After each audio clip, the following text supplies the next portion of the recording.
There once was a ship that put to sea. The name of the ship was the Billy of Tea. The winds blew up her bow, dipped down, oh below my bully boys blow.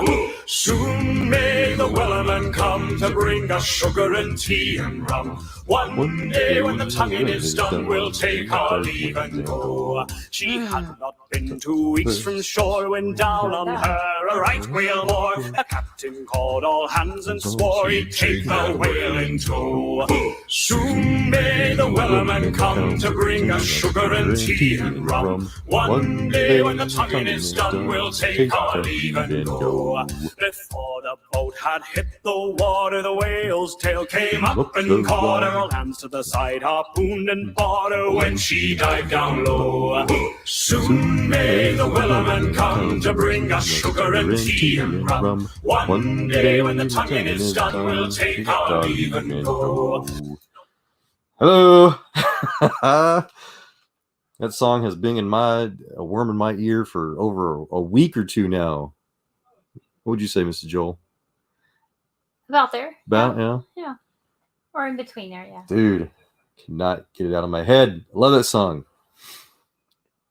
I told Gavin that it's his fault because did a little research on where that came from, because Kelly and I both we have Scottish and Irish ancestry. Figured, it's probably one of them. But no, turns out it comes from whalers from New Zealand.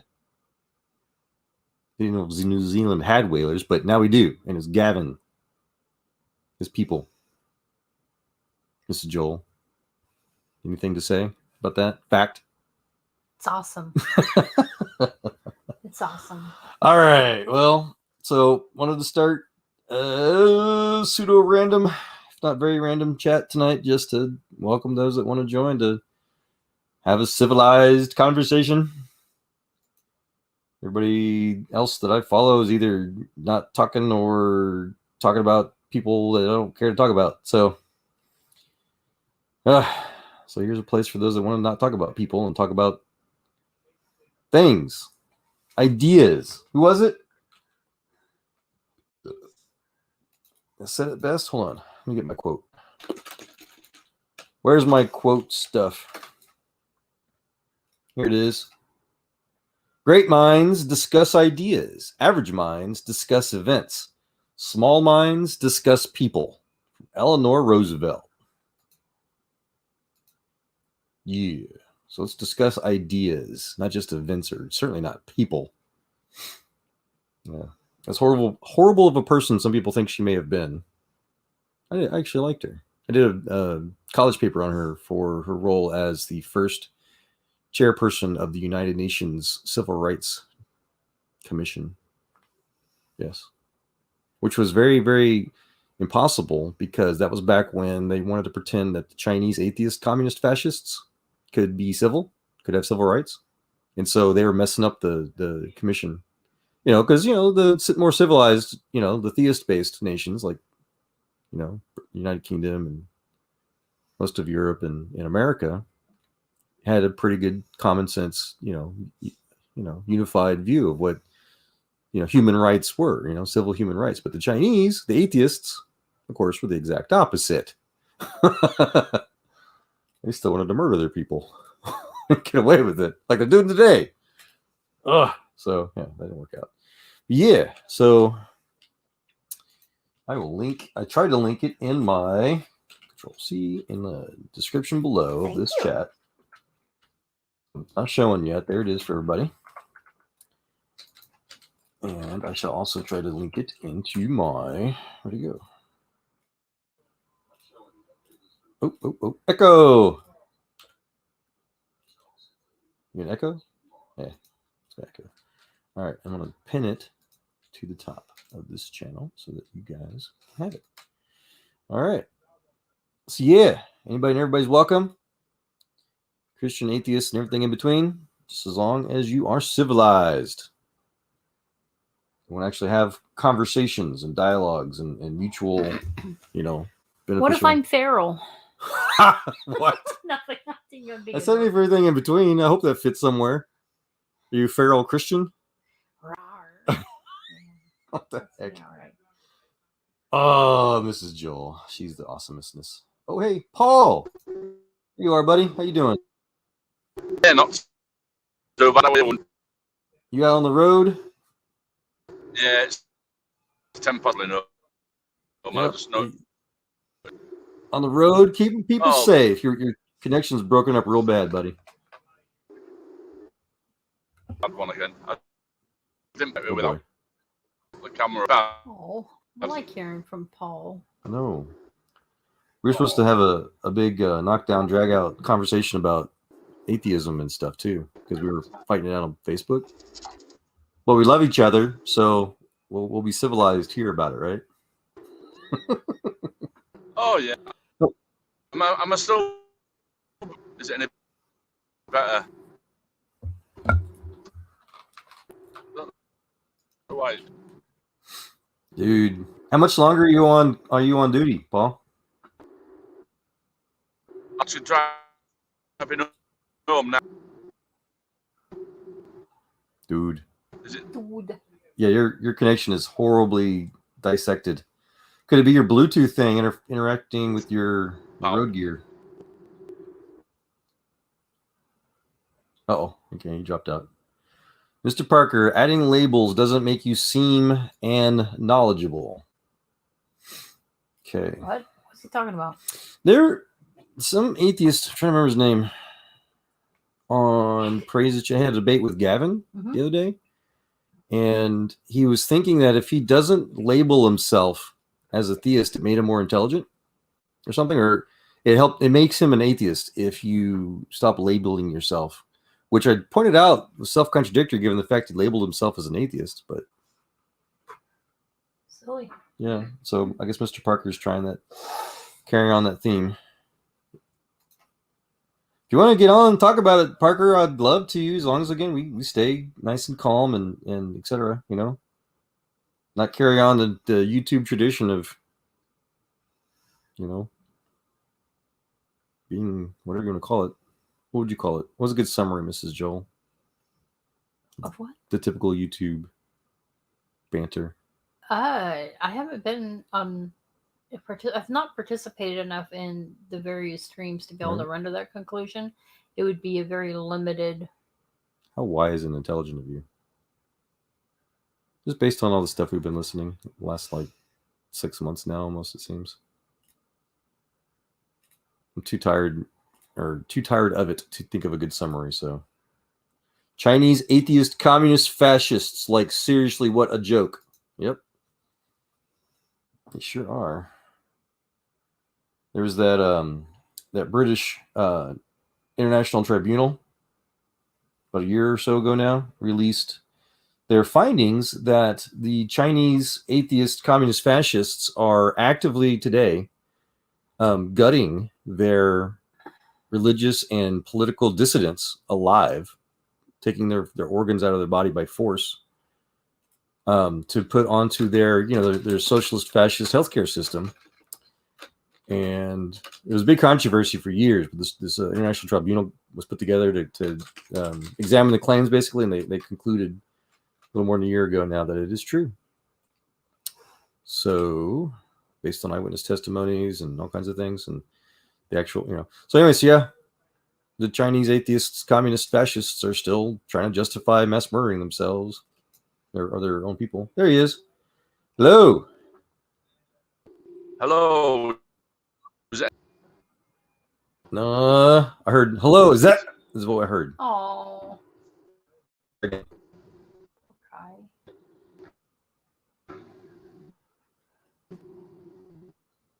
Well, he's out trying to save lives, so. Come on. Oh, poor thing. There was one night, if you can still hear me or not, Paul, where you turned off your Bluetooth, I think, or connected it straight to your something other than your phone, and it was very clear. Yeah. Yeah, and thankfully, Mr. Parker, not all atheists are communists or fascists, but their government is solid. Yeah. Yeah. It was I think it was Lenin and Karl Marx both who said that communism begins with atheism. So, I don't know. I've met quite a few of them. We've got at least a couple of personal friends, I guess, Kelly, Pardon?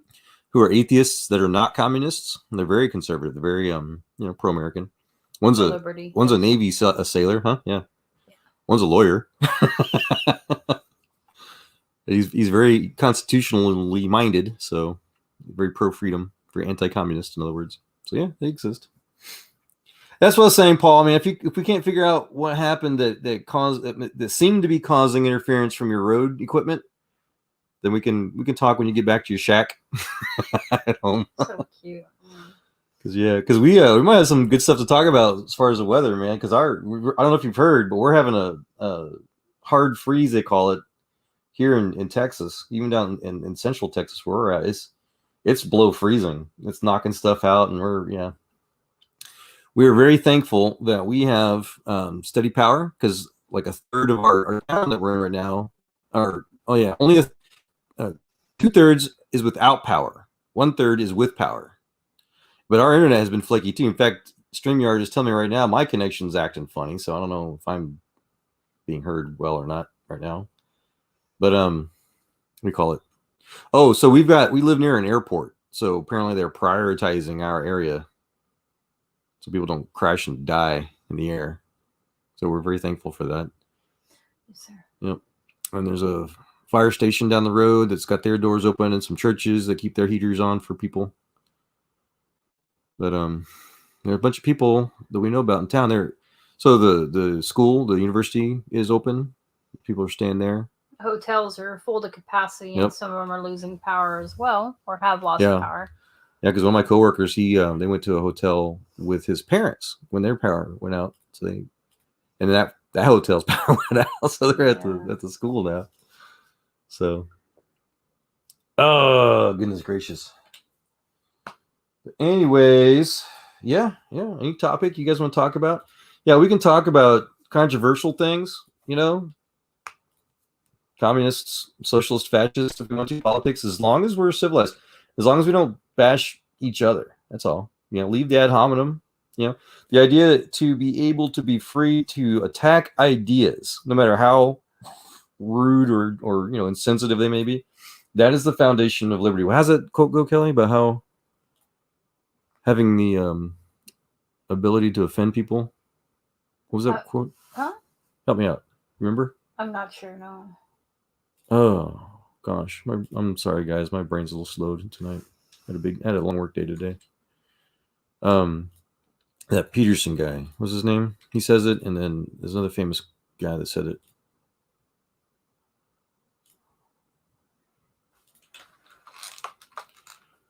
All right, I need all the smart people to help figure it out.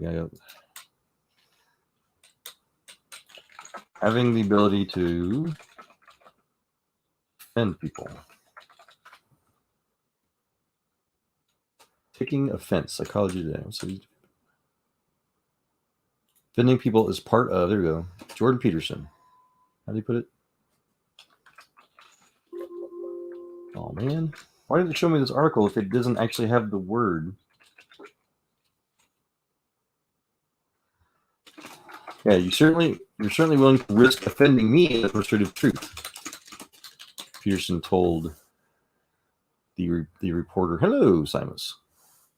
Hello, Joel. How are you today? I'm fair. I think I'm doing well, but I'm sluggish. How are you? Well, it's very early in the morning, so I probably am the same. Very good. Yep, it's about 11:20 p.m. our time here. Sweet dreams, honey. Oh, she's talking to her friend. Sorry. Thank you very much. Golly. Thank you, pardon. Yeah. You too. He's just waking up. He's over in Britain. And to you. What's on your mind? Didn't really have a topic as such, because I don't want to be confrontational. In some sense, I did. I wanted maybe to talk about tag. Because I don't really understand it that well, or talk about what again? Sorry. Well, the versions that I have understood, or I have heard, don't seem very cogent to me. So, for some reason, I'm not quite catching what you're talking about. The versions of what? Tag. Tag. Yeah. What is tag? A transcendental argument for God. Okay. Yeah. Boy. I often try to remind people I'm just a kind of a lowly rocket scientist. I'm not a theologian, so I don't know what transcendental arguments. Well, in that case, I don't think we're going to be able to get. I don't say that, you know, to dismiss it. Just I'll need your help to understand what it is first, then we can talk about it. Yeah, I'm willing to listen. I couldn't really expound on it from your point of view. Matt Slick has a tag argument, which I don't think is very coherent. All right. I don't follow him very well, so I probably wouldn't be able to help either. But again, if you can share it from your perspective, I'll be glad to, you know. And again, sure. All I know of is his argument, and it goes something like either God accounts or does not account for the laws of logic. It's not that God doesn't account for the laws of logic, therefore God accounts for the laws of logic, therefore God exists. Okay. That would be the rough rendition of it. Not really certain whether I'm accurately, saying you'd have to go to Calm and look up his actual syllogism. And again, I don't think that is exactly accurate. The second premise, I think I misspoke on, but again, and without you being into the in-depth kind of minutia of the argument, theology of it, yeah. I think it's the blind leading the blind. You know what I mean? No, it's fine. I was going to offer. It sounds awfully familiar to, I guess, the common what's called the ontological argument that either God is responsible for everything or he's not just logic. Right. Does that sound fair? Yeah, that sounds like a fair thing to say as the first premise. Yeah. Yeah, I would respond to that kind of conversation with basically the laws of causality, as Einstein argued for God, and or the gosh, it was just in my mind too. Now it's already slipping. There was another. Gone. My kitten got up and decided to crawl on my lap, and now she's cleaning her face, and it's awfully cute. It's very distracting. Oh, she's adorable. The way she's sitting on her kitty behind. Yeah. So what's wrong you with can this cat? see her little kitty baby belly when she's washing her face. It's really most cute. cats never expose their belly to you like a dog would, but this one does. I guess you could say then God is responsible or not responsible for your kitty's belly. There you go. There you go. Well, that's if God's responsible for everything or not. So yeah. Yeah. She is so sweet and her personality is so amazing. Yeah, God made this. Absolutely. Exactly. I wish I should get a camera, turn this on so you guys can watch it, but it's pretty good. Anyways. So we got the causality claim, and then there's another one. I forget, man. If I remember, I'll tell you. Okay. Get cleaned. I'm just trying to drag up a conversation, so excuse me. Sure. We don't have to talk about it. Sure. I wanted to also caveat, I don't mind about controversial topics as long as we don't, turn on each other. As long as we don't make it personal. I would agree 100%. Awesome. Don't make it big personal. Also, I've really enjoyed. I enjoyed talking to you, both of you. Me too. Me too. You're a lovely couple. I say that. Yeah, especially Mrs. Joel. Well, I wouldn't want to comment for fear, not of offence, but for fear of, what's the word I'm looking for? For fear of misunderstandings. Yes. Thank you. Go. Gavin's always the same way. He's like, how's he put it? That he loves Mrs. Joel, but not in a how does he put it? Is it in the Christian way or something? Yeah, no, like not in a husband way or something like that. Something like that. Yeah, it's cute. No, well, my mother taught me never to comment on a lady, so no. There we go. Old fashioned. I'm not sure why exactly, but it seems to have done me in life. Yeah. Anyway, so never mind, Joe. Never mind. That's fine. We'll go somewhere else with it. Again, I had no idea what these particular arguments are. I mean, I guess I've heard the names. I've heard ontological argument before. Right. Do you know what the second premise of that argument is? Or for the ontological? Yeah, the one you stated the first bit, which I agree with, It's either yes or no. It's a true dichotomy in that respect. Oh, yeah, no, thank you. Actually, you just helped remind me. So the other premise, or whatever you call it, that is based on logic, or logical fallacies, for example. So one of the common, you want to even call it universal, whatever definitions for example, the definition of the logical fallacy for the appeal to ignorance, for example. One of the best summaries, and there's several, summaries of it, but one of the best ones is basically that anything can be true based on the lack of evidence that has not been proven false, or anything can be false based on lack of evidence that has not been proven true. So I summarize that, or spread it out a little bit more, by saying how theists will sometimes make the appeal to ignorance logical fallacy by saying God is true because nobody can prove him false. Well, that's a logical fallacy. And then atheists will always make that appeal to ignorance by saying, well, God is false, or might be false, because there's no evidence that proves that he's true. So there's that argument. I see. That's not an argument. I mean, that sounds like an argument for agnosticism rather than. Well, I used to try to concede that for a degree, and then I found a bunch of references, but even academic references, that show that even agnostic viewpoint, that's still an atheistic viewpoint, or it's still a negative position. Some people say that. Yeah. Well, like I said, I've got academic sources. Non-acceptance of God, if you want to say that's the atheist position, which some people do. Yeah. Right, and then for the agnostic position, you still have to know that God doesn't exist well enough to basically doubt that he does. Is the summary that I came up for that one, but because logic, especially if you do like really strictly formal logic debates, like classroom type logic debates, there's only true false. There's only that dichotomy. Anything else is not part of debate, basically. Yeah.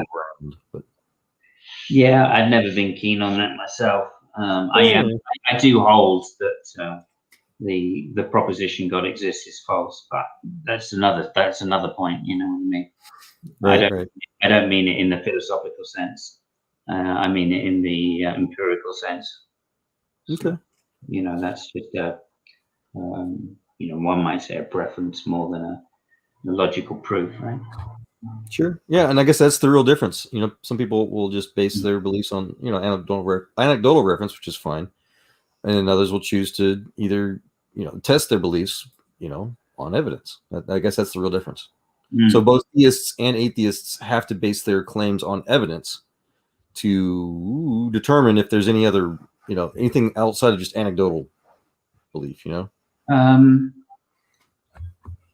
how debate works. Yeah, I mean, I would tentatively accept that, but I would include saying, I would say reason, right? I mean, I don't think, because it's a belief, I don't think the evidence, is going to swing it necessarily. It's what you think about the evidence. Right? Well, that's the joy of, Bacon's scientific method, is that you can share evidence, and then everybody, whether they agree or disagree religious on any belief, can test it together. Exactly. Yeah. Exactly. Yeah. So, I mean, under those conditions, then I think one should tend towards atheism, because if we don't have evidence in that empirical sense, then there's no reason to accept the proposition. Yeah. See, that's that appeal to ignorance logical fallacy. So. Yeah. Go ahead. Sorry, mate. No, go ahead. Well, I don't think it is, in the sense that we're only talking about the scientific method here, the empirical data. Right? So the empirical data, by definition, that's evidence. If you don't have evidence, then you don't have empirical data. So that's why atheism is outside of science. But you're going to have to redefine the appeal to ignorance logical fallacy to be able to claim something is false based on a lack of evidence. Oh, I see. No. Again, I'm not claiming that it's false based on lack of evidence. No, I'm claiming that there's no reason to believe it's true based on. Which is false. Yeah, that's the same statement. Well, not exactly, because what I'm saying is that's a belief statement by me and not a statement of fact. So that's just saying that you base your beliefs outside of fact. No, I'm saying that. What I'm saying is slightly close. I think what I I'm know what trying. you're trying to do. Don't worry, I get it. Yeah, I'm sure you do. I'm sure you've had this conversation quite a few times. Only over the last 20 years or so, yeah. No, but Yeah, what so I'm really trying to do is to say that there are many, many claims which I don't accept because there is no epistemological evidence or empirical evidence, I should say. well, see, that's the real fun part of the debate, because there's many scientists. In fact, I argue often that all fields of science were started by scientists presenting their scientific evidence for God, from Mendel's genetics to Planck's quantum physics to everything. Interesting. And then people could debate what those scientists postulated, how their scientific evidence that started their new field of science, confirms or not their God, and that's a good debate. But to say that there's no evidence, that just dismisses or denies all science. No. Again, when we use that word evidence, that's quite loose, right? So I would accept that the majority of the world, for instance, believes in a God, and that is certainly some kind of evidence. Right. So right. It's not that I'm saying there is no evidence. I'm saying there is no empirical evidence, because I don't believe personal testimony is empirical. Yeah. Well, so and neither do scientists. So yeah, that's our profession, is we have to test it empirically using the Christian scientific method. And then, most, if not, to all theists, they do not base their beliefs on anecdotal. They do it through the scientific evidence, especially Christians. So Christians are literally ordered. We're told we must use scientific evidence for our beliefs. It's basically codified in 1 Peter 3:15, where Paul tells not Paul, but Peter. What? Go ahead. Sorry, what could you quote that verse for me? 1 Peter 3:15, basically that we're to base all our beliefs on Jesus Christ, but to always be ready to give a reason for that belief. I'll get you the quote itself if you want.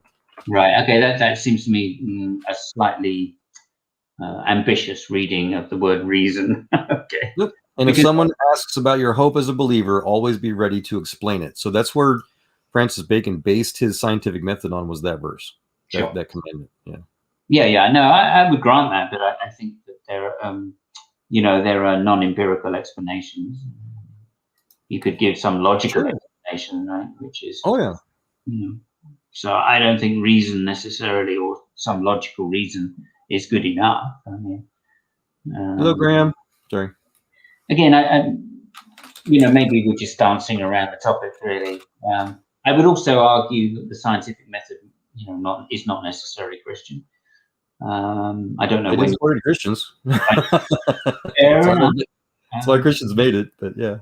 But I believe that that it's a Greek idea for a start in rough form, and then secondly, Islamic idea is where the Europeans got it from.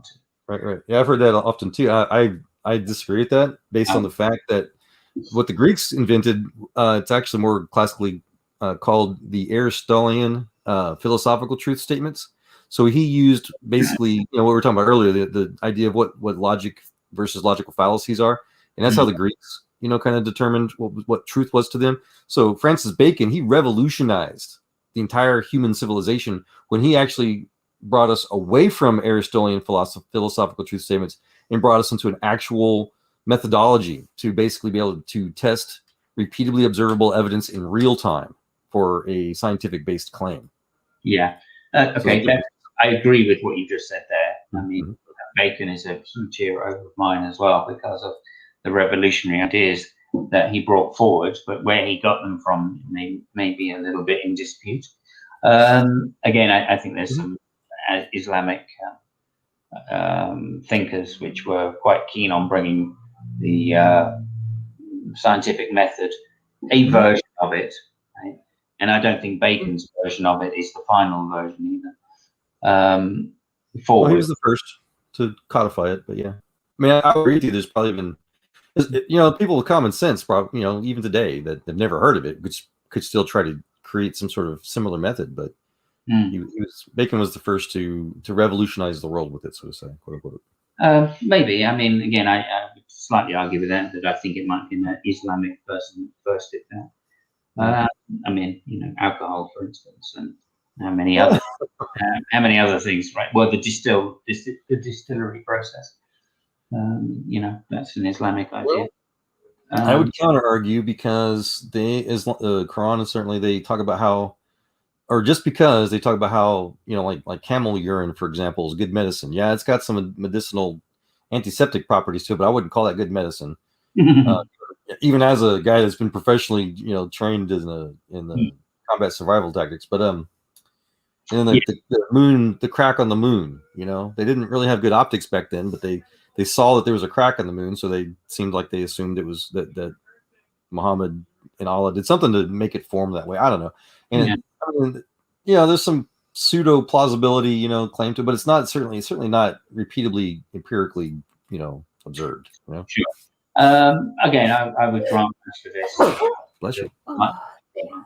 The Islamic scholars certainly translated the Greek books, and through them coming back into Europe. After the French conquered Spain, some of the ideas came back into Europe. And that was how a lot of sciences were started in Europe. I think that is true. Now, whether they're original to the Greeks, I don't know. I mean, and again, I don't think it was Aristotle that was necessarily putting forward the scientific method or the Greek version of it either. I think there are other Greek thinkers that probably were involved more in terms of trying to develop a skeptical framework by which we could have knowledge.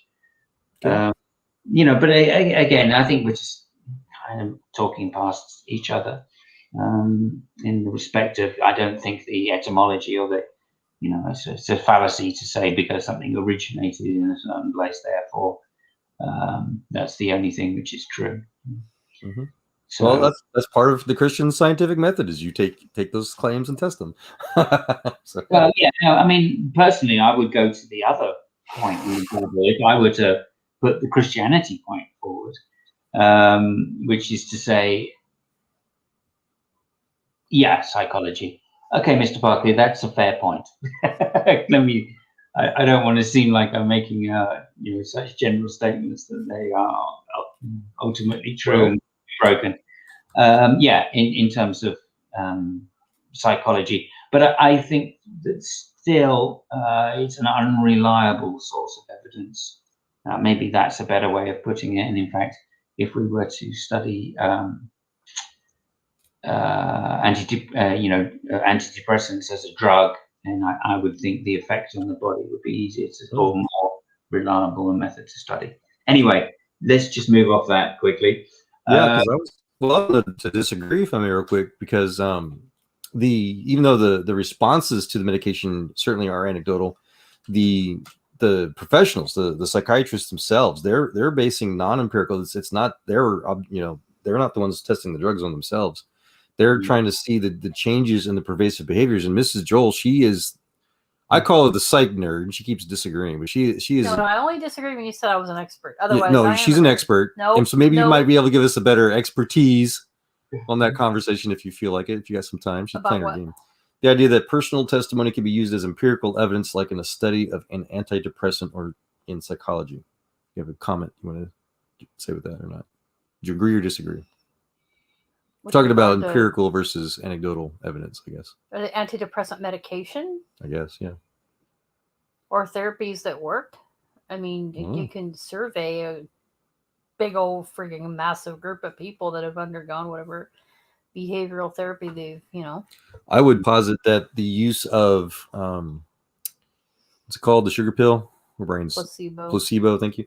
That shows that the test subjects can't be empirical. That's why I thought we weren't talking about medication. I thought we were talking about also antidepressants are, so it's medication. Well, that's why I asked. Are you talking about antidepressant medication or just psychology? He says antidepressant medication or psychological therapy. Medication? Antidepressants are medication. Your brain's, are you sluggish worse than me or? No, it's just that I asked you specifically if you were referring to medication and you're like, no. I'm showing you his statement. You go off that. All right, well, okay, we'll assume medication. Right. That's what I did. Well, we already know how they conduct those studies. So Right. what's the question? Never mind. Do you really want to? I feel like I'm imposing on you now. I think we can tend It's to because I'm trying to do. based on what you just said, Mrs. Joel. What's that? I think we can grant what he's saying based on what you've already said, which is if there's a large enough sample size, then it can be used as some kind of empirical evidence. Yeah, I thought he was referring to like some kind of therapy that you would receive with, say, like a counselor or whatever, or a therapist. I didn't realize he was talking about medication. And that if you're talking about like therapies and what have you, then yeah, you gather enough testimonies and you kind of get an idea whether or not that it's effective. But with medication, we already know how they conduct those studies. I don't know why that's a question. Well, because of a claim that I made, which was personal testimony is not empirical evidence, which maybe is just too blanket a statement. If so, I retract that, and I would say, with the caveats that you've made, that it's just not reliable on the individual basis. But of course, I'm not a scientist in that respect, but I think you brought up the objection, which really passes. And that's what I was trying to. Oh, go ahead. Yeah, I think I'd agree with you. If you finish with that little bit, then I'll just move on to what I was going to say. Okay. Okay, this is something I thought about a while ago, Joel, and I'd like your kind of input on it because, anyway, I'd like your input on it, which was that there's a section in the Bible, and I have no idea where, but it says something like faith. It gives a definition of faith. Okay, and it's something like I don't know, things hoped for and things unseen. Hebrews 11 is what that sounds like. Okay, if you could read that out to me. I had an interpretation of it, which was interesting, I feel. Sure. Let me make sure I get the right verse. So it's in Hebrews chapter 11 somewhere. Okay. Don't have the whole Bible memorized yet. Fair enough. I got some friends that do. Okay. Faith, Hebrews 11:1. Faith shows the reality of what we hope for. It is the evidence of things we cannot see. Yeah. Okay. So what we hope for.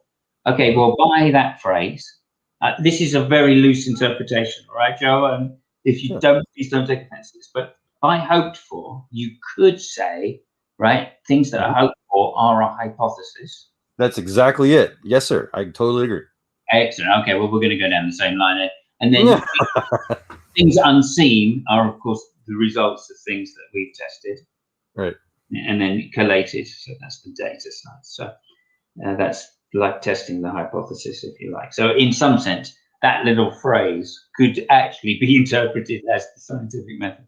That's all I was going to say. Right? Yeah, no, you took the words right out of Bacon's mouth. Again, that's why he created that first step. I had no idea. I just was intrigued by that little set of phrases. Although it said you're not using the King James, are you? So, I could if you need.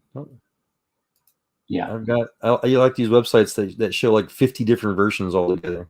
Well, King James says, "Now faith is the substance of things hoped for, the evidence of things not seen." Is that King James? The evidence of things not seen. There we go. That makes more sense with the scientific method. Yep. The Berean literal says, "Now faith is the assurance of things hoped for, the conviction of things not being seen." So yeah. I read the original Greek too, if you want. Not so close. I mean, that's not so close. But I mean, nonetheless, so if I were to say anything, then I would say that that's the that was the Greek idea of the scientific method in inverted commas, because of course it wasn't called the scientific method back then. But this is interpretation time. So, well, that's the fun part of conversations, to share those. I got a funny meme, by the way, about that verse with it's making the rounds on YouTube right now. I got over 100 shares on it, sharing it in one particular debate group. Okay, can I see this? Yeah, don't judge me for it. Darwin's Evolution Church. You laughed. Oh, that's why I like you. I'm sorry. And it's British as well. Yeah, it's like I said, man, it's making its rounds on the internet now. Ugh. Start catching people in other debate streams sharing it. I was like, hey, I stole it from somebody. I guess they can steal it from me. No, that's beautiful, guys. That's a beautiful thing because it shows how one can, how one can draw context around the same phrase and come up with different answers. Yes, sir. Yep, I agree. I wanted to agree with you on that too, though, Mr. Parker. Yeah, the Muslims, they were credited with the first to come up with the ability to do math with the number 0. No, that's not true, Mr. Parker. Oh, darn it. I think I've actually heard the counter to that, Parker, or sorry, Simus, but I don't know enough about it to know for sure. If you could expand on it for us. Yeah, there was. It's actually there's an inscription in a Indian what do they call it? Burial chamber, which dates to I don't know exactly, maybe 500, 600 feet AD. Is that Sanskrit? Yeah, I would imagine it is. Yeah, which has a 0, and of course the numbers themselves, what we call Arabic numbers, are derived from the Hindu script, Sanskrit. Okay. So they're quite demonstrably shown to be Indian in origin. Well, okay. So what are some other good things we could agree that Islamic thinkers did well for us? Oh, there's loads.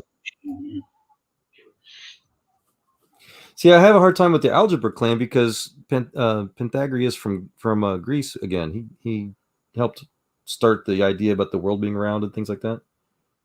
The Pythagorean theorem is algebra.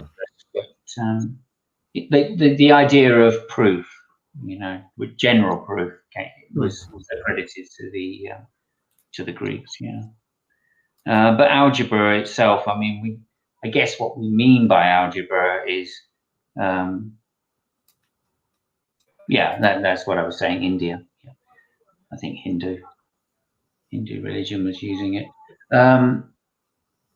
Negative numbers are quite interesting as well, by the way, Mr. Parker. But that's another thing altogether as well. You got imaginary numbers and unreal numbers. We even got supernatural numbers. If you haven't heard that one yet.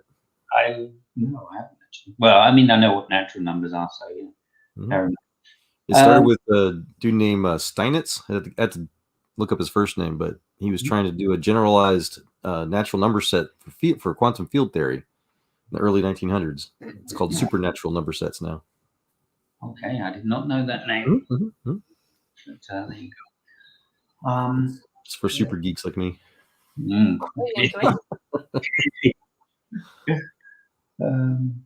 Yeah, I don't know. I think we were talking about general proofs and algebra. That's it.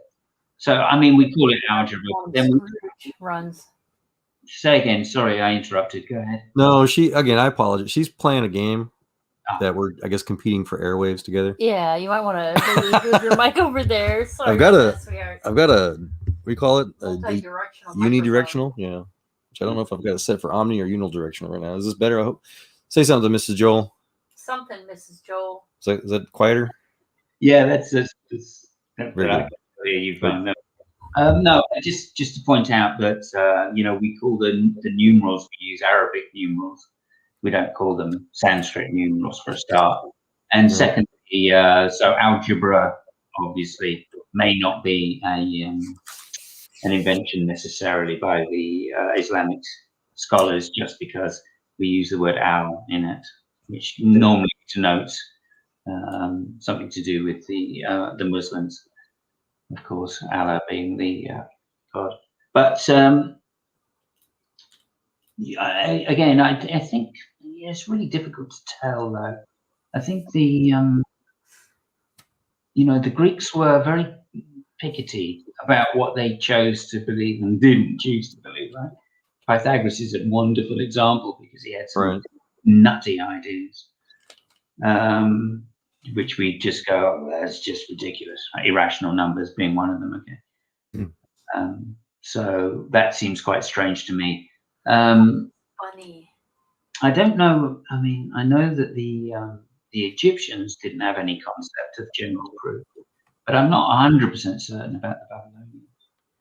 Yeah, as a matter of fact, I was just trying to look up some research that I was trying to start following about a year ago. It's this Dr. Petrovich guy, I think his name is.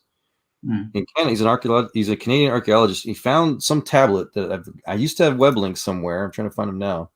Yeah.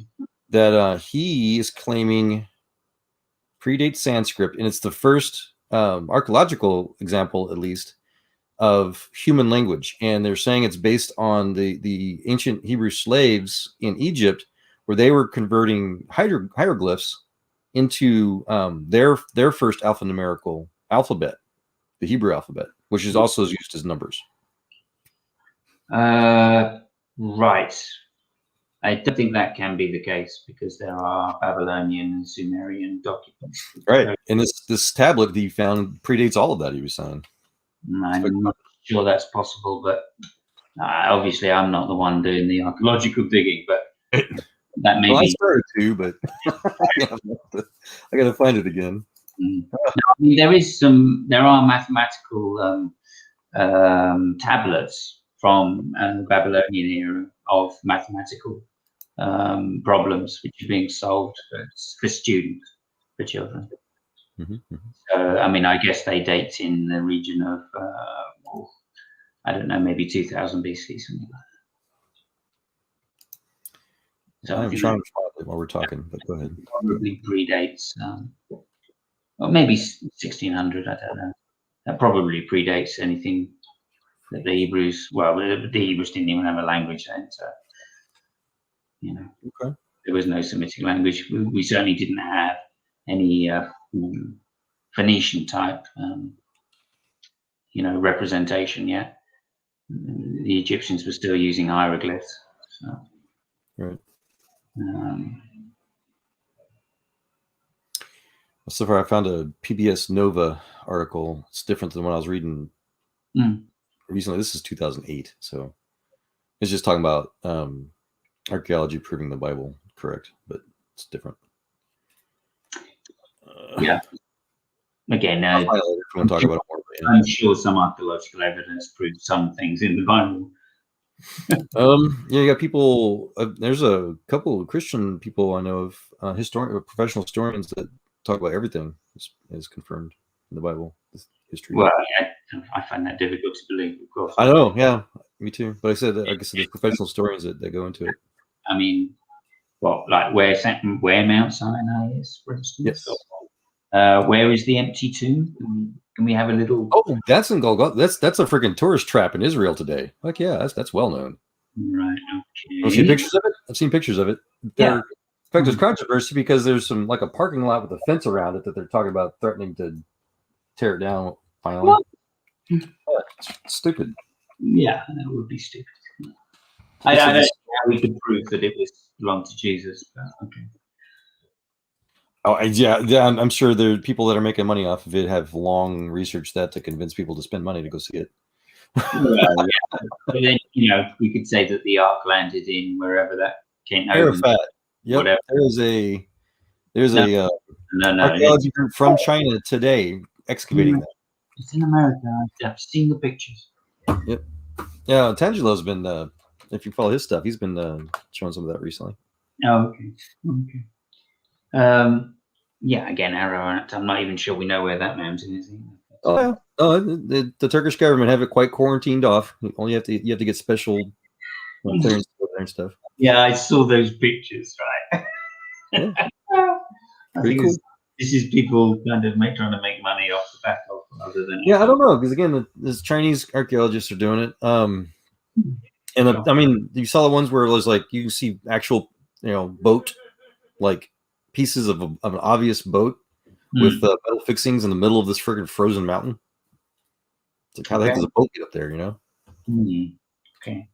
And the locals are like, yeah, the locals that live up there, they've been talking about they've known that's been Noah's Ark for millennia, passed down. These guys live up in but yeah, I don't know. Yeah, take it. Christian scientific method will help determine it. Yeah, I mean, again, I'll accept empirical evidence. So if someone can give me that, then that's fine. Otherwise, it seems to me anecdotal, and obviously by proof, again, how would you know that it's Jesus' tomb? They may have found an empty tomb. I wouldn't dispute that, right? But I think it's on the same way that we confirm anybody's tomb. Just records and yeah, and that's what I'm saying. The records. Yeah, the financial records. Hello, sir. Yeah, hello. Hi. How do you pronounce your name, if I may ask? My original name is Viswajit. I apologize. I did not understand. If I tried to pronounce your name, I would say Sanatani. Sanatani. Sanatani. Thank you. How are you? Yeah, I'm fine. What about you? It is late in the evening for me, getting sleepy. It is early morning for Mr. Simus. Oh, Indeed. it's afternoon here in India. Nice. So you could probably talk to us and teach us a little bit about Sanskrit. No, the Britishers had destroyed our culture. Now we need to talk in English, just like you. Okay. I feel some for that. I I appreciate feel some for that. I see. Well, I apologize if I misunderstand some things you say with your accent. Yeah, that's the language barrier which we have. Yes, sir. I used to work with people from India, but they spoke English very well. So thankfully, I speak horrible Sanskrit or whatever language. No, English language is just the language. It is not the knowledge. All right. English for the same English. So, what is your religion? If I may be so bold.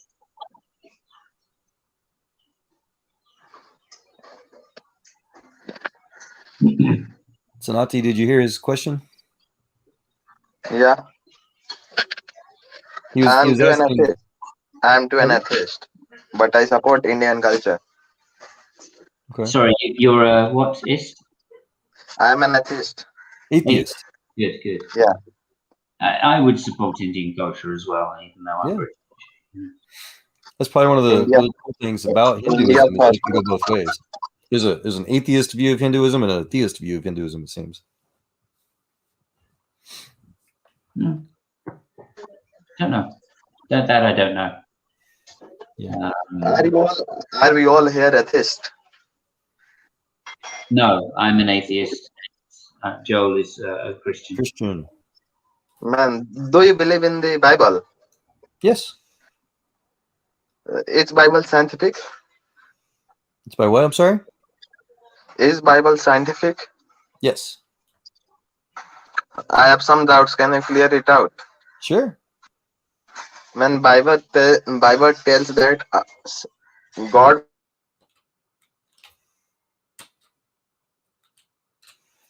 I think you may have accidentally muted yourself, sir. Bible says that God first created earth, then sun. Is it really scientific? The Bible does not say that. The Bible says in the beginning, God created the heavens and the earth. So he created all of space-time and the earth as well, essentially, all together, which the sun at Big Bang last. cosmology confirms. Sorry? Sun at last. No, because again, the sun is in the heaven, is in space. So he created the sun and the earth at the same time, which fits not only Big Bang cosmology, but that also fits with Hoyle's stellar nucleosynthesis theory, where a stellar we call it nebulous nursery that we currently theoretically believe stars and planets come from.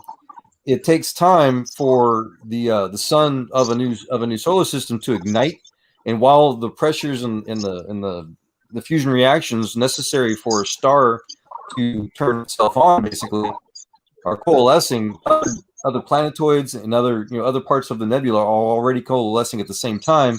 So the planets usually form basically the same time, if not a little bit sooner sometimes, before the light actually turns on.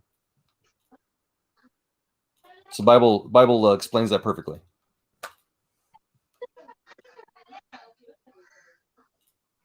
I hope I didn't speak too fast that it wasn't confusing or anything.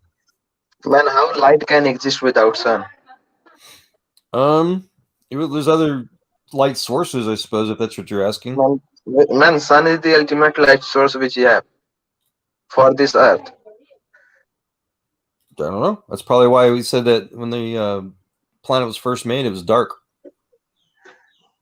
Yeah, without sun it is dark at night. You can experience. When there is no moon day, it is dark. Mm-hmm. Yeah, that's right. Again, that's why when the Earth was first formed, it was dark. It was something about traveling across the waters.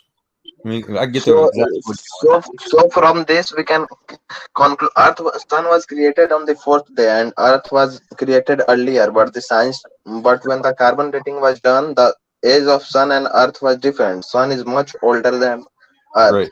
That's exactly false because you cannot have a day without sun. No, So man, that's the confusion I have in Bible. Well, no, because that's false. Because the Bible claims that there were 4 days before, or 3 days before the fourth day, and the only way to have a day on a planet is if you've got a local star. So the Bible says that the sun was created at the same time as the earth. That way, that's how they had the first few days. No, man, but the sun was created on the fourth day. Nope, not according to the Bible. That's atheist religion apologetics dogma. And hey, Matthew, but that is not what the Bible says. Hey, how's it going, Joel? One more thing. How a woman can give birth to a child without having any sexual intercourse? If he's the author of life, why would that be a problem? I don't understand your question. It's easy. Yeah. Easy How a woman can give birth to a child without having any sexual intercourse? Again, I just told you, just to be clear, the question's kind of moot because if you're talking about God, I mean, he's the author of life. He created all life. Of course, he can do that. Man, explain it to me according to science. I'm an atheist. Why should I believe what I see? Why should I believe in any written thing? I need some. Well, if you're going to question, first of all, if you're going to question testimony, sorry about that. Yeah, keep calm. No, I wanted to that. If you want to talk strictly about human reproduction outside of the story of Mary and the Immaculate Conception, you can get pregnant without having actual intercourse. And I would prefer, yes, you can. I would prefer not to go into the intricate details on a public YouTube video. However, it can be done. It can be done. It has been done. No, it cannot be done without. You have to plant the sperm inside a woman's vagina. That's the What she's saying, sir, is that you don't have to have sex to do that. The Bible clearly says that the Holy Spirit had overshadowed Mary. That time I was talking philosophically, but you need to plant the sperm into woman's vagina to reproduce a son.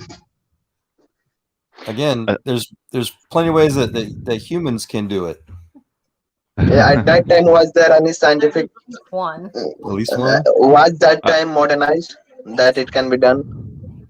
Well, again, she doesn't want to talk about sexual gross stuff. I don't want to get graphic. Yeah. I mean, artificial insemination is a real thing. That's not a problem. But was it possible at that time? Artificial insemination. Well, so the other scientific theory for that is that if God can create the universe and a woman, then he can do anything he wants. That's what I'm making the point about. Man, how man?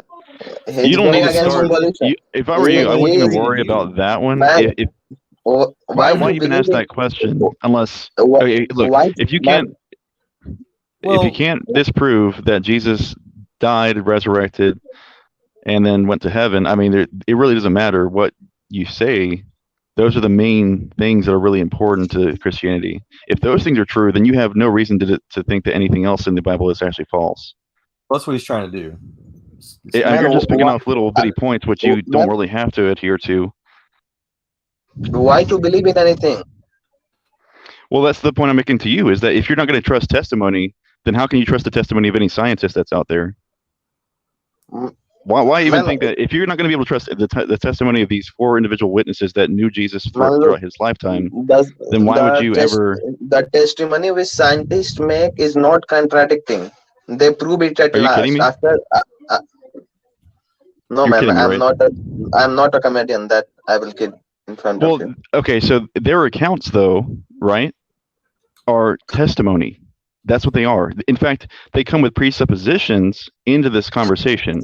So, I mean, yes, they do have data that they can use to back up their claims, but so does everyone else, right? I mean, you can say that there are certain cases, like I said, with the Christian faith, there's many things that you could point to that say, okay, well, it's pretty strange that this information's in the Bible, or it's pretty strange that we have corroborating archaeological finds for this particular subject.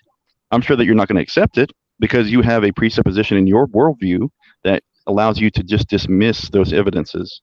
But that's a whole No, other man, discussion. I can accept the truth, which will be based on That's the facts. truth. But I can What's the truth? accept all the truths, but it should be based on fact. It should not be based on some fables or some stories, some imaginable stories of heaven and hell.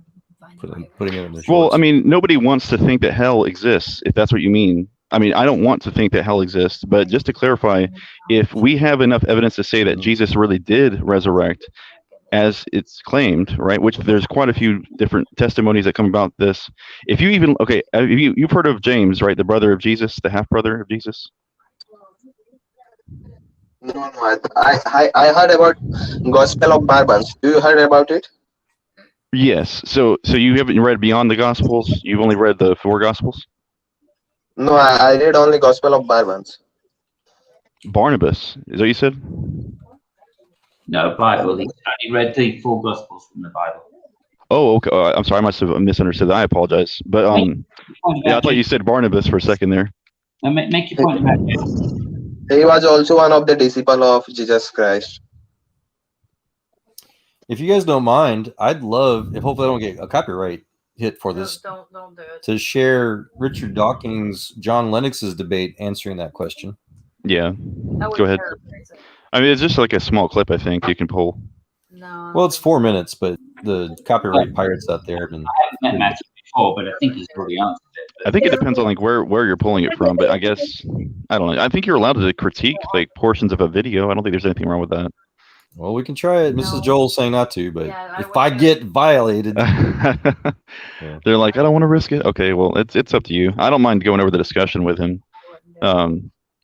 Well, like I was saying though, so James is the half brother of Jesus, right? He was, I don't want to say he was like second born or something like that, but clearly he grew up with Jesus, and this man died as a martyr according to Flavius Josephus, right? This is supposed to be a Jewish Roman historian that was in the first century AD, and so I just think it's interesting that he went to his death believing that Jesus was God. If anybody had any reason to say otherwise, it would be the brother, the lifetime brother of someone like Jesus. Okay, I mean, why? Think about it. Why would this man live his entire life, knowing Jesus, and then willingly go in and die for a lie that he knows is a lie? Man, I have one more question. Well, Yeah, let me answer that. Go ahead, Simon. It seems a little strange to me that he would grow up with potentially the Son of God and not believing, and only convert to Christianity after the death of Jesus. That does seem strange to me. Yeah, Well, it talks thoroughly about the skepticism.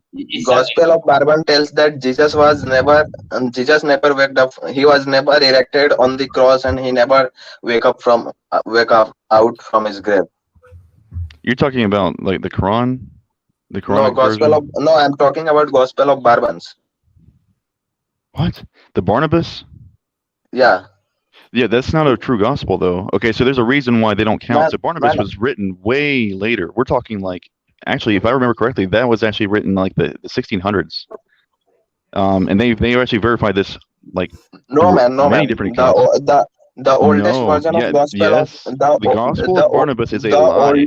The oldest written version of Gospel of Barbans is about 1200 years old, and it was found in Turkey, Museum of Turkey, and it was purchased, and now it is preserved in the museum. You can search it on Google. Okay. Well, even if that is the case, you're still hundreds and hundreds of years off from the Gospels. I don't understand where you're coming from. So we're talking about the Gospels are actually dated first century, and that means that they're within 70 years of the events of the cross automatically. Okay, that's within 70 years. Okay, so and then we can actually date it even earlier than that because of them mentioning. Sorry, they failed to mention about the destruction of the second Jewish temple, which was a prophecy of Jesus. Okay, so Jesus prophesied that there would not be a single stone left standing or left on top of one another for this temple, because what happened was they had a golden ceiling, right? And there was the whole temple was being burned, and so it was so hot that it melted the gold into the cracks and the seams of all of those stones. So the Romans, when they came and destroyed the temple, they threw off every single stone to get all the gold. Mm-hmm. And it was not talked about it was not talked about at all in any of the Gospels or in the epistles, by the way. So all this stuff would have been confirmation of Jesus' testimony. Man, was Jesus God or Son of God? Because that's how he is. Well, he's Was he called the God? Son of God because it's actually a title, all right. And you can he's not only the Son of God, he's also the Son of Man. He's the door. There's so many different titles you could ascribe to him. The vine. Man, I mean, there's so many different ones that show up. What was What's he that? in real? God or Son of God? You said, why is he the Son of God? But in the Bible it tells himself as Son of God, and some people titled him as God. Yeah. There's so many different answers. I think. Well, that's the reason why we believe in what's called the philosophical. Trinity. So the Trinitarian view is that there are three co-equal persons that are part of God's nature. Does that make sense?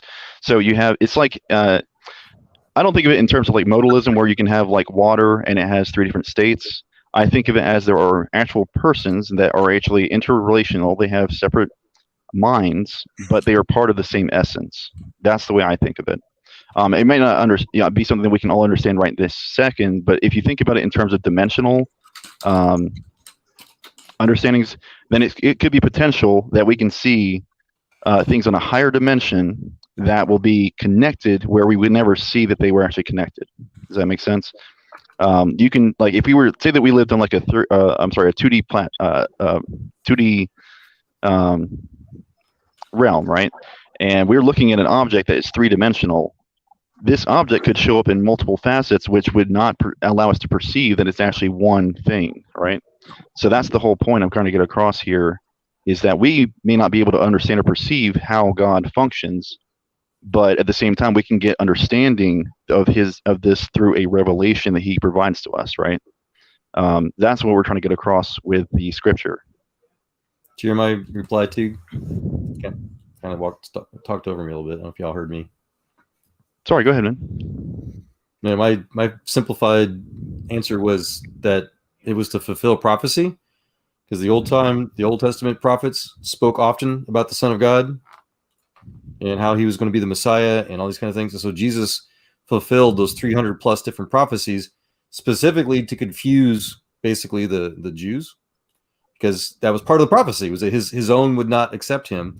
Yes. And so when God came to the earth in the flesh, you know, there was just a ton of prophecies about what people would do. And so he basically fulfilled that as the Son of God, and fulfilled, you know, all of the Old Testament prophecies that were supposed to be kind of hidden.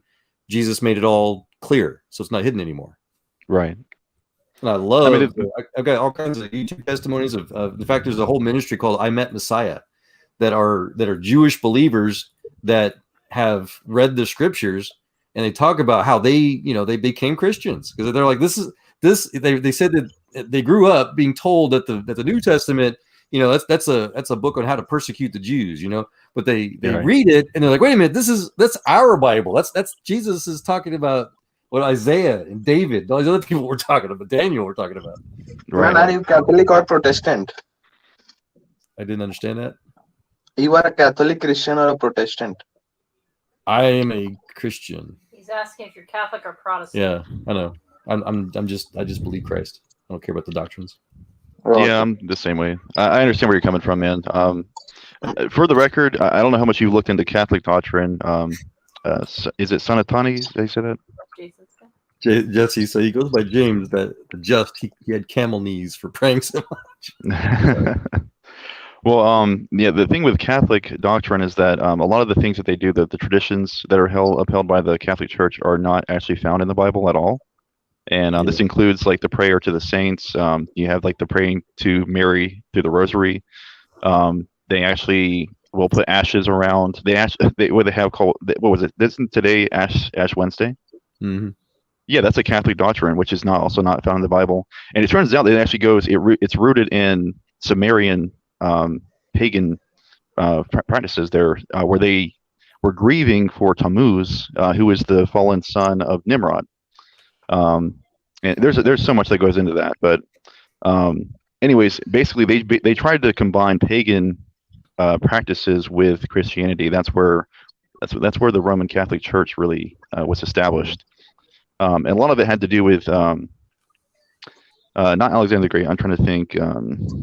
Augustus? Sorry, I'm having a moment. Augustine. No, Augustine. Or no, Augustine. I can't think what's going on here. Man,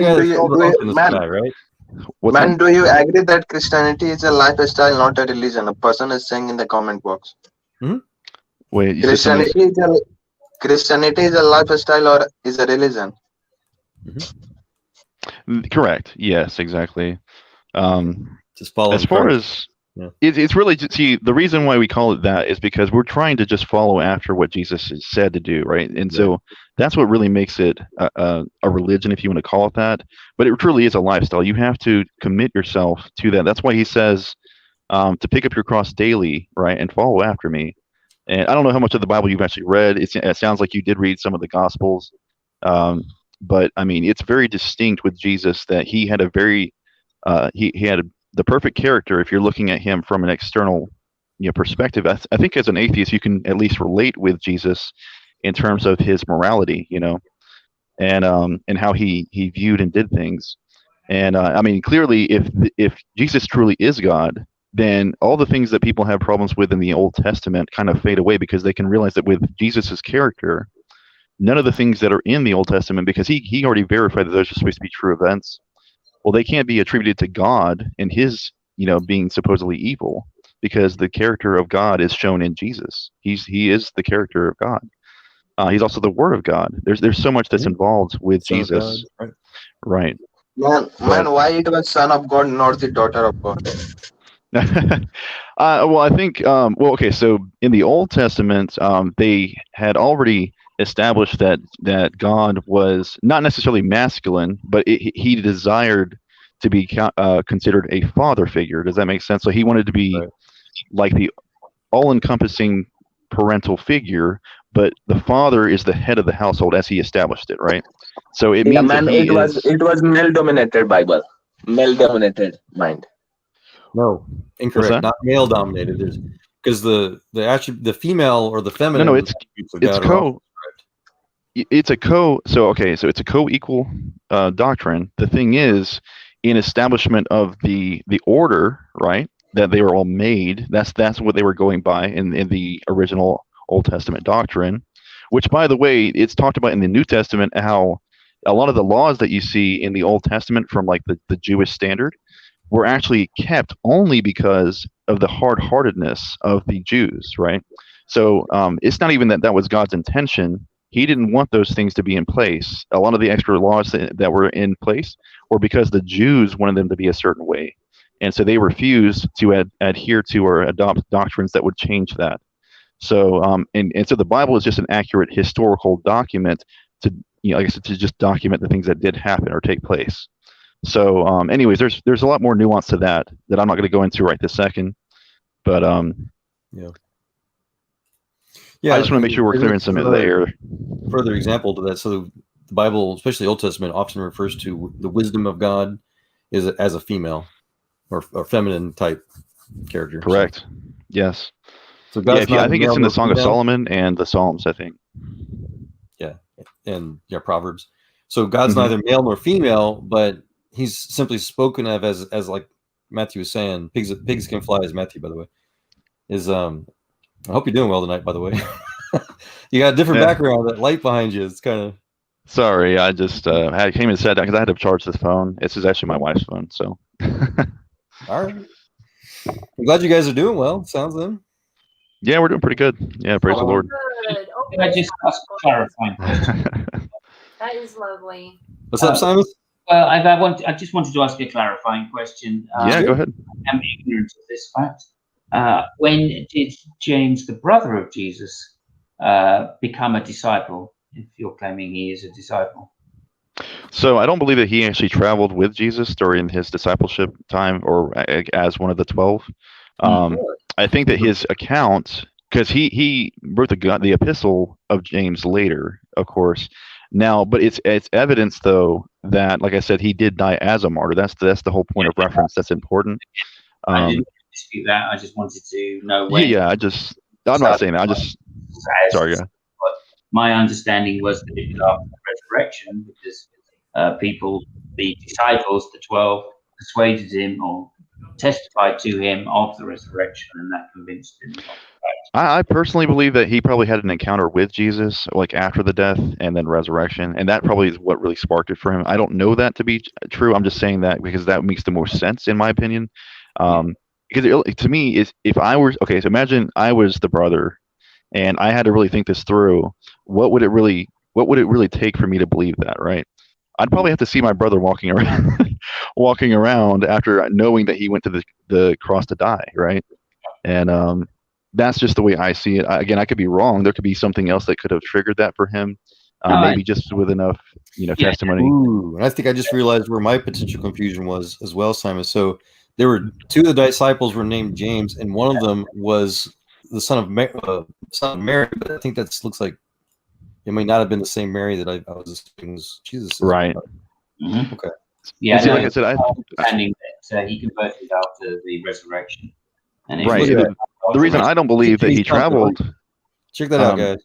The reason I don't believe that he traveled with him is because if you remember correctly, he went. And I think it's in.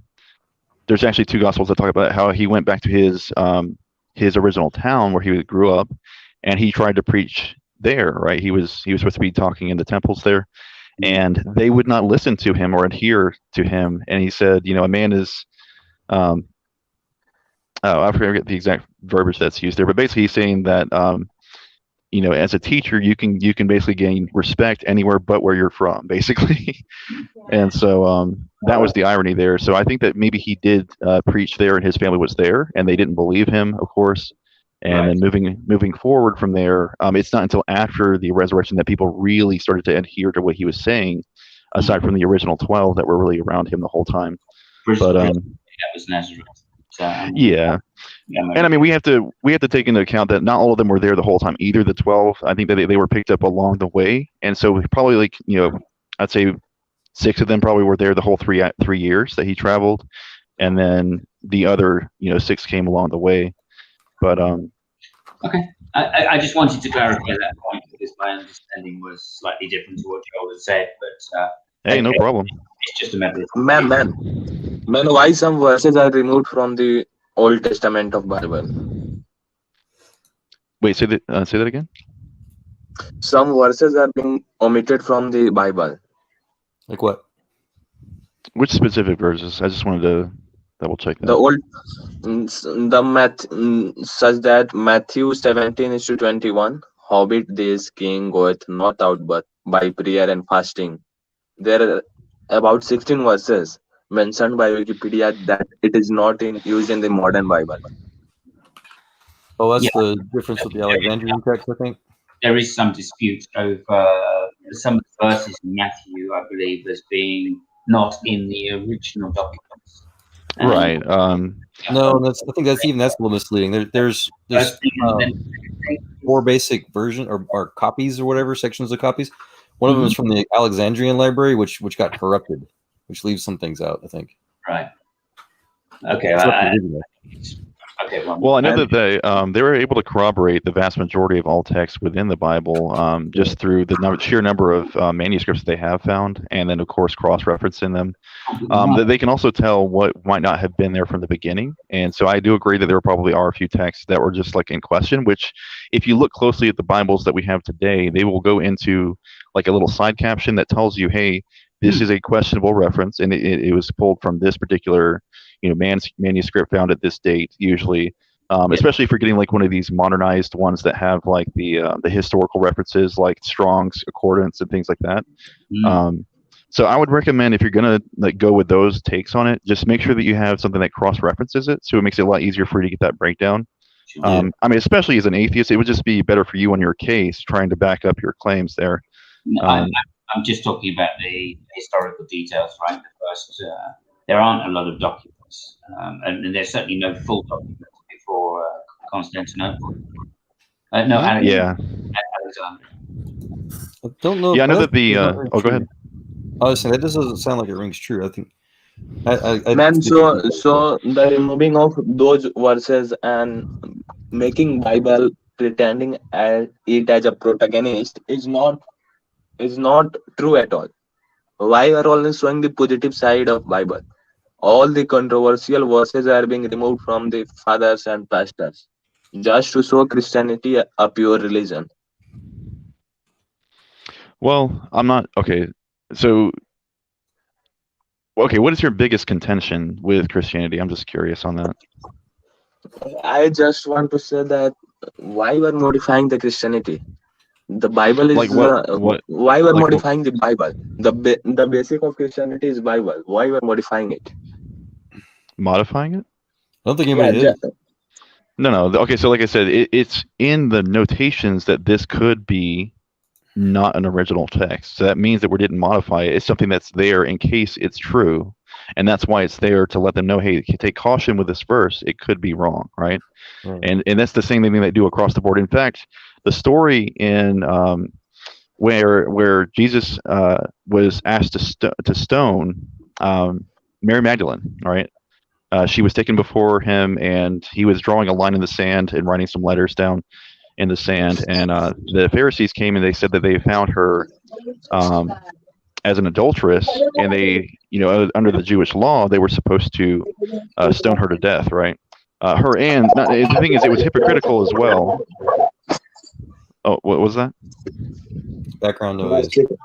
Oh, sorry. Okay, but yeah, so my understanding though is that they added this text later, but there's also some nuance to this entirely. So even though this might be a later account, the story might have been in circulation for a very long time because they did a lot of things by word of mouth for that time period. Right. And so it actually took a long time for them to even make the papyri to start writing the text down.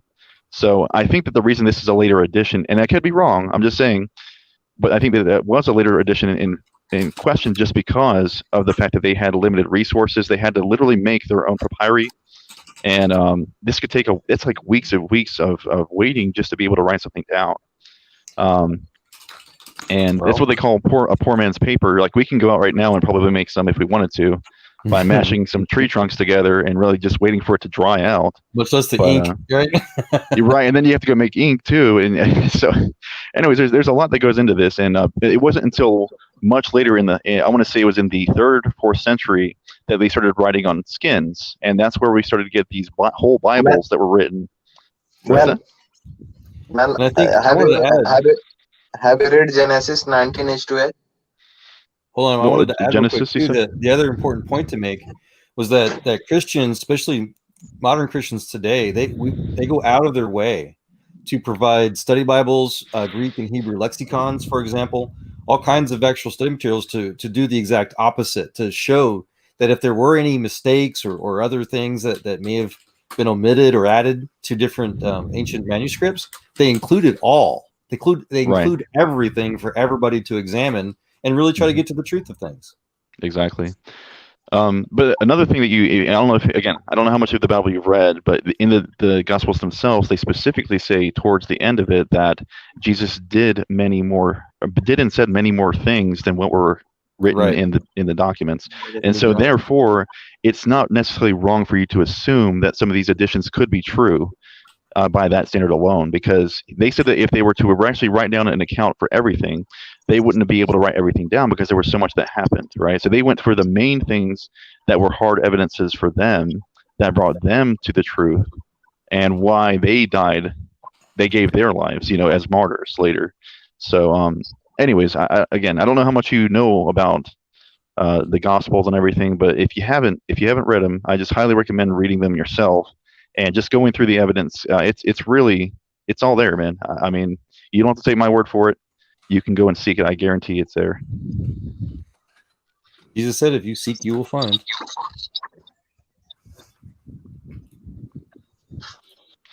But just to clarify, I actually used to be an agnostic leaning towards atheism for a long time. So I understand how you feel. Yeah. It seemed like you had another question, Sanati. Oh, you may be busy. No, I'm giving you a copy paste of some verses of Bible. Okay, no worries. Sure. You can check it is real or fake. I'm pasting it. Please. It's what the Christians started their scientific method for. Test everything. Simus. I'm gonna rub that in, man. I love bacon, right? I love bacon. Love bacon. Can't go wrong with bacon. Name is so ironic. Right. Well, that's my shtick, man. I've been doing science So is this so long? What? Is this supposed to be like a claim to like negative morality? Is that what you mean? Is that the problem here? No, because this is Lot speaking to the people of I missed something. He's putting scriptures from the Old Testament in the private chat. Oh, big one. I'm not even paying attention. There you go. Yeah, is it from Old Testament?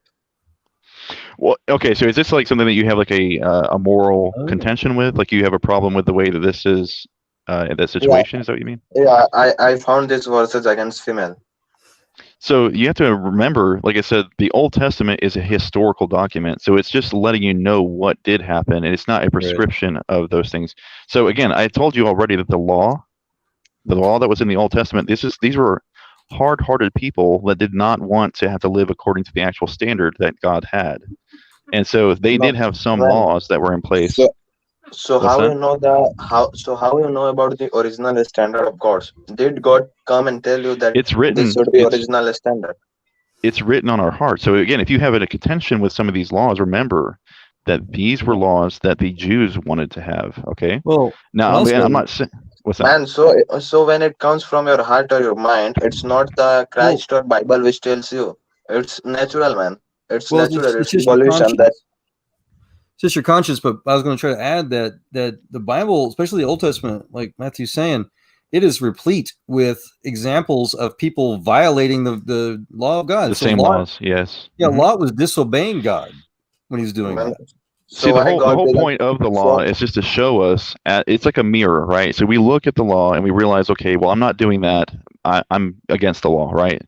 And that's the reason why God had it in the first place. It's to show us what we're not doing right in the first place. But this, by the way, the only law that God gave us was the 10 Commandments. So that's supposed to be to love the Lord thy God with all thy heart, all thy soul, thy mind, and thy strength. Then to love thy neighbor as you love yourself. And then moving forward, this is what Jesus said to the man that came to ask him what were the two greatest commandments, right? And he said because all the entire law and the prophets were within those two. So that is the law, if you want to be just clear and concise here. So if you're not adhering to those laws, then that's breaking the law, right? All these other laws that were in there, they were literally just laws that the Jews wanted to instate because they already had known what captivity was. They already knew how it was to be treated certain ways. And so they wanted things to be fair in a certain context, but they didn't realize that they were doing this in adherence to their flesh. So again, this is long before the revelation of Jesus, where he comes and says, those that are living according to the flesh will, reap such. I can't think of the exact word that's used there. Sorry, but essentially, it's like if you are like the flesh is against the spirit, and so those that are living in accordance with the spirit are against the flesh. Those that are living in accordance with the flesh are against the spirit, and so that's the main issue there. As far as the other scriptures you're referring to in there, so the Hebrew language didn't have a whole lot of good defined definitions for just employment, for work.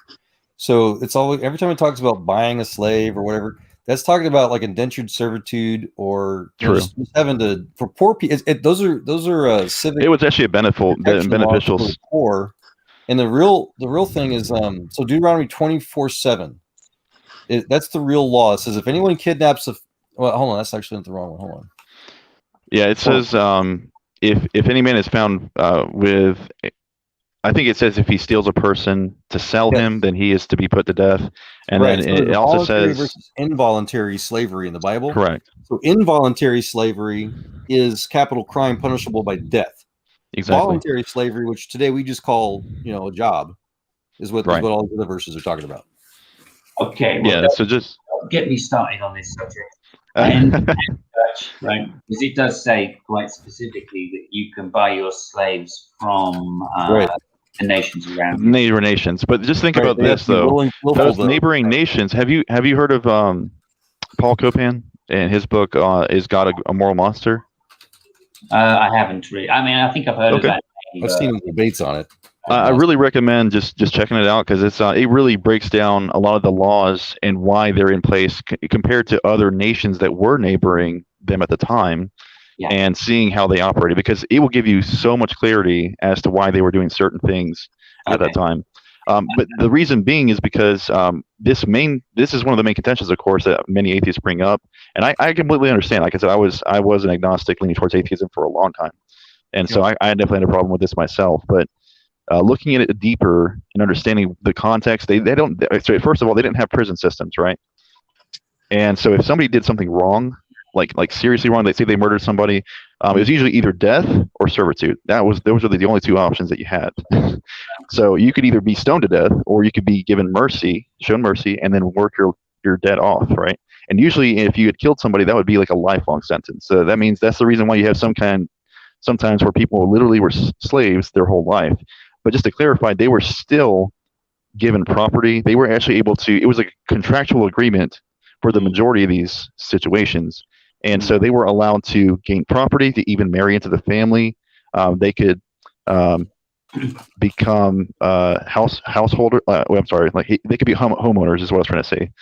And there's a lot of things that they could gain from these things. Not to mention, if they are being bought from neighboring nations, I mean, they were pretty brutal to their slaves. So again, if you're looking at the context of what the Israelites went through with Egyptian slavery for the 400 years, they already knew how harsh that was, and so they didn't want to impose that onto other people. This is what. Yeah. What's that?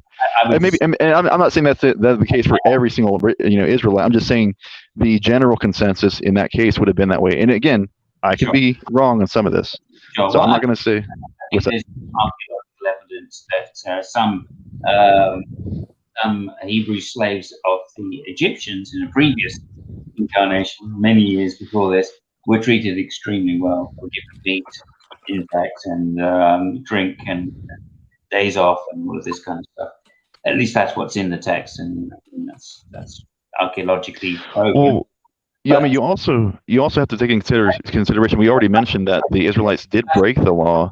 Let me finish, because I don't go down a rabbit hole, because I don't personally think that Bible criticism is the way to go with these things, because as you're saying, there's a context to it, and understanding that context is extremely difficult. I'm not a scholar, so I really don't know it.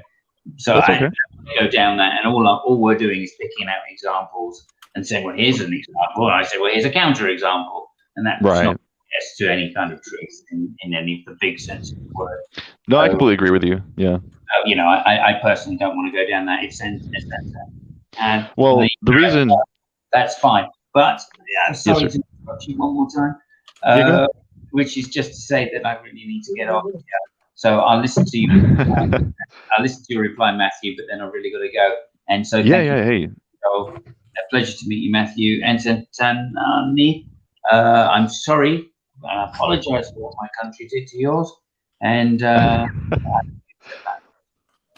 Hey, God bless you either way. I don't know your first name. I guess, is it Simus? Is that right? Yeah. Okay. It's a pleasure, man. It's been a pleasure talking to you. But yeah, just regarding the context situation, the reason why that's important now is because a lot of us are not charitable like we always should be with a lot of these situations. And we were even charitable with some of the cases, like for the nations that were claimed to had committed human sacrifice, of infants and things like that. It wasn't until we actually went and found the archaeological evidence that we were able to say, okay, yes, they really did practice these things, where they found like vases that were filled with infant human remains, and sometimes they would have multiple babies within one vase. But I mean, you can check out the evidence for that. I would recommend. They had evidence for that in Italy. They had some in Greece. But I'm not sure how much you want to look into all that. But it's pretty crazy, man. It's just to realize how much of this stuff is really true, historically speaking. You dropped out. oh dear. Oh man, I wanted to keep talking to him. If you can come back in, Sonati, we'll let you back in, buddy. You are a good example of being civilized and a good conversationalist. So thank you. Yeah, I was going to say thank you to him as well. But okay. Anyway, look, I really got to get to bed. It's what time of the morning here? Well, hey, I hope you have a blessed day, man. I really appreciate the conversation. Yeah. Did you have any final thoughts you wanted to share though too, before you go? Not really. I think what Matthew said was a good place to end that, because he's just advising, like you are, that we should be guided by a reason, and I would endorse that as well. And obviously, we come to different conclusions. Praise the Lord. But okay. I thank you for the blessing. I know that means something, and that's good for me. I'll take that on good faith. So you as well, sir. Yeah. Thank you. I appreciate it. By. I think the Lord blessed us with you, man. So appreciate it. Yes. Take care, guys, and all the best to Mrs. Joel as well. Take care now. Take care. You have a good morning. A good day. Oh, hallelujah. Hallelujah. Yeah. So how's it going? It's been a long day. Yeah, me too. I haven't been getting a lot of sleep because of my kids, but I just got off of work about an hour and a half ago, and no, it's just listening to some evidence about it's actually the discussion, for abiogenesis. You know about the stuff that's going on with Professor Dan or Dave. I think it is Professor Dave. I've listened to him briefly, but if there's something specific, you'll have to refresh me. So Dr. Tour, James Tour, was doing a more or less like I don't want to say it's a hit piece or anything like that. He's just breaking down the video that, and it's funny because I remember I went and found that video, or rather, it showed up in my feed, and I was like, "What does he got to say?" So I listened to it, and I was like, "Okay, so he's doing a hit piece against Dr. Tour." Which it really was. Like, he started off from the video at the very beginning saying, okay, well, this is what James Tour's presuppositions look like. And so he shows the very end of all of his, it's like the 5 minutes where he's talking about his testimony and then how he came to Jesus. What's that? Tour's testimony? No, how he does his lectures, like where he does the breakdown of like how he believes that abiogenesis is very hard to reconcile with real actual science. Right. And so he's like, look, I'm a organic synthetic chemist. I've been doing this for more than 30 years. I've written more than 700 papers that have been peer reviewed, and they've been thoroughly what's the word he used? Scrutinized. And so he goes from there and he says, look, I understand that my views are controversial.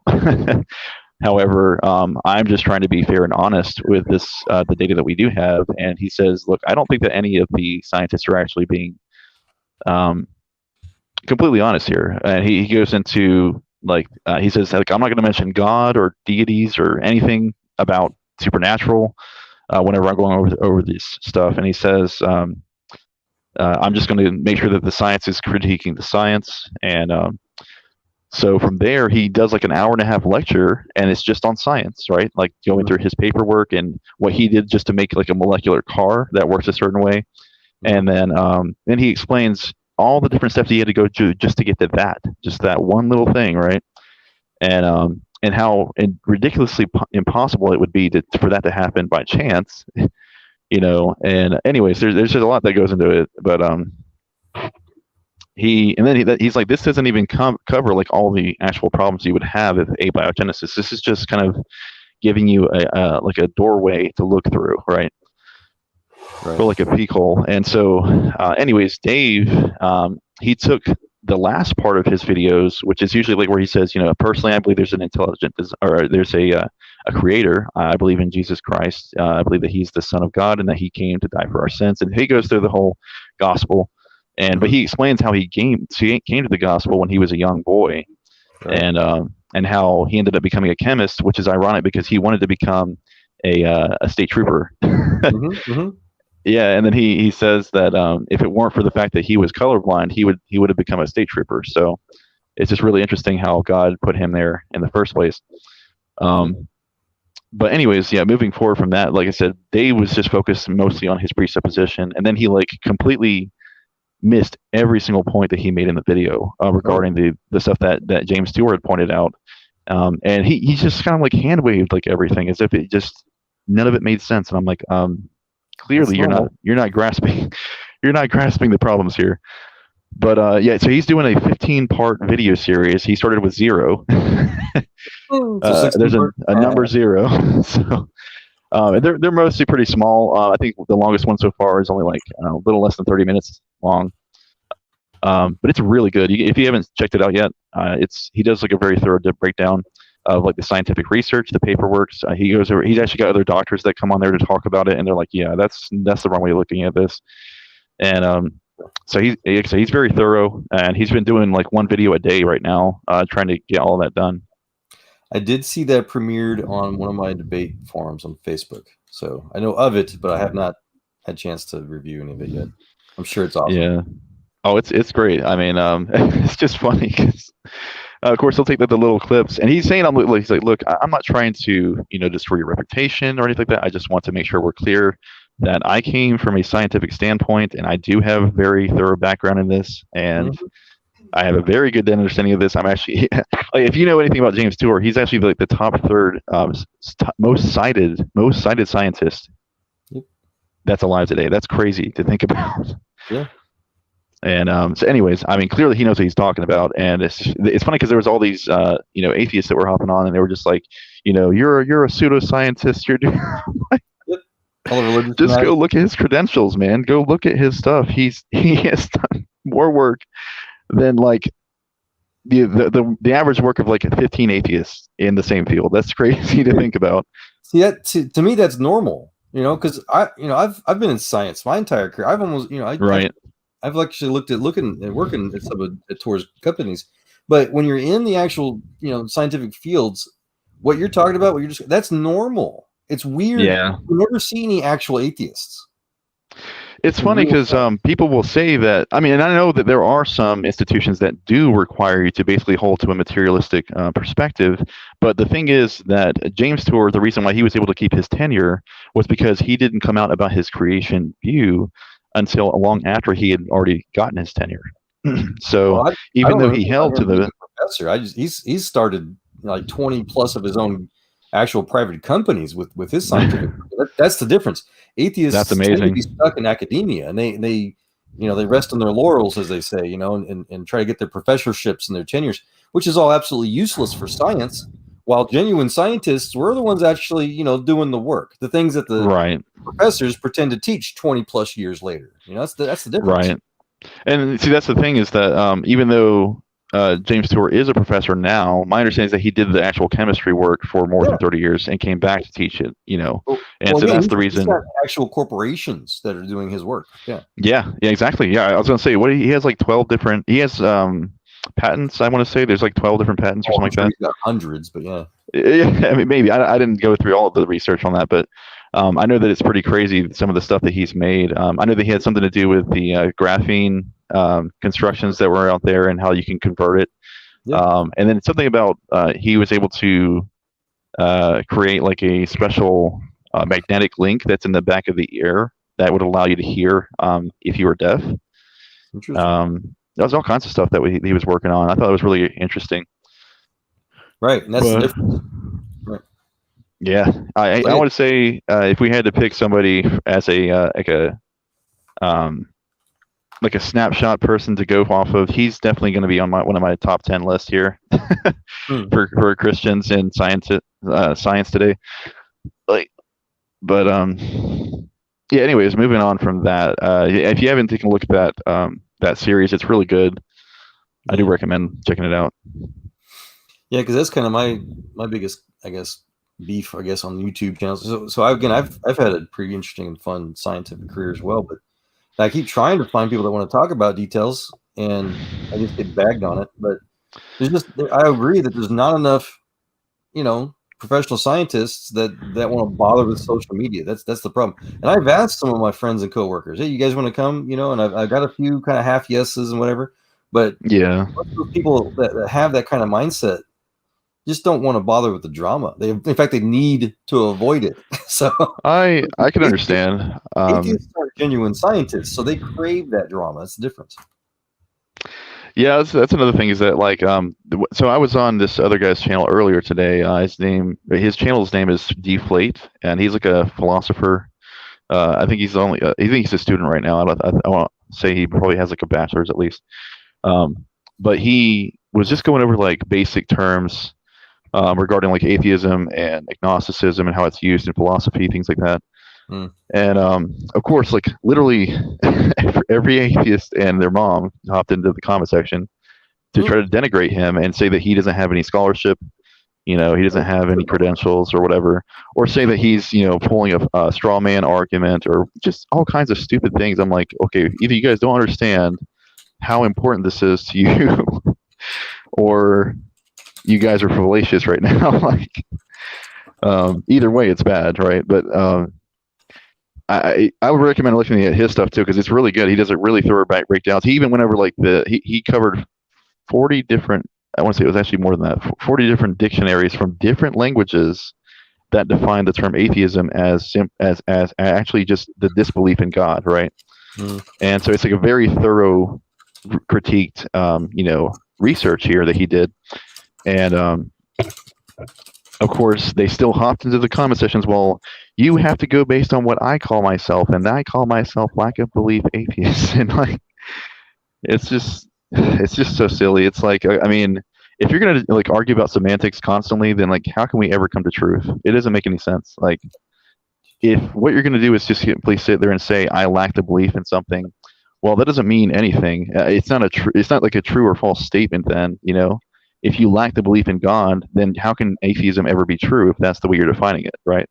It doesn't make any sense. So I had a really good post that I made. If you want to hear my definition, well, not my definition, but actual scientific definition. I wrote that the only epistemologically scientifically correct definition of atheism is the religious belief God may not exist due to the appeal to ignorance logical fallacy claim that anything can be false due to a self-confirmed lack of evidence. Yeah. It further said that atheists only believe God may not exist since they deny the science theists discover. Atheist religion indoctrination even forces atheists to never even be able to know what science is that falsifies their religion, to the point they're forced to ask theists what science is instead of being capable of learning it on their own to explain why theists' scientific evidence for their beliefs is wrong. Since science is forbidden in the atheist religions, and I quoted, science is strange as a man from God. A lot of science back. That's my recent interpretation. That's a great one. I mean, it's really thorough and deep in its analogy there. I think it's very good the way it's critiqued there. Well, I was going to say a lot of it goes to point out the fact that there's so much corruption in the data regarding like evolution, abiogenesis, the things that these people have to hold to and they don't realize that they are literally walking on a very thin line. It's On the abiogenesis? What's that? On just abiogenesis or something else? I mean, across the board. So, like the evidence regarding evolution. So, first of all, their mischaracterization of the word microevolution to be equal to, macroevolution at some level is insane. That's just another fallacious issue here. Again, they're using semantics to win their case every single time. Every single time, it's a semantics game, and I mean, that's literally all they have. It's just a semantic game and this literal faux evidence that they had. When I did, because I watched the entire creation seminar that Kent Hovind made, right? And although I don't agree with everything that Kent Hovind believes, I think his evidence regarding like what's in the textbook as fallacious is 100% right. He breaks it down very thoroughly so people can understand, especially the lay person. And then he says, "Hey, look, this is a lie. Why is it in the textbooks?"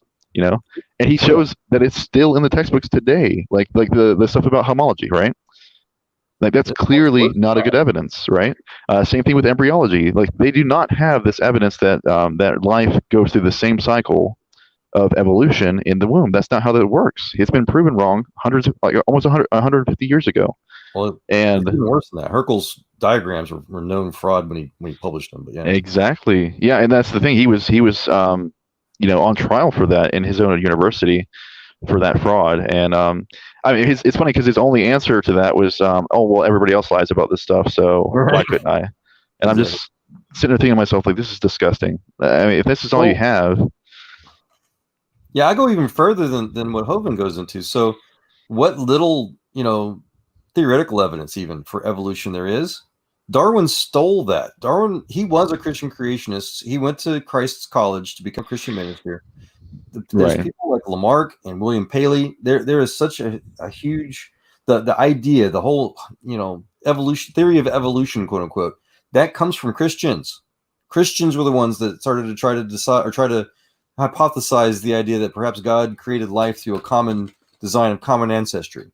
And that's what Darwin preached for the majority of his life until his daughter died. And then the way I describe it, he added the atheist white supremacy dogma from Huxley. He added that to the Christian creationist theory of evolution, and that's what atheists worship today, basically.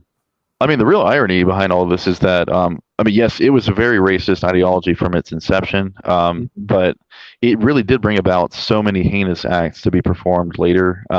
I mean, so many. Obviously, there's the Holocaust, but before that, you had like the Aborigines that were being hunted just so they could try to show evidence of evolution in the museums.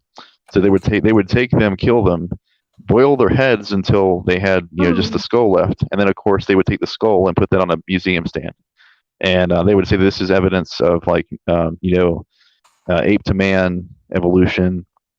They did this with the pygmies as well in Africa. There were several African tribes that were hunted almost to extinction in their areas there. And it was just, it was just horrible to think about, actually. But this is literally like the foundation for racism. That's the saddest thing about it. Darwin verbatim from his own book, his own Origin of Species book, to prove the racist part of it. But I could share that now if you guys haven't heard of it. Wait, which was it again? It's which one is where his quotes are from? Darwin? Well, you said that you were going to show it. I just wanted to make sure. Well, I could just read it. Yeah, go ahead. So I got a huge quote pile. This is from I got a book. So, I need to get a copy of that. I've emailed it to several people, like Gavin and whatnot, but this is on his Affinities and Genealogy of Man, The Descent of Man. Selection in relation to sex, 1871, Volume 1, Chapter 4, page 200. He says, quote, "But all these breaks depend merely on the number of related forms which have become extinct. At some future period, not very distant as measured by centuries, the civilized races of man will almost certainly exterminate and replace throughout the world the savage races. At the same time, the anthropomorphous apes, as Professor Schaffenhaus has remarked, will no doubt be exterminated. The break will then be rendered wider, for it will become it will intervene between man in a more civilized state, as we may hope, than the Caucasian, and some ape as low as a baboon, instead of as at present between the Negro or Australian and the gorilla. So that's Darwin literally saying that his preferred and civilized race of white people will, quote, exterminate and replace throughout the world the savage races of black people and gorilla. Verbatim. We'll see it. It's just insane because the other thing with that is that they also had hard evidence that there's vast differences between the jump from a similar ancestor from a chimpanzee to a human than between, say, a black man and a white man from two different climates or whatever. I'm like, they knew this like back then, and they had no problem still clinging to this notion that everything had to be based on race and color, which is just purely based on melanin. Like, it's so stupid. I mean, the reason why the Aborigines look different is because they had their brow ridge, and their muscles and their cheeks were stronger because they were using their muscles a lot. They would use them for like vice grips, basically, so they could pull skin off and things like that, things that they were eating. And or they would use it for grinding things, their teeth, of course. So they had really thick jawbones, and so that's where they would get these strange structures regarding the skull shapes. But it was always the same. It was still a human being, right? And if you check their genealogies back far enough, of course, you would see that we are from the same ancestor, which is still a human being. So that's precisely what the Human Genome Project proved. Right, exactly. They just assumed that Darwin was right, that the different races, of humans, and there's 4 basic ones, the Caucasian, the Negroid, and the 2 other ones that I forget, Mongoloid or whatever. And so when the Human Genome Project deciphered, the first human DNA code, it found that none of that all those different, quote unquote human races were actually all identical, and the only differences were what's called epigenetic, outside of genetic, which actually confirmed Lamarck's, because again, he was one of the very first to be credited for the theoretical evolution theories. He was a Catholic, he was a Christian, and Lamarck, some people make fun of him still. He's the one that talked about how giraffes' necks, perhaps they grew longer because as the trees became more scarce and they grew taller than the next generation would adapt to be able to stretch their necks taller and stuff like that.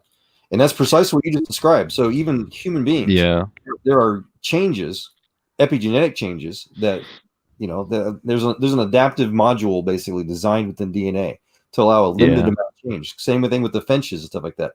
But the source code, the actual kernel of the program remains the same. And so and then my own brother's actual proof of this. So he, him and I both born and raised in Houston, Texas, right? Old Southern boys. And he did missionary work in Botswana for a decade, He's speaking Swahili. He's got that South African accent.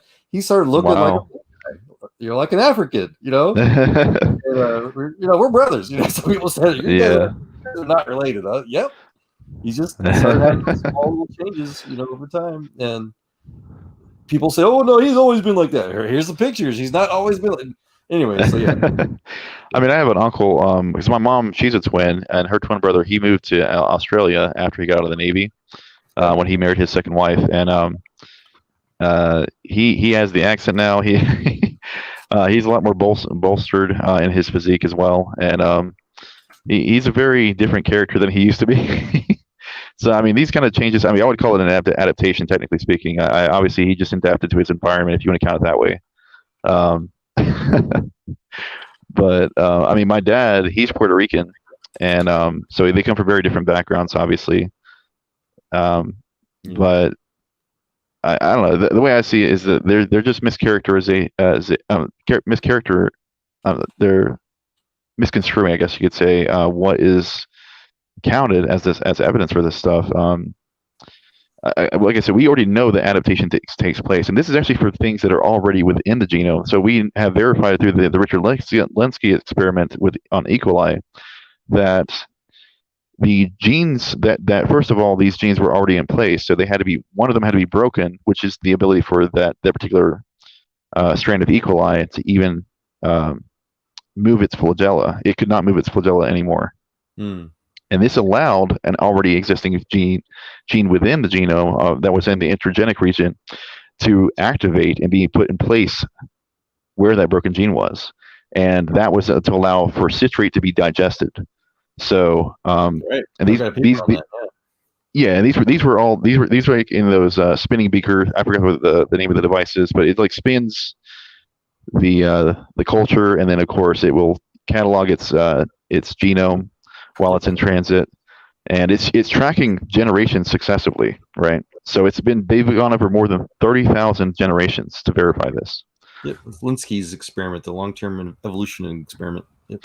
Yeah, and the only reason I even know about this experiment is because I spoke to a biologist, a PhD biologist named Dr. Ling, and she was so mad at me because I proved that she was wrong about this, because she said that she was part of the experiment and she thought it was the best evidence that they had. Which that's what she said. I was like, "What's your best evidence?" Right? They said it for 15 years. You're right. Yeah. Yeah, but it turns out that even Richard Lenski had to recant on this, and he said, "Look, this is obvious that this is already in the genome from the first generation that we had, and then it was verified that it was basically it was in like an off position the whole time until it came to be necessary." So that means, first of all, you have to environment, correct? Exactly, and that's the thing is, have you ever been known to find bacteria like E. coli in citrus? When? How? It's just crazy. Double pasted it. So yeah, so these guys that I just shared, they got published in PubMed.gov, and they explain everything you're talking about. They explain how the CIT plus mutation, where how it was grew in different clumps. They explain all those. Well, everything you just explained. It's in the abstract of this article, and of course the article itself goes really deep. But the very end of it, I quote often, it says, "We conclude that the rarity of the LTEE mutant was in fact an artifact of the experimental conditions and not a unique evolutionary event. No new genetic information or novel gene function evolved." Exactly. So LTE actually disproved random evolution. Exactly, and I've been putting this out to so many atheists. They do not want to accept this. It's the hardest evidence against them now. They don't even realize it.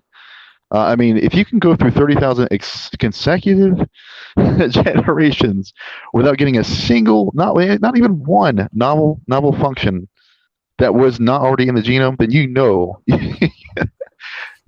that this is not going to happen in real life. I'm sorry, it's just not. Anyways, I thought it was funny because in the end, when I spoke to Dr. Ling, she had to recant after realizing that I was right about this. I went and verbatim copied some of the articles regarding this particular experiment, and this is on by the way, this is on a thread on an evolution theory video that I had found, and I was like, you guys realize that this is fake, right? Right. They don't. And she got so mad at me. That thing for. She got so mad at me. Yeah. How dare you? She literally ended up rage quitting the comment section. It was funny. What's that? Really good job. Yeah, I thought it was ironic because I mean we were going back and forth like I want to see for 4 or 5 days, and my wife was watching it unfold. It was pretty funny. And she's just one of those people that was like, obviously on her high horse. Obviously, she has credentials, and I was respecting her. I was like, look, I understand that you have credentials, but I want to see the evidence. If you were going to tell me that you have this hard evidence, please show me the experiment. Tell me what you found, right? And so she essentially just sent me the article regarding this, and then I went and read through everything that she gave me, and so I went and looked for other articles that were, talking about this for later dates. And then that's when I found the article from Richard Lenski himself, and how he explained that this is actually false. I'm sorry, Parker. I mean, trying to make excuses for him is not really good. Darwin still said that black people are going to be exterminated by white people, verbatim. It was Christians that started the global abolition movement using the Bible. Yeah, it's actually, there was a preacher, one man, I forgot his name. He was going cross country, and he was getting people to come back to Christ through his preaching. And it turns out that's where people started to think that abolition was the best way to go. But it didn't last long, of course, because there were people that were like, "Oh, it's not really that bad." So, anyways, Darwinism, yeah. They had the moonshiners and everything that was going on. It got way worse. So. Yep. Yeah, and then the American Republican Party was exclusively founded on ending slavery. So, anyways. Wait, I don't understand. Why is he saying something about Abraham? He's saying Abraham was a racist, and the only thing I can think of that could be remotely close to that was the maidservant that he had sex with because he wasn't believing God about Sarah being able to give him children. So Sarah gave him. Wasn't she like Ethiopian or something? I don't remember. Yeah, so I guess Abraham was racist for having sex with an Ethiopian, I guess. Seems backwards. That doesn't make any sense. Okay. So you have to explain it, Parker, otherwise I can't remember. Yeah, I would just like some context. I just want to make sure I didn't misunderstand where you're welcome. From. Sure, you're welcome, Mr. Parker. If you want to see my link, here he is. Here we go. Welcome, sir. How you doing? Does he mean Lincoln? Abraham Lincoln? Is that what he means? No, I stand corrected. Thank you, Mr. Parker. You even said that too about Abraham Lincoln, and I keep going back to Abraham, the Bible dude. I'm so sorry. I didn't type in Lincoln. I'm sorry. Yeah, no, my bad. I just want to make sure I didn't miss that. It's past midnight for me. I apologize. Go ahead. Yeah, Abraham Lincoln was still a racist because there's a quote of him saying that I do not favor the Negroes, or do I qualify them to intermarry with white people. There's a physical difference between the white and black races, which I believe will forever forbid the two races from living together on terms of social and political equality. Yeah. Well, this is also, again, I'm not trying to defend him necessarily, but I just want to say for nuance and context here, this is obviously within a day and age where it was just common practice for there to be such racism. But Darwin was also during a time where racism was generally accepted. He wasn't extremely racist. No. Okay. No, the reason we have the contention with Darwin is because his idea led to further racism and it gave him a foundation for said racism. That's the problem. I have no problem with the fact that he was a racist. I don't care. Right? Okay, do you think Darwin was alive when the Christians were ending slavery, including in America? So Abraham was nominated for the first American political party that was founded on ending slavery. That's in their first political platform. And I mean, clearly, I think it's funny that obviously in that day and age, it would have been hard to come to reconcile that. But again, the entire people argue even today, even Democrats will argue today that there's certain cultural differences between people of different colors of skin, which is absolutely stupid. Well, think of it this way: like the whole abortion issue. Like Margaret Sanger with, and it's not because, and you see that all over the world. So I spent a year in South Korea, for example, and those guys, it's kind of cute. They almost all look exactly the same. They're all short. They most of them have black hair. But they'll still find reasons to be racist, Oh yeah, I mean, racism literally exists like in every other country. I mean, they have contentions with it here because of the fact that there's such a free society that we live in, and they're just trying to, like, I guess you could say, perfect it because they can't do anything in these other countries, knowing that they're going to go over there and they're just going to be shouted out, But I mean, if you look at, like I said, there's like the eugenics program and Margaret Sanger with the abortion I got her quotes too, situation. Yeah. I mean, she was one of the hardest racists that ever existed, and the entire point of abortion for her was to literally get rid of the black race. But do you think like the people who get abortion or scientists who use evolution are racist for using those things? The problem is that it's a foundation for that belief, and that's exactly what Margaret Sanger used. She said that because it's simply an animal, that we were all animals that were derived, that there's nothing wrong with killing a baby, and that's the reason why we have all these arguments today. Which is, I mean, obviously we're killing babies. It's not that hard to understand, but I would further if they do it with agreeing with Darwin, then absolutely racist. Yes. That's the primary motive. Is that Negroes are savage races, or they're racially unfit, as Singer put it. If they get aborted, it doesn't matter if they're racist or murderers. That's true. Oh, did y'all hear Mrs. Joel? Got the mic pointed away. You want to repeat that?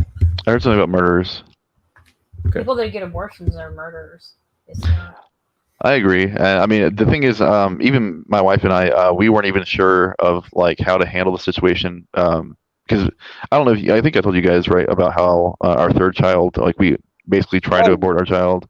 You told me the But other day, yeah, and so like obviously, we came to repent of that, and we were blessed with how things worked out. But Okay, good.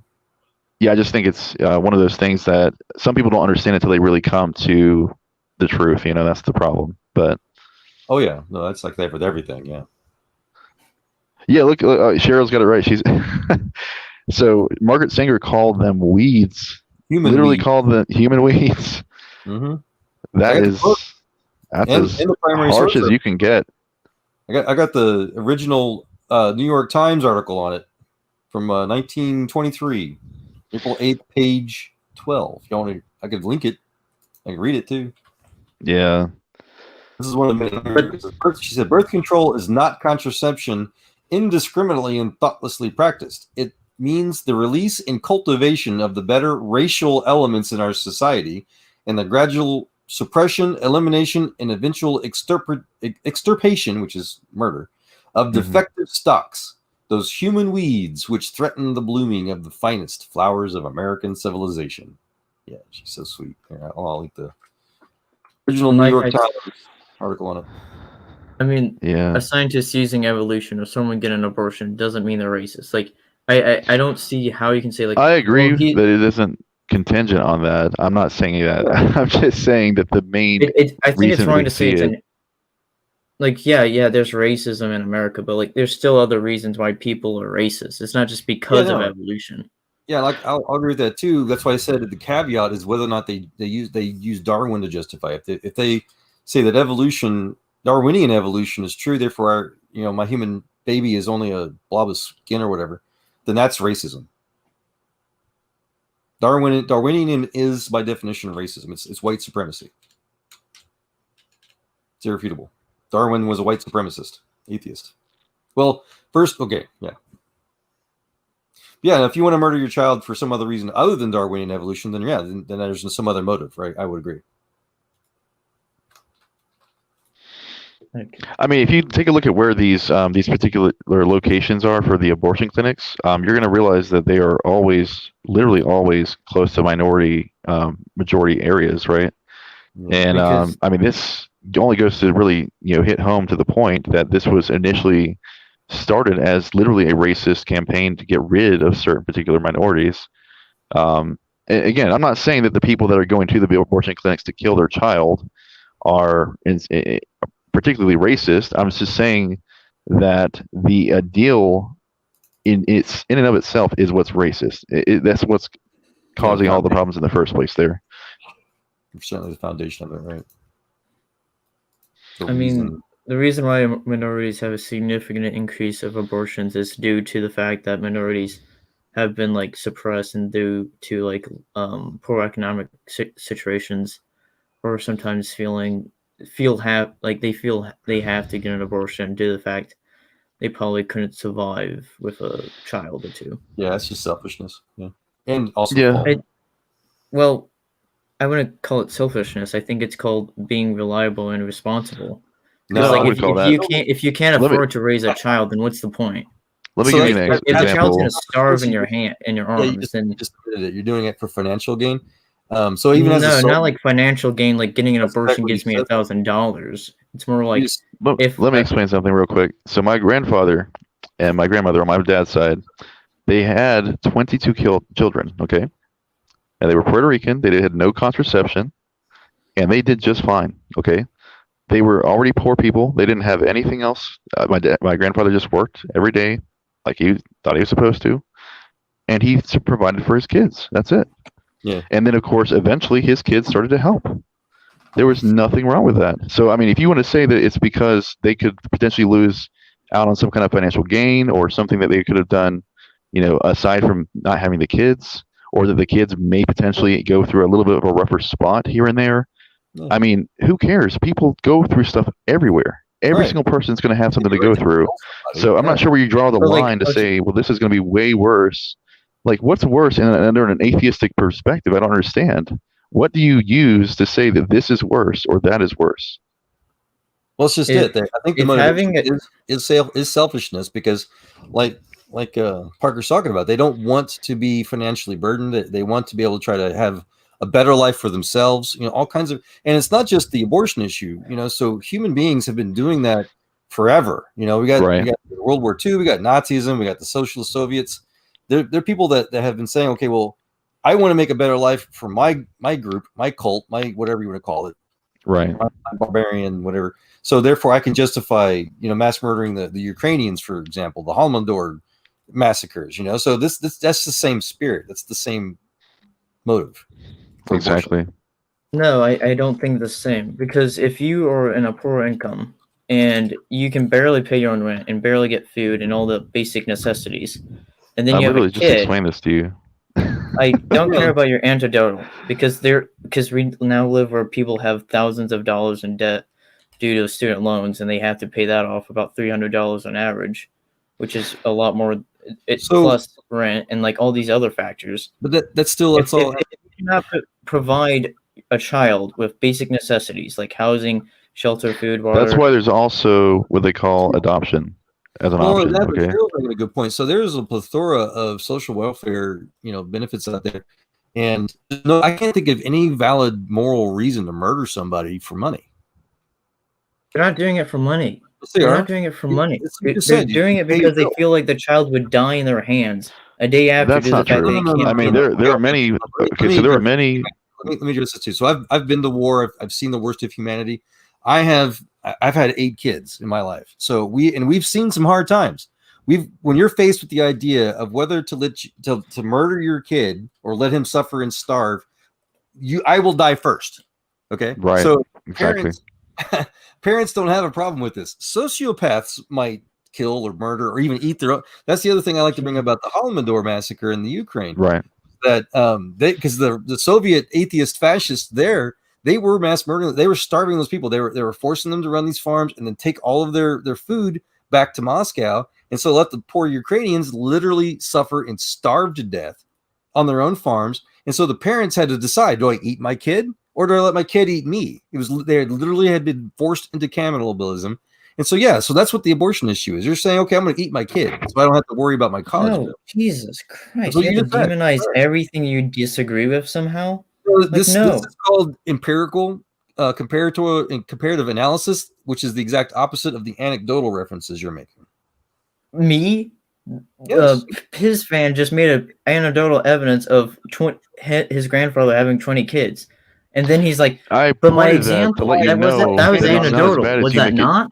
What's why? Yes. You can call it anecdotal, but it's a living. Look, you say it's anecdotal. Yes, these are real people that existed. I'm pretty sure. How is that anecdotal? I just explained to you these are real people that lived and did have 22 kids. So you ignored everything I just said, Parker, so you can focus just on anecdotal reference. But you ignored all of the empirical evidence I just gave. What's your empirical evidence that they had it? I'm afraid that your religion probably just filtered it right out. I don't know if I feel like bothering to repeat it.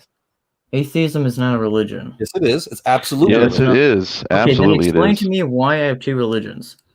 Let me tell you this: the Supreme Court has already ruled that atheism is counted as a religious belief. Okay, it's already been set in stone. Yes, it is. If you're going to say that the government is no longer your authority, because remember you have societal standards that we have to uphold, right? Is that not what you're going to believe? Sure. The government has already come out and said atheism is a religious belief, and you know why? Because it is a religious belief. What?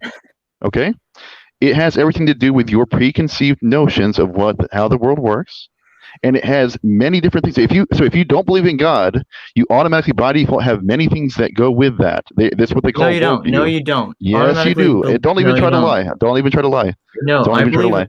I used to be an agnostic, leaning towards atheism. I know exactly what I'm talking about here. You don't have to try to one off this, okay? Let him share. Okay. If you want to call it truth, you have to prove to me that it's true. Okay.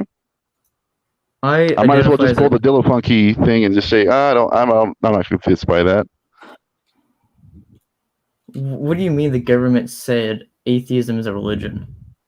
So they provide tax breaks to religious groups, and guess what? The Freedom from Religion Foundation was receiving tax breaks for said religious belief.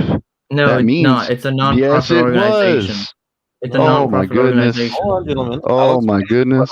I've done research on this. So what happened? So the Obama administration started to reinforce. It's been in the books for over a century, but Obama started to give automatic religious tax exemption breaks to atheist churches and clergies, and so those Exactly. What? Okay, what's the policy? Obama. I'm explaining it, and this article goes into some detail. And there's plenty of others.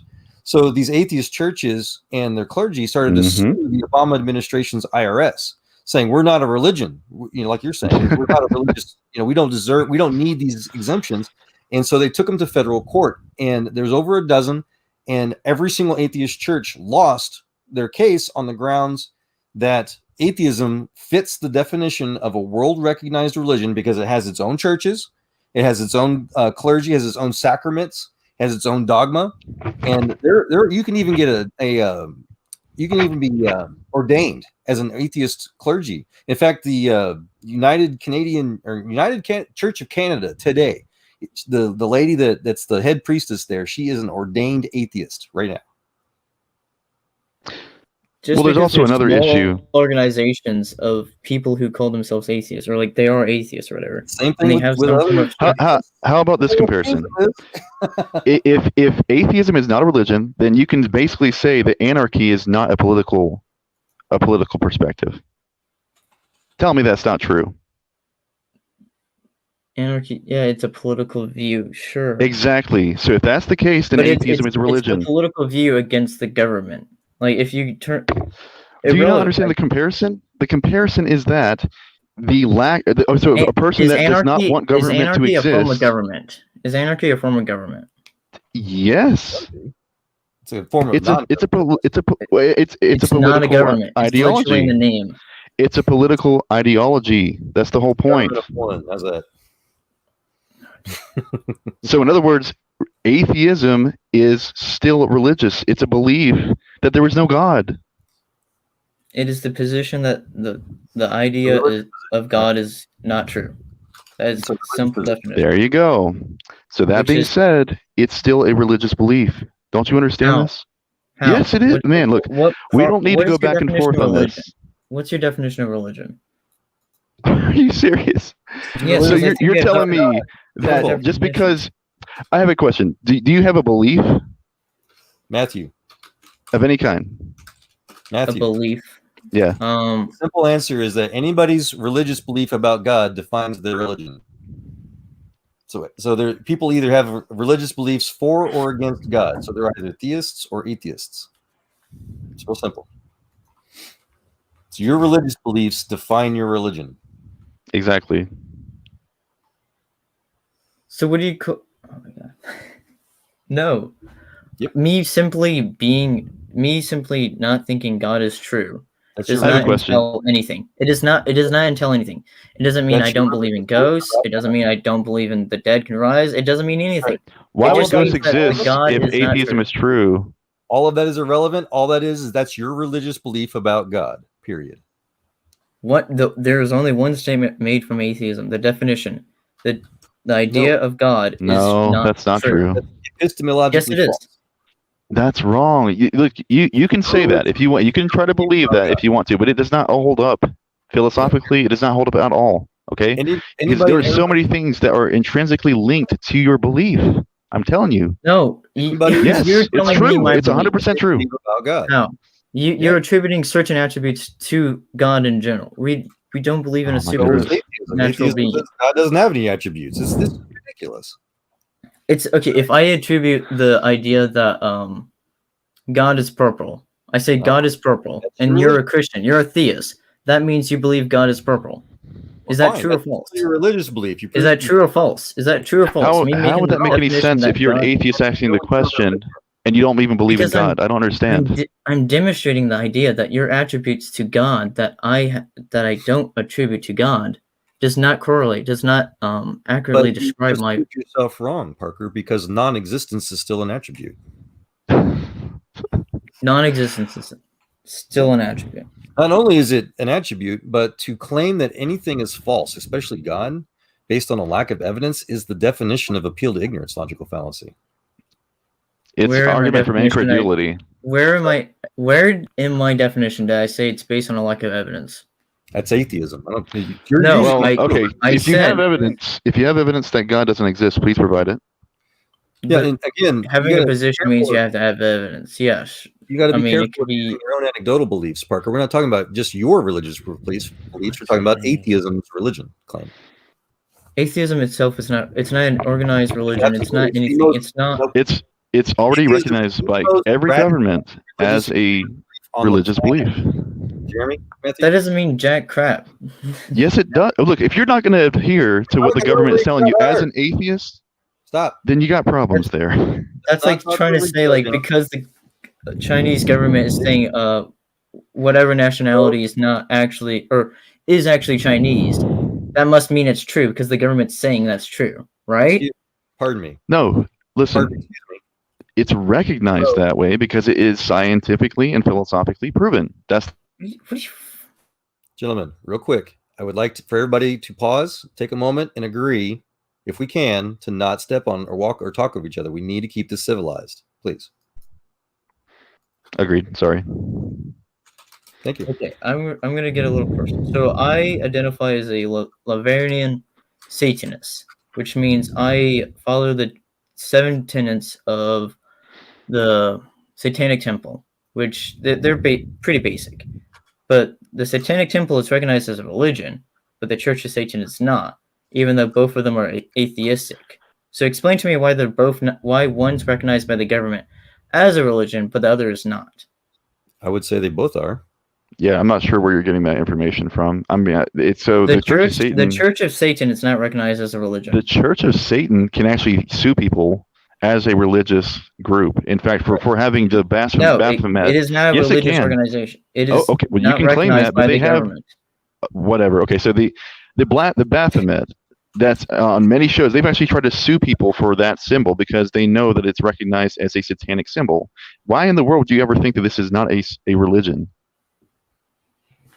Yeah, Satan. I've met Satanists that they're very vehemently complain that their religion is better than Christianity. It's crazy. I mean, there's different kinds of Satanists, but I said I was a Laverian. I agree with you that there's different types of Satanists. I don't think. I mean, clearly you can be any number of. So okay, from the Christian perspective, if you're not a Christian, you are a Satanist by definition. But just to clarify, I mean, I'm not worried about what you identify as. Does that make it true? That's just like the transgender issue. Just because you are a man. God. And you want to pretend to be a woman doesn't make you a woman, right? Like I don't understand why you're trying to make this argument. Tells me I'm part of a religion doesn't mean I'm part of a religion. We have to have definitions. That's the same argument. You just no. We have to have. We have to have. Go ahead. That's perfectly fine, Mr. Parker. If you want to believe that your religious belief about God isn't your religion, that's fine. But the rest of us don't have to believe you. Is that good enough? Yeah, just okay. It's fine. In fact, because I'm a soldier. All right, Pig's here. He's a sailor. So we are the type of people that put our lives on the line, volunteer to make sure that everybody has the right to believe whatever the heck they want. So that's fine. We can all agree and be happy. I'll make the case that atheists generally just like to claim that their religious beliefs about God is not their religion. That's an anti-humanistic, belief claim to be able to basically try to disassociate themselves from the rest of humanity that disbelieves with their religion. But and they're right to believe it,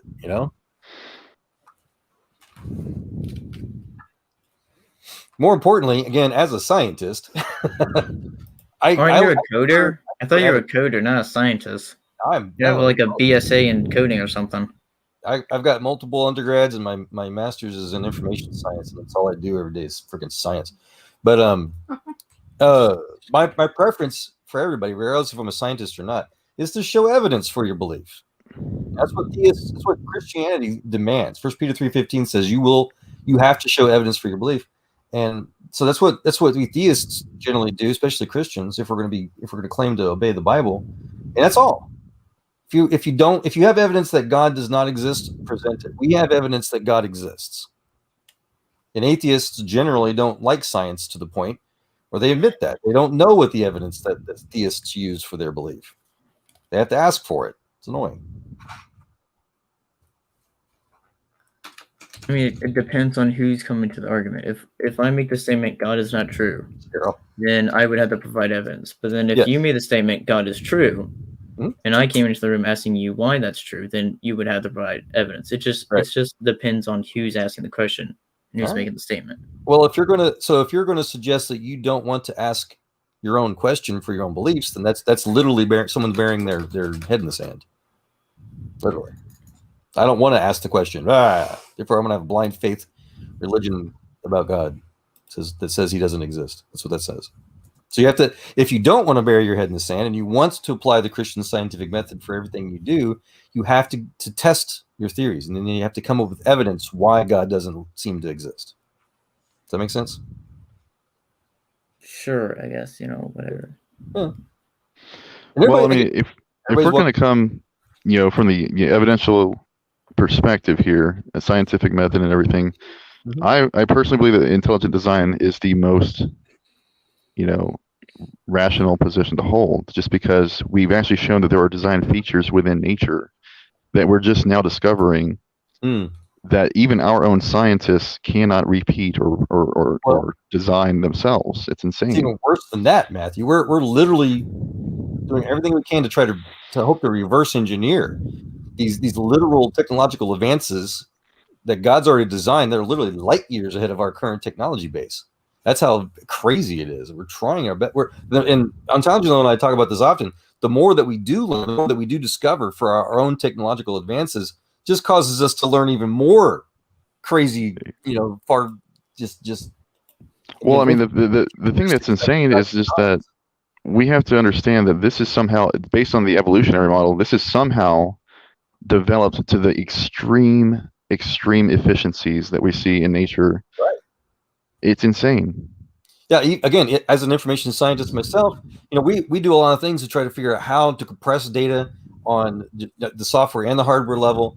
And so DNA, the language of God, as the Human Genome Project director talks about it, literally compresses information down to the molecular level. Can you imagine what our hard drives and the different things that we do would be like? What they could do. Yeah. Well, I mean, so what about like the monarch butterfly, right? Like this is one of the most prime examples I could say of engineering I could ever imagine. So we're talking about an animal that has like a net weight of like a few grams, and it's housing, the brain like the size of like a grain of sand, less than that, not even technically speaking, but it can travel 2,000 miles to this very specific island that people didn't even know existed until they went and tried to trace it. And it does this without any guidance. These have successive generations that have somehow genetically found out how to travel to and from this specific island. Probably certainly without any cognitive guidance. There could be all kinds of instinctive, navigational, sensor arrays. True. But I just think it's interesting because, and then, well, think about it this way: they have a 3-generation cycle that they go through before setting back out to their original feeding grounds, and the 4th generation is actually supposed to last 5 times as long as the normal butterfly generation. And there's no reason for this. There's no, like, they have the same amount of food from what we understand. They still have to travel the full distance of the two. It's almost 2,000 miles that they have to travel. Right. I just can't fathom what it would have taken. Yeah. I was gonna say, there's all kinds of stories where a dog will get lost or whatever, and will literally travel, like you said, thousands of miles of unknown, uncharted territory for that creature, and still make it home somehow. Right. Well, see, that's another thing. See, like I said, I did navigation on a submarine, and so we had to be able to pull sources from all different types of, or get fixes from different sources, of course. Right. And we would use all kinds of different equipment, but we would still sometimes be off course, have to realign, make sure. And if it weren't for those fixes, we would have been lost. So lost. So I mean, that's why we had to rely so heavily on the position of uncertainty circle that we were within, because if it weren't for those, we would definitely be hitting stuff. Let's put it that way. And anyways, I can't imagine that this just happened through an evolutionary process. That just doesn't make any sense to me. Well, now people will start to say that's an argument for incredulity, but it's not that. It's just that if you look at how, just think about it, how difficult would it be if we ourselves can't even design some of these specific functions? It's just that simple. Think about it. If we can't even design it, how in the world do you think that this just came about for some unguided natural process? It makes literally no sense. Yeah, I love that subject, because again, that's what I do for a living. So we can take those theories. We don't have to just say how. We try to do that. We've been trying to do that for many years, and yeah, so we try to apply random functions and stuff, different things for. Hold on, my wife is very distracting. Give me a second. I gotta put this Hurry up! She's literally shoving her giant pillow. Hurry up! Don't prop my legs up there. Trying to have fun with the scientific conversation for once. Hurry up! What? No! Scientifically make your legs. I'm gonna make you eat that pillow. Now look at you! My God, I'm gonna squirt you with that. All right. Guys. Hello. What was I saying? Okay, random information. All right. So yeah, everything from data mining to machine language, advanced artificial intelligence, heuristic layering, all kinds of different fields that we try to use. Just random inputs, and we actually try to test. Like for example, trying to test a new machine language mind, for lack of a better word, protocol. We'll create our data sets, the ones that we know are true, that we use to literally teach, an AI to try to decipher and mimic, and then we'll give it different percentages of, true or false. Basically, if it was able to guess what the output was based on the known results, it'll give a percentage of reliability, basically. And then so certain algorithms will give high, medium, or low, basically types of outputs.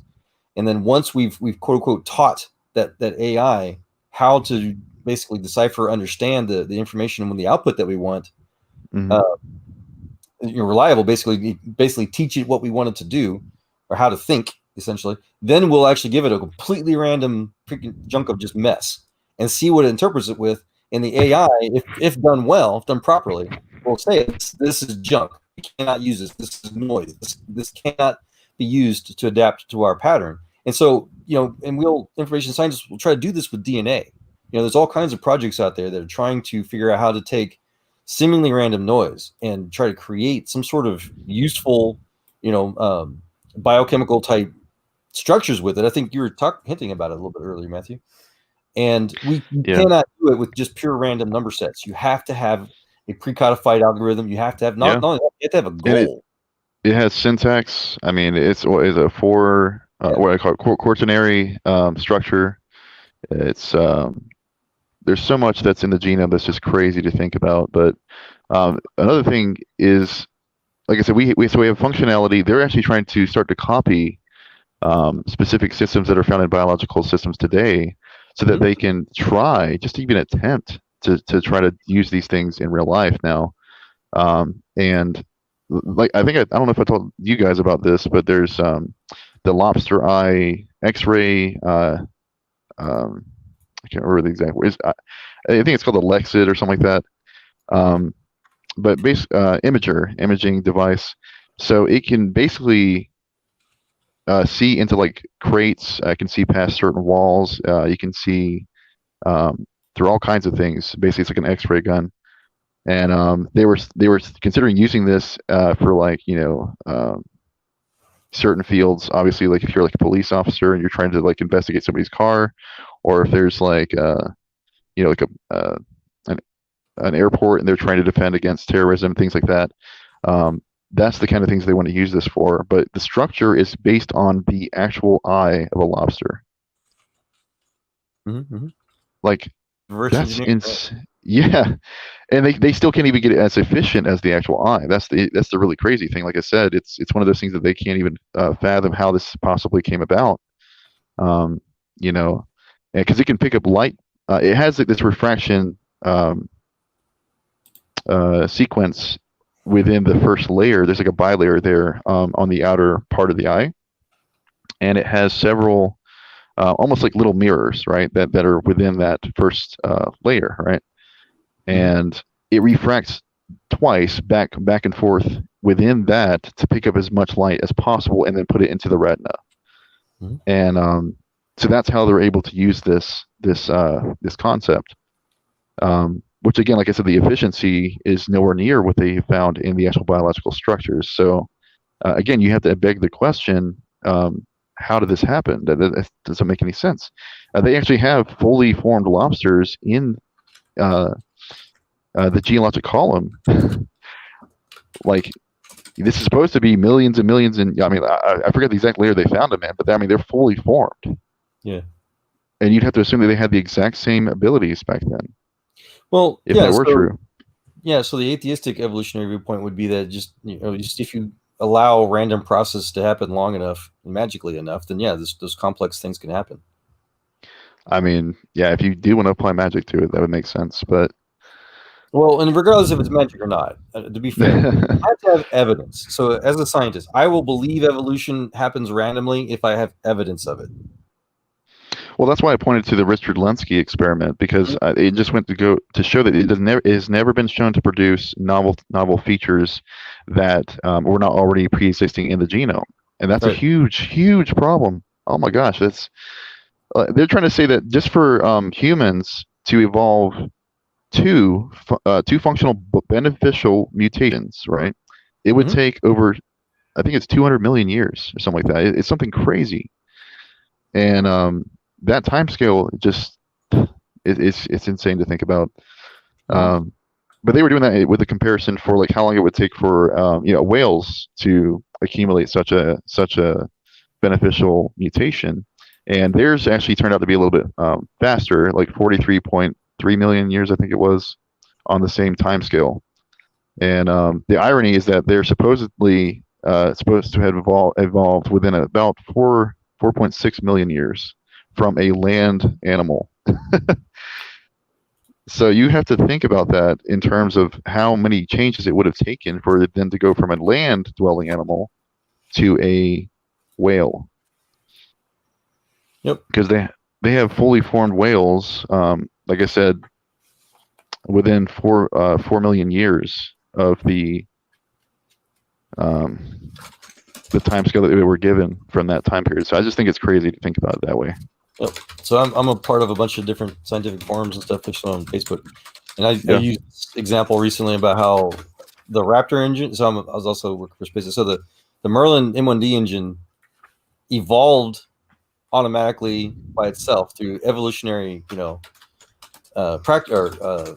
or what do you call it, methods, into the Raptor engine, because the useless little monkey brains that actually prove the turbo shafts and whatnot, the pumps. They don't really matter so much. It all happened on its own, according to evolution theory. Yeah. And, so it's the same way how the language of God evolves on its own, because all the histone groups and the epigenetic markers, all the little changes inside of DNA that are carefully controlling and replicating and changing things in the DNA or whatever. Those don't really matter, because they'll just naturally evolve into new things. Well, that's like saying literally that rocket engines will automatically evolve into new things like this. I mean, see, that's the thing, is it's way more complicated than the engine. That's the insane thing. Well, it's the principle that I'm getting at. Yeah. So I'll show another example here. If I can bring it up here on that, hold on. Copy. But here's another example. This is in Hawthorne. So these, in theory, these engines here, again, these are just iterations of Merlin M1. So the useless monkey brains going around making all these little changes, they're not actually, they're just part of the evolutionary, process, of naturally improving, speciating these engines, Yeah. That's what atheistic evolution says, is that rocket engines can literally improve themselves by themselves on their own. Well, I was talking to you know who Top Dog Shattuck is? I do. Yes, in fact, there's him and Snake was right. They were talking on Otangelo's channel, the God Talk, and little wolf animation thing. Yeah. Yeah. I mean, I was enjoying that, actually. It was pretty cool. But my wife and I, we gave the testimony and all that stuff, and one part of that conversation was interesting because they said that one of them, I think it was Snake was right, said this, that there's a small chance that like a hurricane could come through, pick up a bunch of Legos and then set it in the correct position that you would see like on the box of the of the Legos, right? Like the exact, I'm like, what are the odds that they would even be close to each other? Let alone in the exact position that they constructed on the box. That doesn't make any sense to me. I'm like, yeah, sure, there's a chance. If you want to put like an odd here, it's going to be like 1 times 10 to the, I don't know, 200 million or something crazy. Oh yeah, but I don't have a number to put on that. It's just that could be an argument from personal infidelity. Just because you don't understand it doesn't mean it's necessarily true. So that's why we have to actually apply, the Christian scientific method to it. And if you want to know the probability, we can actually calculate that. But more importantly, we can compare it to other real world, quote unquote, examples, and those probabilities would of course be based on like the speed of the hurricane, the direction of the wind, the trajectory, the number of pieces that are within the box. I mean, if you really had to calculate this stuff, it's going to be a high number. Oh, yeah. I mean, that's just guarantee it. It's going to be really high. And so I tried to get this across to him. I'm like, what's that? That's why I love Roger Penrose's work. Have you heard me quote him? Yeah. Before? Yeah, I have. Yeah. He's well, I think it's funny because I mean, he's an atheist, but at the same time he basically realizes that he doesn't have that much to stand on when it comes down to it. But he's just more honest about his position, I think, than most atheists would be. Typing out. The atheist philosophy is that God may not exist due to an appeal to ignorance fallacy. That is not necessarily. No. Yes, that's a philosophical claim that God may not exist. It requires philosophy. I don't know how you would say otherwise. I mean, does it entail any more philosophy? Does it what? Sorry? Does it have any more philosophical statements? Like about like life, living, what's going to happen once you die? Oh, heck yeah. In fact, most atheists say that there is no life after death. The lights go out. That's a philosophical religious belief. Well, but that's not what all atheists hold to. That's not universal. Well, what you do hold to is that it's subjective, right? So your own standard is subjective, and therefore that also is a philosophical. I'm not a subjective moralist. So either way, it's going to be a philosophical perspective. Go ahead. Sorry. Yeah, that's the same for theism. There's no universal theist, claims. There's many different denominations. Same thing with atheism. So which is further evidence that atheism is in fact a religion. There are multiple denominations of atheism, we could say. Denominations? Yes, but they all agree that God does not exist. Or may not exist. Sure, but what about like Hinduism? Like some forms of Hinduism. That's a good point. Hinduism is fascinating because it can go either way. Hinduism can be interpreted as a theist or atheistic perspective. It's really cool. Well, I mean, so they believe that there's millions of gods, but these gods are all within the universe. So they're also based on the laws of physics, from what I understand. So there's different ways of looking at it, and I agree. You can look at it either as an atheist or as a Hindu practicing, to be a god, whatever you want to look at it. The actual divinity versus just a physical explanation, right? Right, exactly. But there's a difference between describing something as atheistic and being an atheist. Atheistic is describing that there is like the idea that God is true is false in a certain religion, and being an atheist itself does not entail only entails one thing, and it does not entail any other philosophical thought. So I agree with you. That's why we don't call materialism a religion. That is dualism a religion. We don't call those religions. The fact that atheists are by definition atheistic, so it's self-contradictory. Are you Christian? What? Atheists are by definition atheistic, so that can't be true. But not entirely, but like. Well, sure, because atheists believe in the religion of atheism, so they're atheistic. No. Okay, religion is He's messing with you, man. No, I'm serious. I'm dead serious. If anything's atheistic, it's an atheist. I mean, I think it's kind of like it goes par for the course. like you kind of have to have that belief without. So I understand where you're coming from. You're saying that it can basically be combined, right, with other actual religious practices like Buddhism and whatever. But just to clarify that doesn't really mean that it's not a religious belief, though. If we have to take it from perspective, right, belief in and of itself, unless it has corroborating evidence, is just that, it's belief, right? So atheism, by definition, is a belief and has to have corroborating evidence for its claims. So I mean, yeah, just like for every other belief, like materialism, dualism. I completely agree with you. I'm not saying. So then, but you wouldn't say those are religions, would you? Would you say those are religions? They're philosophical concepts, and they have to be worked through, right? So those aren't religions, but atheism is.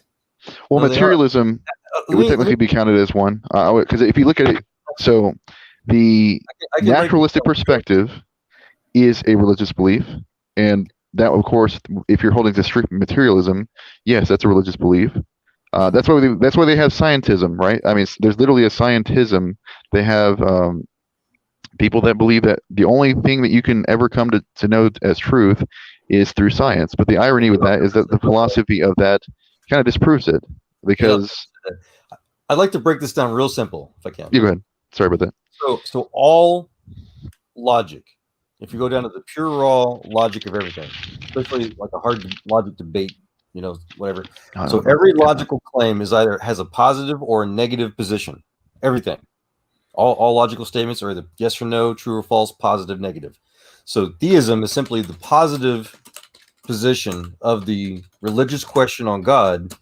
Atheism is simply the negative position of the religious position or question on God. So theism is the positive position of the question of God that atheism is in the negative of. So they're both religions. They're both religious positions or questions about God or statements. Does that help? So having any statement about God is a religion. Yes, absolutely. Yeah. I said it earlier. All religious beliefs, either for or against God, defines your religion. Because atheism can be it is a religion. There are plenty of other, like we were just talking about, there are plenty of other denominations, quote unquote, of atheism, from Buddhism to Taoism to shamanism. There's all kinds of religions out there that claim there is no God, quote unquote. These other things, these spiritual things or whatever, they're just explanations of just different flavors of the same thing, basically. Yeah. But they at their root agree there's no God. But you can't say all Hindus believe or all Buddhists believe there is a God. True. Correct. Yeah, we agree with that. I mean, just like we said, it's different flavors of the same thing.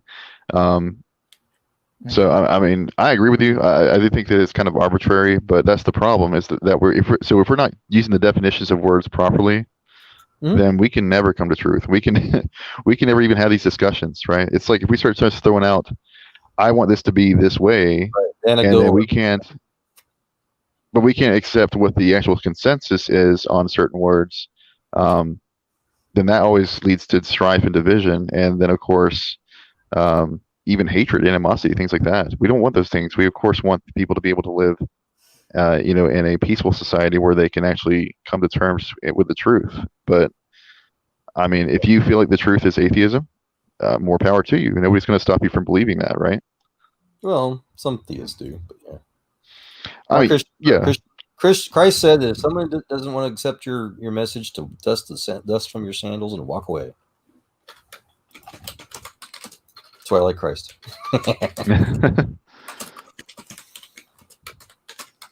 Yeah, I've got quite a few personal friends even that I just met over the years that are atheists. They're the ones that taught me that atheism is a religion. Is that atheist lawyer friend of ours I mentioned earlier? He's the one that gave me the Stanford philosophy department's article on how there's a global versus local atheist religion perspective or whatever. He tried to explain it to me, but I'm still. Yeah, I think I've heard of that before. Yeah. Well, I just did personal research on that particular subject because Stanford also had an article about the differences between agnosticism and atheism and how it's being used today. Right. Because, and nothing against you, Parker, I'm not saying this against you, I'm just letting you know there's people that do this where they claim that atheism is simply lack of belief. And so we do realize in the field of philosophy that this is actually more of a cop-out regarding the subject. and it has nothing to do like. So if these are mutually exclusive terms, and even people like Bart Ehrman, who is a historian and a New Testament scholar that claims to be an atheist, he recognizes that these are just different levels of skepticism, if you would call it that way. And so he's like, you can either be an atheist or you can be an agnostic, but you can't be both at the same time. It's just one way or the other. Now you can be an agnostic that leans towards one position or the other. Like, I don't know if you know the atheist Danny. He comes on a lot of these channels, like Logical, Plausible, Probable. I got one tip the other day. Yeah. I mean, he's a philosophy teacher. I think he teaches in one of the I can't remember which college it was, but anyways, he's doing his undergrad studies right now, and he used to be a Christian, but he is he claims to be an agnostic, but he leans now towards atheism, and that's what I'm trying to get at. Is he understands that there is a hard line between agnosticism and atheism because of his background in philosophy, and I can disprove. Anyways, yeah. Him and I apparently he's had the same conversation with a lot of people. It's been kind of frustrating, but I don't want to gossip. Oh yeah. He's an interesting one to say the least. I mean, because it's interesting because he's always like trying to back up the theistic positions, but at the same time he wants to adhere to his atheism perspective because he understands that the hard stance would just be atheism, but he says that it's incoherent because you can't claim to have a knowledge of something that you've never actually witnessed yourself. Right. And so that's why he's like, I can't say for sure whether or not there's not a God. And so that's why he holds to that position of agnosticism. Here's one example I'll bring up about how agnostic religious belief is identical to atheist religious belief. They use the same logical fallacy. I'll show you real quick. This is from Lander University. There's plenty of other ones, though. Earlier, I talked about how the appeal to ignorance logical fallacy works both ways, argumentum ad ignorantum. You say either something is true because you can't prove it false, or as atheism says it's false because you can't prove it true. So, and they highlight it really well right here. If one argues that God or telepathy, ghosts, or UFOs do not exist because their existence has not been proven beyond a shadow of doubt, which is agnosticism, then this fallacy occurs. So it's one of many. And I like to also kind of summarize that, whatever the word is. It's past midnight for me, sorry. No worries, yeah. What? I said no worries, man. I got you. 2:00. No! How'd that happen? Time flies when you're having fun. So agnosticism requires to know that God doesn't exist well enough to doubt that he does, I like to say. Makes sense to me. Yeah, I had already saved the article regarding Bart Ehrman. I'd go get it, but I would have to hop out of the stream to go get it on my phone, on the phone. And actually, this isn't even my phone. This is my wife's phone. So I don't even have it saved on this one. So theism, or theists, they invent all science to present evidence for their beliefs of God, while atheists just deny it so they can say God doesn't exist. I mean, that's primarily what I see people like Matt Dillahunty doing, and that's where the majority of these people started to get that notion that it was okay to do that. I mean, it's just very dishonest and disingenuous.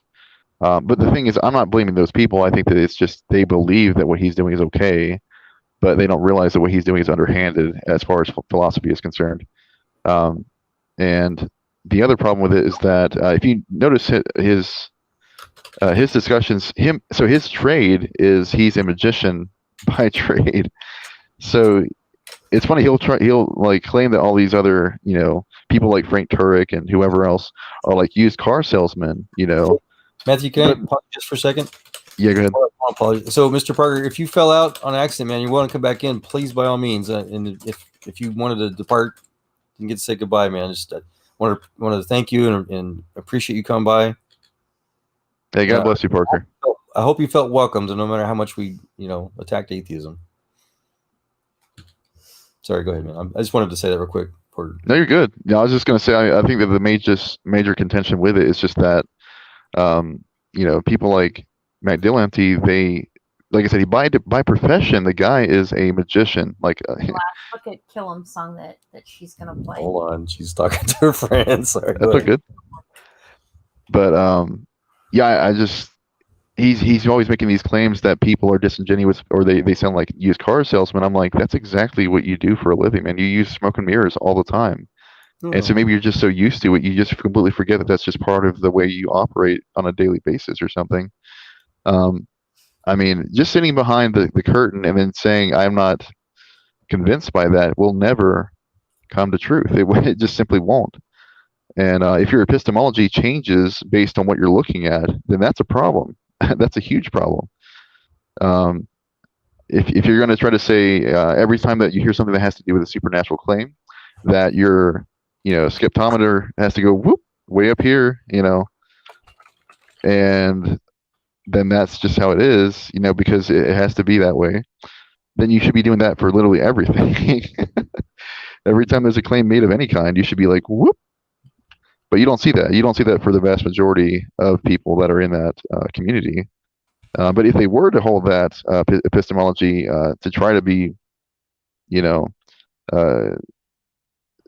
make it something that they can actually adhere to, they would look like crazy people. They would they would look like people that have no brains at all, just skeptic of literally everything. That's what they call cynicism.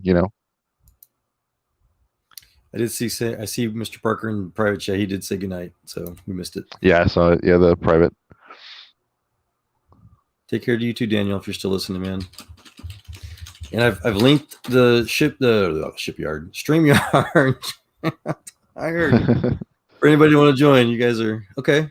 Well, I don't see you in pending for voice chat, Shizzle. If you're familiar with StreamYard, I will link it in the chat again for everybody. But yeah, y'all welcome to join in. What's going on, Shizzle? Shizzle, have you ever heard of Bizzle? Uh-oh. Snoop Dogg in the house, right? No, it's he's a Christian rapper. Oh, I don't know if this guy's ever heard of him. Yeah, I've never heard of him. He's got some really good stuff, man. Yeah, he tried to sound like Snoop Dogg. Well, he did it as a hit against like the mainstream rap, because he actually came originally from like a really rough background. Yeah, and I think it's healthy. What's wrong with being skeptical of everything? I don't think it's necessarily wrong to like have questions. I'm just saying that if all that you do is ask questions and you never come to a conclusion that is actually tenable to the evidence you've seen, then that I would say that's cynicism. But it's hard to yeah, I think it's very healthy to be skeptical. So if we had to take a look at everything and then say, okay, if you have the big picture, like there's evidence for this, it's what they call, death by 1,000 cuts, right? You should be able to come to a conclusion based on the evidence, right? If you still say that there's no evidence after seeing 13 pieces of evidence thrown at you that are actually pretty decent, I mean, it's subjective as well. It's based on the person and what they believe and what they want to adhere to. Right. So there's some problems with it. It just depends on which way you're looking at it from.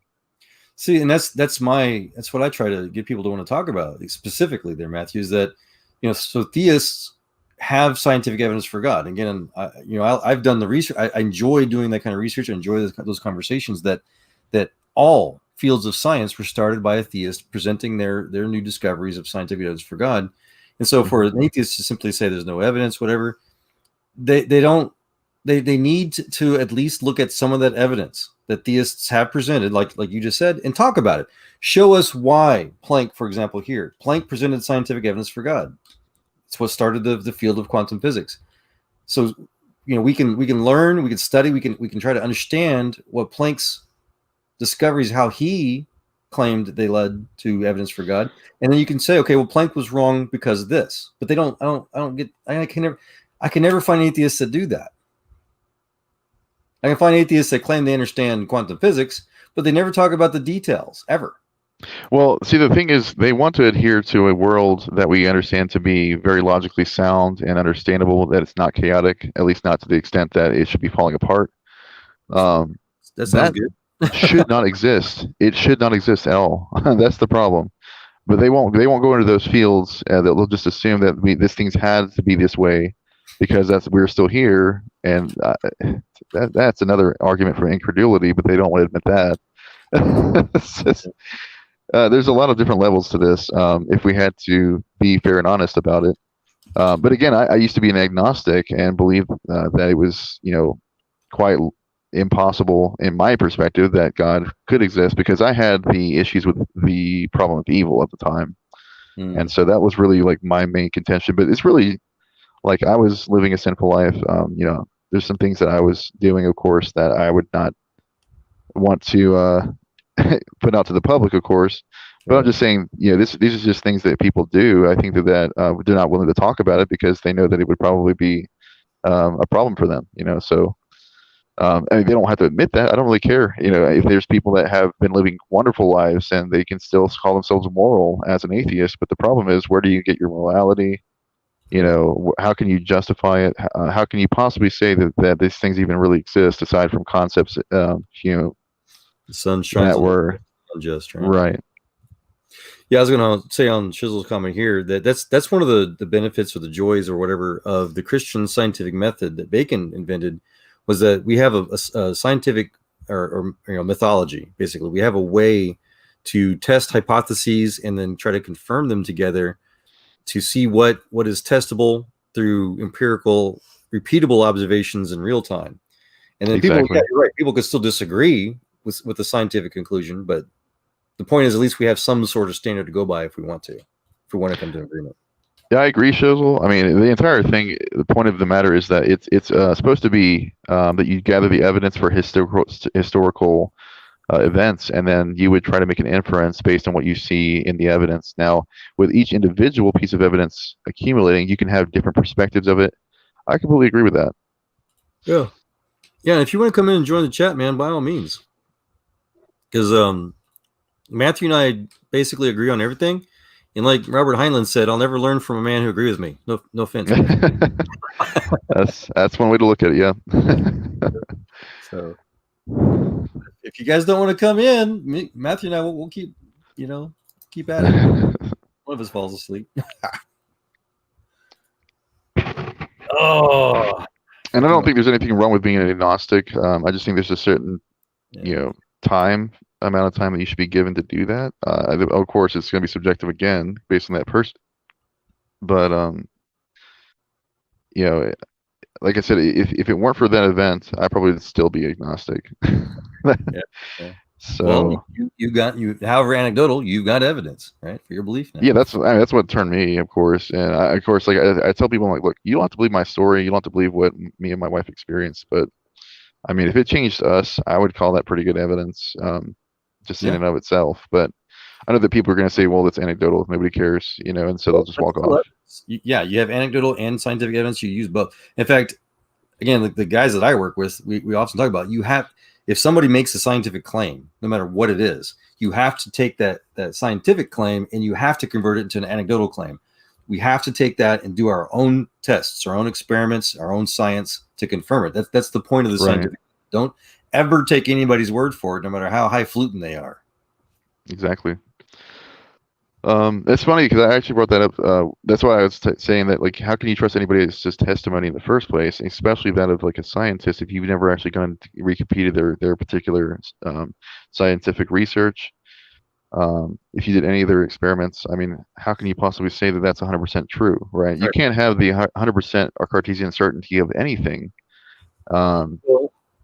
No, I'm sorry. That's also the additional joy of the scientific method. Once we even pretend that we think we've got a good scientific conclusion on something, that doesn't mean anything. Like Planck said, we have to continually, constantly, nonstop, always test everything because something could change.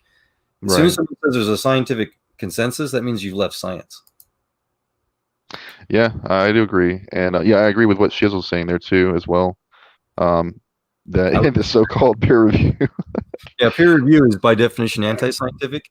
It's a popularity logical fallacy, groupthink. Yeah, it's just ad populum fallacy. It's kind of ironic too, because the new atheists, as they call themselves today, they're basically the old Vatican. So the old Vatican worked off peer review. Yeah. it's just patting each other on the back. And I'm not saying that there aren't like people that come and say, "Hey, I don't agree with your conclusion," but I mean, the vast majority of them, of course, have to have a particular presupposition just to have that a chance to even get their paper looked at, let alone peer reviewed and actually processed. So it's called religious filtering, right? Right. And it's funny because like yeah, like we probably already know about that. The Supreme Court mandate not to allow creation to be taught in schools. Rather, it's not that you're not allowed to teach creation at all. It's just that you can't do it under with tax being paid out to do it. That basically is what the whole problem was. So, so you can like have like a private school and you can teach whatever you want, basically. Do you believe your claim that you believe no claims, Chisholm? I believe no claims. You believe that claim? Yeah. Common tautology, yeah. Oh, goodness. Yeah, it's ironic, though, actually, Matthew, because despite whatever religion the Supreme Court tried to establish, which they did, violate the Constitution, the basic tenets of evolution, again, are Christian creationism. Blah, blah. The idea that life could have started with common ancestry was started by Christian creationists, including Darwin before he fell away from Christ. So it's cute. It's cute. They don't call it Christian creationism, but that's what all schools still teach creationism today. I agree that there was a man that was a Christian that did that. I obviously don't believe with the conclusion, but I don't agree with it. But I mean, again, each his own. There's different perspectives with the evidence, and personally, I'm a YEC guy. I don't know who. I looked at the evidence regarding like the old Earth perspective, and I just don't think it really matches that well because of they have the issue with the moon where it's been slowly going out of our gravitational pull, and so it's actually collapsing too. Yeah. Well, that's another thing is that it's at 4 centimeters now, so that means that of course it's actually got less and less, pull from that, and to me, I would imagine that it'd be going at a higher rate the closer it's getting to with the stronger pull.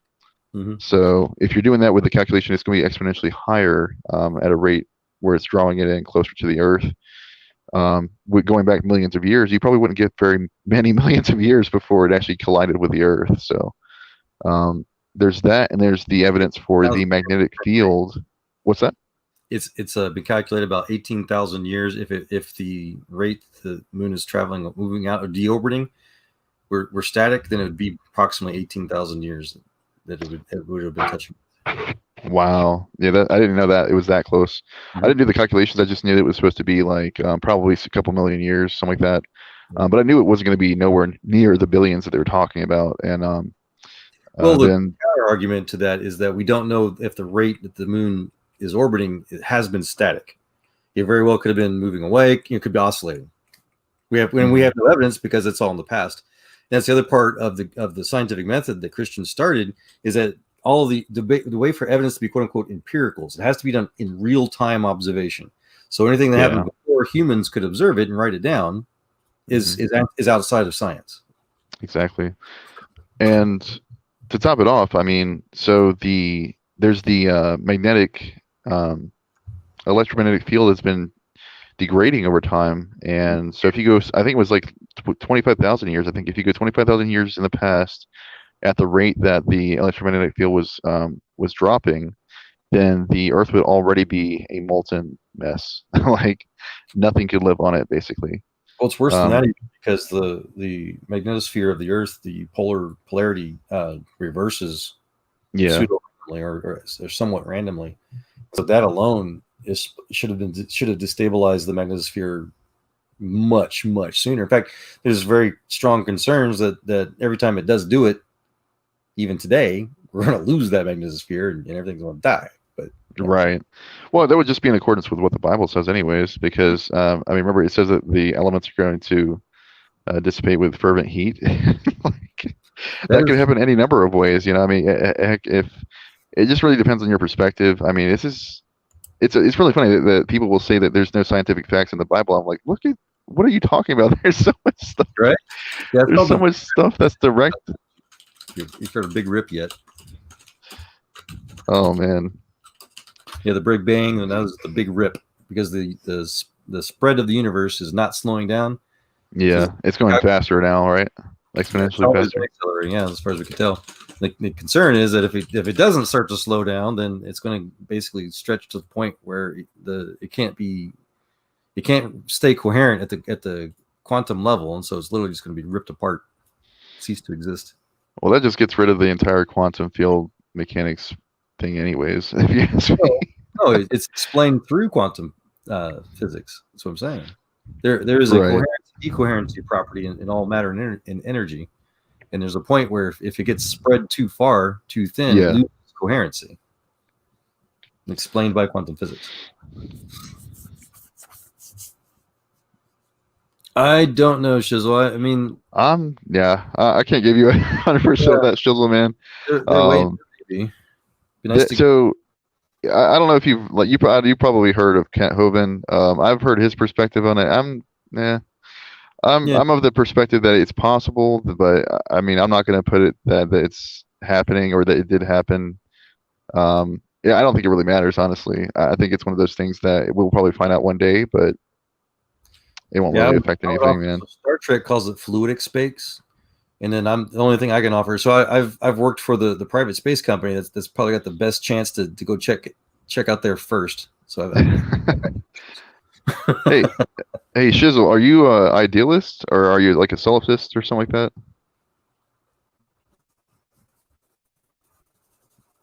All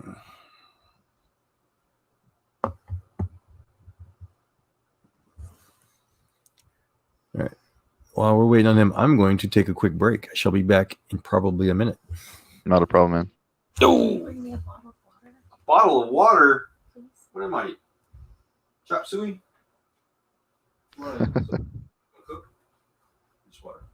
I'm thinking a couple bottles of water would do. Yeah, thank you, honey.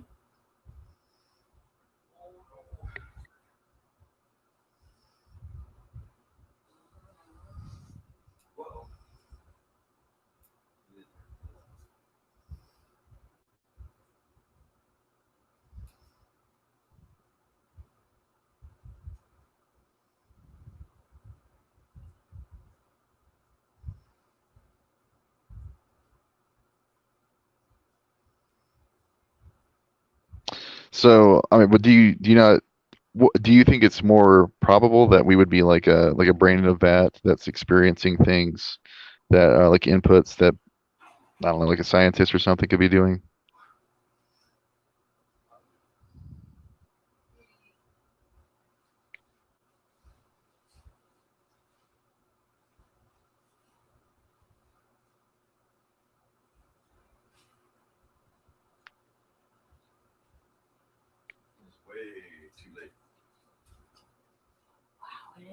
Two for you, one for me.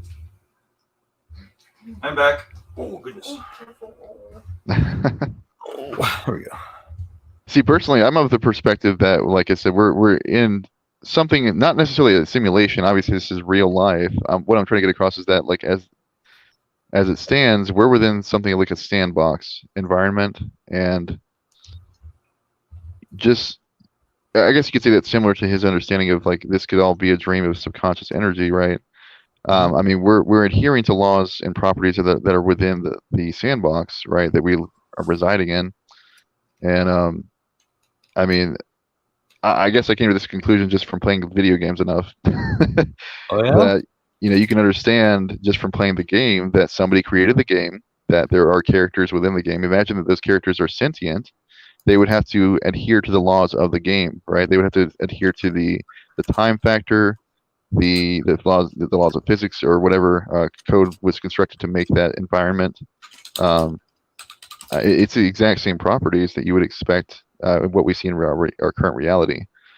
And honestly, I think that by default kind of shows that we are, likely. I'm not saying it's 100%. I'm just saying it's a likely thing that we could exist within, like I said, a created environment.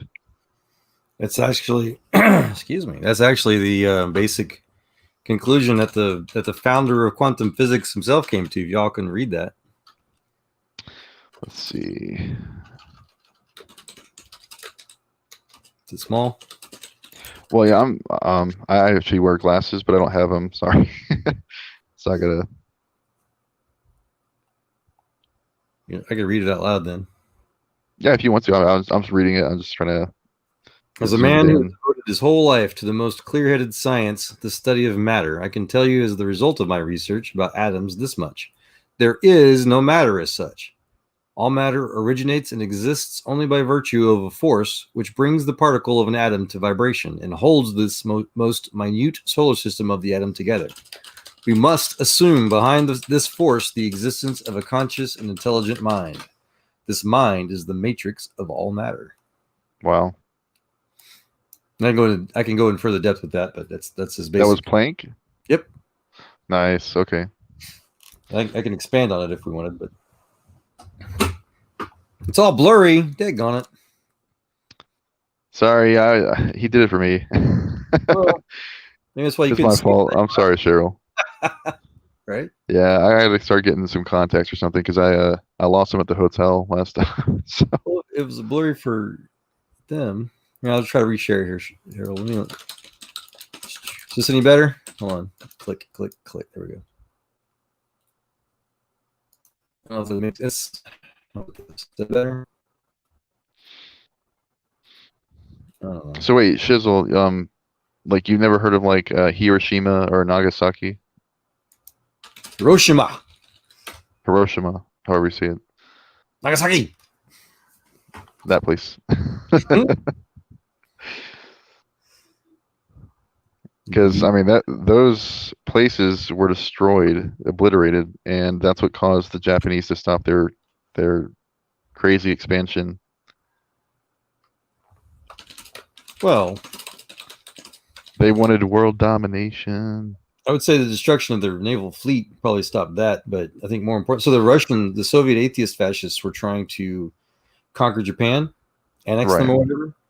And the Japanese, of course, being fascists themselves at the time, wanted that. So we encouraged them to change their mind, I would say, put it diplomatically. Yeah. Stop trying to mistreat their own people. Well, Shizzle, I mean, I don't know. I haven't actually been to those places, so I'd have to go and verify it myself. But, I mean, my understanding is that those bombs are the only ones that have potential to, like, cause the matter that you're made of to, like, be, like, photographed as, like, a silhouette onto the background, like, onto, like, a wall or something like that. So that's really the only real answer I would say we have regarding that, because they do have evidence that that's what they're seeing in those places.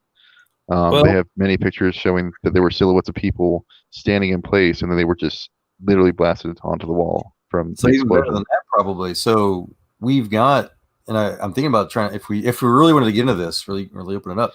You've got aerial, huh? Is it okay? I was gonna say we've got aerial photography of carpet bombing in Nazi Germany, and then in Laos and Vietnam, where there were just massive amounts of multiple bombs, just literally making craters, versus the atomic bombs, not just in Japan but elsewhere where it's tested, it's one big giant crater. Right. You can't recreate a giant crater with multiple bombs. Yeah, it would be based on the impact zone, of course, and the force of the impact. So, did you know that they actually have a weapon called? You probably already know about this. I think it's called the Rod from God. It's like a kinetic impact device. Yes. So you already heard about that. Yep. That was the craziest concept. I didn't even realize how crazy that concept was until because I heard about this when I was a kid. I think I was like 10 years old when I heard about that, and I didn't believe it at first. But they really do have these things. I'm like, you got to be kidding me. Yep. I think they can penetrate 25 miles. Like, what the heck? Yeah. Kinetic energy. Well, and that's the thing, Shizzle. So I mean, there's a level of evidence that people want to accept or not. If you want to call, Japanese liars, for example, I mean, that's fine. But well, I mean, you're gonna probably take this as like anecdotal, but it's like if I were to say all claims that ghosts exist are just fake because I don't believe any claims that are made without evidence. I mean, I've come from a perspective where I was agnostic for a long time, and my wife ended up being demon possessed, and she came from a very spiritual background. So to me, it just didn't make any sense that these things were happening without that particular perspective. And so, I mean, I can give you our testimony if you want to go over it. You don't necessarily have to believe me. I know it's anecdotal. Yeah, you probably won't. They'll probably just say they'll make excuses. Well, then you'd have to explain why two people had a paradigm shift at the exact same time regarding this situation. Right.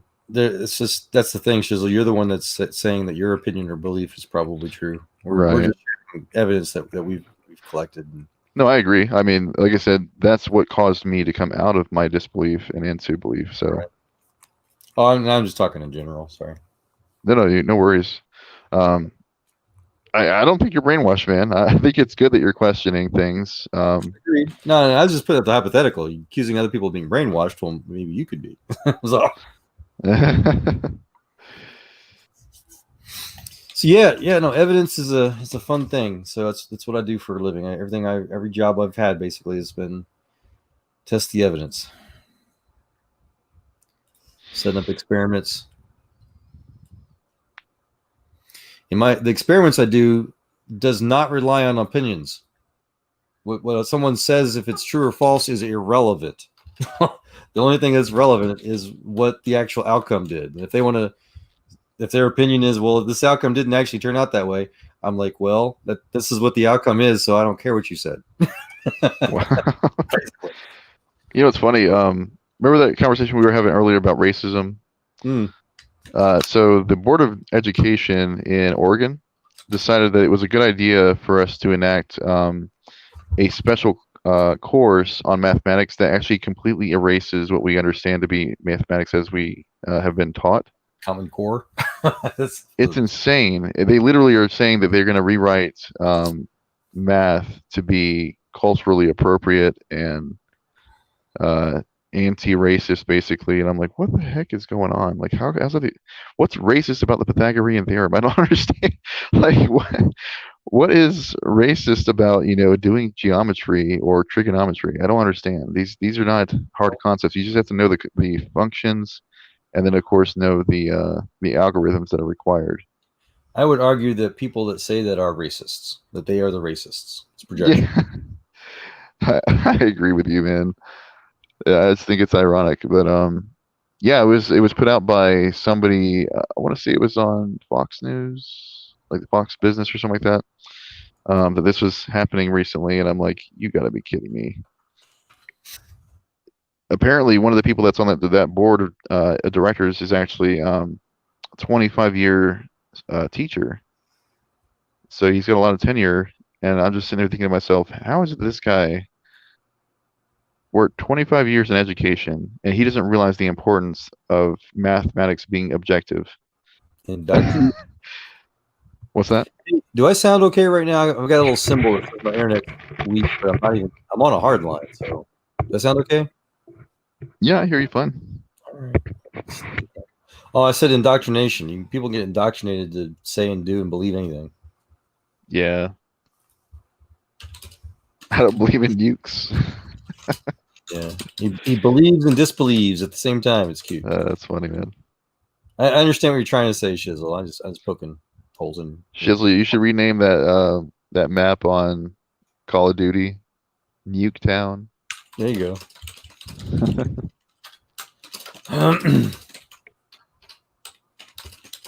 Oh goodness, yeah. The idea of mining the asteroid belt for resources has been going around for about 40 to 50 years now, including the idea that we'll drop on large Mars members, either on the moon or Titan. Huh? You mean Titan? Like Titan? Yeah. Titan's a moon. Yeah. Saturn. No, the idea you can try to capture asteroids into Earth orbit to mine them a little more locally. But then political government movements could drop the asteroids onto cities. Their enemies, yeah. Yes, which will be very bad. Make a big mess. So yeah, all kinds I'm sorry, Shizzle. Huh? Shizzle said he doesn't, or I don't know who if it's a boy or girl, but they said they don't play video games. I bet you. You're talking about that Call of Duty thing, aren't you? That was so epic. Yeah. Kinetic bombardment. There we go. Orbital strike. Let's see if I can. You know that that weapon that's on Gears of War. I don't know if you ever played it before, but it's what is the name of that? Can't remember the name of that weapon. Basically, it has a laser that's shot down from a satellite, and it just like obliterates everything that you pointed at. Okay. And but it takes a moment for it to like lock in on the position, and then it shoots down. And I forgot what the name of that weapon was, but come to find out, I'm pretty sure that they actually have this technology in real life, and it wasn't just some like one-off in a game. Yeah. That's my understanding, is that they've developed a laser that can actually strike locations on the Earth. Kind of like there's ground. There's GBLs, ABLs, and SBLs, ground-based, air-based, and space-based lasers. The catch is that the atmosphere diffuses them really bad. So even if you have a 50 megawatt laser, it's still on the ground. It's going to barely be a watt, probably. If you get, and the other problem is diffusion. Because that's why the Bush administration abandoned the Air Force's air-based laser platform. They're basically putting it was like a 5 to 15 megawatt laser on the nose of a 747. They abandoned it because you can lay something within a couple hundred feet or so, but past that, forget it. Yeah. Well, I was going to say, my understanding is that it would be based on magnification. I don't know how else they would be able to operate that. Honestly, I think that's the only way you could do it for such vast distances. But I have no idea how far to be actually able to go. But that's what I was hearing, is that there was like potential ability to do that, but it would be like very fine in its ability to precisely hit something. Yep. Here, I'll share the G.I. Joe retaliation movie, the Zeus, it was called. And it's under 2 minutes, so hopefully I won't get a flag for it.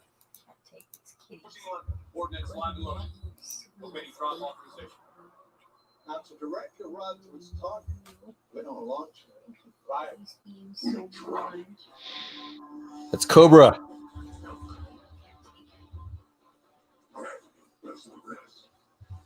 Gag me. I love it.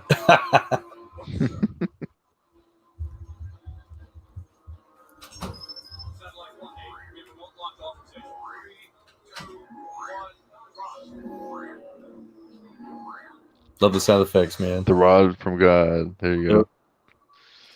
The rod touches down 8 times faster than the bullet. Hey, look, it's Tucker Carlson's brother.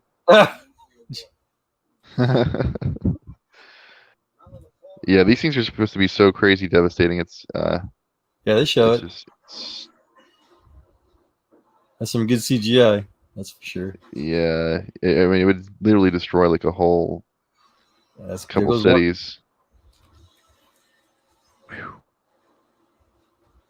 All right. The seismic activity alone would be insane. Yep. The aftershocks. Who knows what kind it would cause all kinds of nonsense. Oh yeah, it'd probably destabilize fissures all over the planet. Yeah. Shizzle, I'm 100% behind you on that one. What do you say? The Hollywood. He said, I think the masters keep us enslaved, and Hollywood is one of their tools to do it. Yeah. I don't know. You have to be a willful slave for that, I think. I mean, obviously, what they call woke now really isn't woke. It's the opposite. But I think a lot of more people are actually really coming to wake up to the truth, that it's not just like a game anymore. That there really is like a Satanist agenda out there. Yeah. Whatever you want to call them, Luciferians, same thing. Principality of the air. Excuse me. That's right. But, yeah. You just heard Mrs. Joel's Friday reference. That's cute. Cheryl, did they do that debate between Praise and Boy? Was it? They started to, and then they started going into Smokey Saint, and I was like, okay, I'm out. Okay. Yeah, I wasn't sure if I should watch it or not.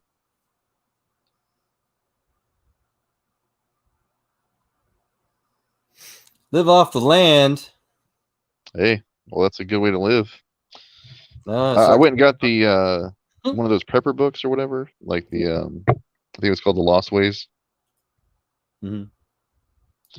I gave it to my brother because it's got so many different things, and he's gonna be moving out to go live on his own. Well, I did that, some of that POW, we call it lost survival wilderness training crap. It's painful, hurts, sucks to live off just the land with little to no technology. Man, it's tough, that's for sure. Last a week, huh? Yeah, it is tough, that's for sure. Yeah, it's miserable. I wish that on my worst enemy.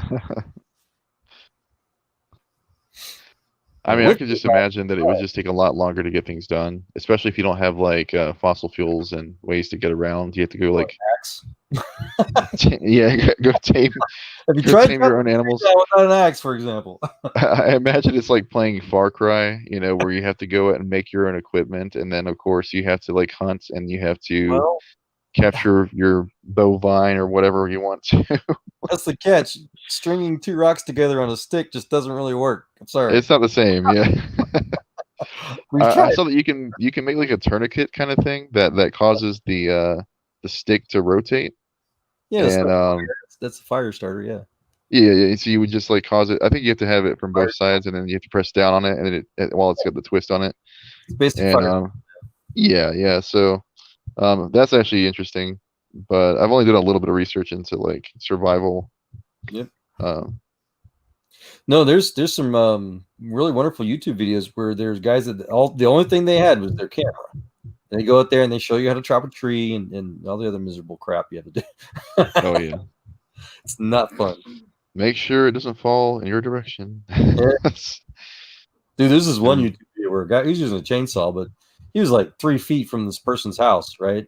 And they were cutting out it just right, different angles, whatever. And they had the different wedges going, and they're putting some science to it, and it fell exactly where they wanted to go, but just 1 degree off would have destroyed his house. Wow. Kevin, how you doing, buddy? Shalom, gentlemen. Shalom. Hello. Hey, what's up? How you doing? Good, man. Good to see you, Pigs. Hi, Joel. Good to see you. Hey. Yeah, Cheryl was just asking how Praise's channel was going. It's still going, but Iger's playing a video at the moment, so I took off. Same video, I bet. Sorry? The same video, I bet.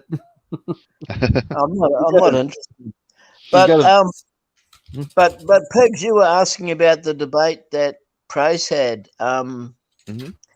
He did have it yesterday, and it was actually it was a good debate. It's worth watching because it was very civil, very respectful. But the guy who was the advocate of ontological mathematics made no sense, yet Praise made a lot of sense. So it was good. It was a good debate. Yeah, that's usually how it goes, I would say. Not everybody, but the majority of the time. I've seen a lot of the debates, if it's like mathematics for creation versus mathematics for atheism or something like that. The only person I've heard that had a reasonable argument was, I think, Graham Oppie, and that's because he's a mathematician, so he's got a better background regarding that. So, but he's also a lot more charitable to the position of theists. So, sure.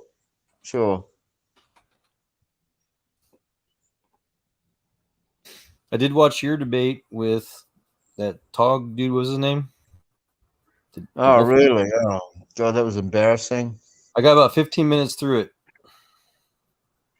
To be honest, that's enough, Joel, because the whole hour and a half was like that. What happened? I did comment in this comment section of that thing. If you want to read, him and I went at it for a little while. Oh, you and Top Dog were having a robust discussion. Yeah. In the Oh, chat. me? Yeah.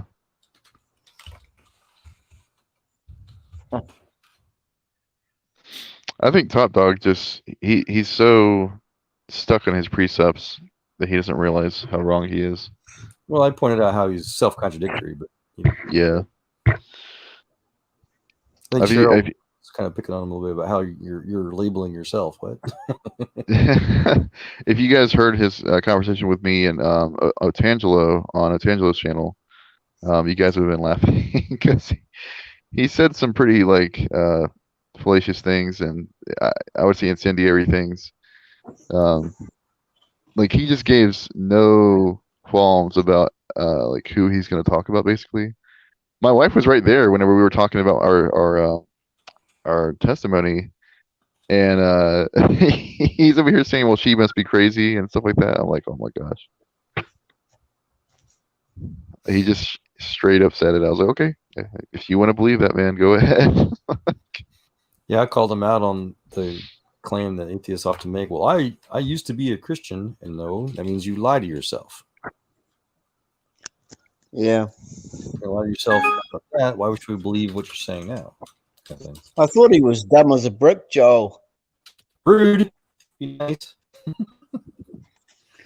No, they're not dumb, Gavin. They know what they're doing.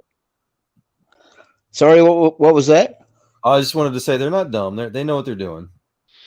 Yeah, I think it's intentional. Yeah. I mean, like I said, when I was an agnostic, I would use the lack theist position as well. You know, things like that. Right. So it's just a common practice tactic to try to divert from having to bear the burden of proof a lot of times.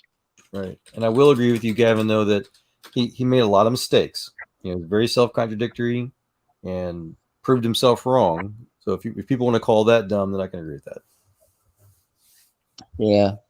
Well, I've got Spatchcock on Saturday, Joel. The authorship and dating of the gospel, so that should be fun. No.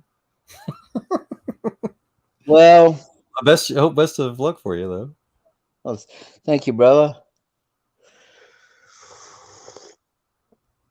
The hardest thing is that Spatchcock and I, we have so much history, you know, and it's not good history. Oh yeah. So I've tried to offer to reconcile with him myself, you know, because him and I used to enjoy talking about, you know, old army days and stuff like that. But I think he's butthurt. So are we talking about the same guy? Because they're twins. Jay. One of them. No, I'm talking about his brother. Oh yeah, no, he's in fact Jay has tried to say that his brother that I'm confusing him with his brother as a defense. Right. So, and I may have, I don't know. Well, possibly. Yeah. But no, his brother Jefferson, he's never been army. He's always been in civil service. Oh, but Jay, I'm up. Sorry? Jay or Spatchcock was not in the service. Somebody got a bomb? Jefferson Spatchcock, who's Jay Passek's twin brother. Right. Jefferson was never army. He's always been in civil service. But Jay Passek, he was in the army, I think, for 10 years. I think I can recollect him saying he served 10 years. All honourable discharges and everything. So that was good. Yeah, him and I used to enjoy talking with him about stuff. But yeah. Yep. Yeah, I don't. I could. Yeah, go ahead. I was just gonna say, did you catch the dumpster fire on Praise's channel, or did you miss most of that? I was there for probably 15, 20 minutes or so, and then I was asking you guys to stop gossiping about Smokey, and that's where I started my channel. So yeah, I was asking them to stop gossiping. I was in the room. Yeah, I was saying, gossiping. You sound like a bunch of butthurt schoolboys. Yeah, Mrs. Joel was trying to praise you on. I was sharing with in the chat, trying to get you to read. I don't know if you saw. But yeah, you got Mrs. Joel all happy. She's like, yeah. we were both agreeing with you. So thank you for trying. Yeah. Oh well. It kind of. I mean, it's good because iron sharpens iron. You want to make sure that people are being called out when they do something. Well, yeah. As I texted Praise, they've exposed themselves well enough. There's a point where Yeah. Yeah, I agree, Joel. I mean, we've known about this character for a while now. Yeah. So I don't. Yeah, I didn't see a lot to be gained by exposing him more on the live channel, because there were people that didn't know it, and it was like news to them, and they were all really excited and really pumped, And Praise's channel was like hitting about the 30 people watching mark. And now that the gossip's died down, he's only got about nine or 10 on his channel. And a lot of them are atheists, They just they can smell a dumpster fire from miles away. That's why I named this chat, specifically to avoid that stuff. And yeah. If I have one listener or not, I don't care. Just want to have peace. But anyway, it eventually died down, which was good because Bob started talking about the gospel.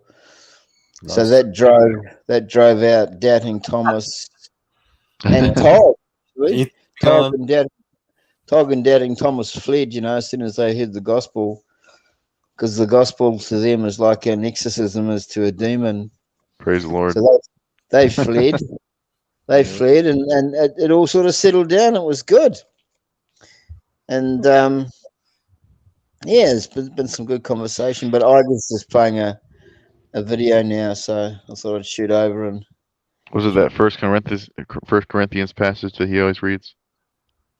15, I think it is. I go. Are we talking about the same guy? Argotha, right? Where he reads First Corinthians. Oh no! I'm talking about Iger, the flat Earth guy. He's a flat Earth guy. Oh, Iger. Okay, gotcha. Yeah. But I know what you mean. I know what you mean about Argotha.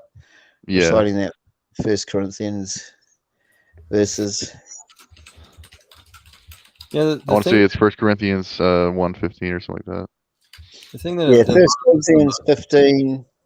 I think it's verses 1 through 4. Oh, is it? Okay. Yeah. Good verses. They're good verses.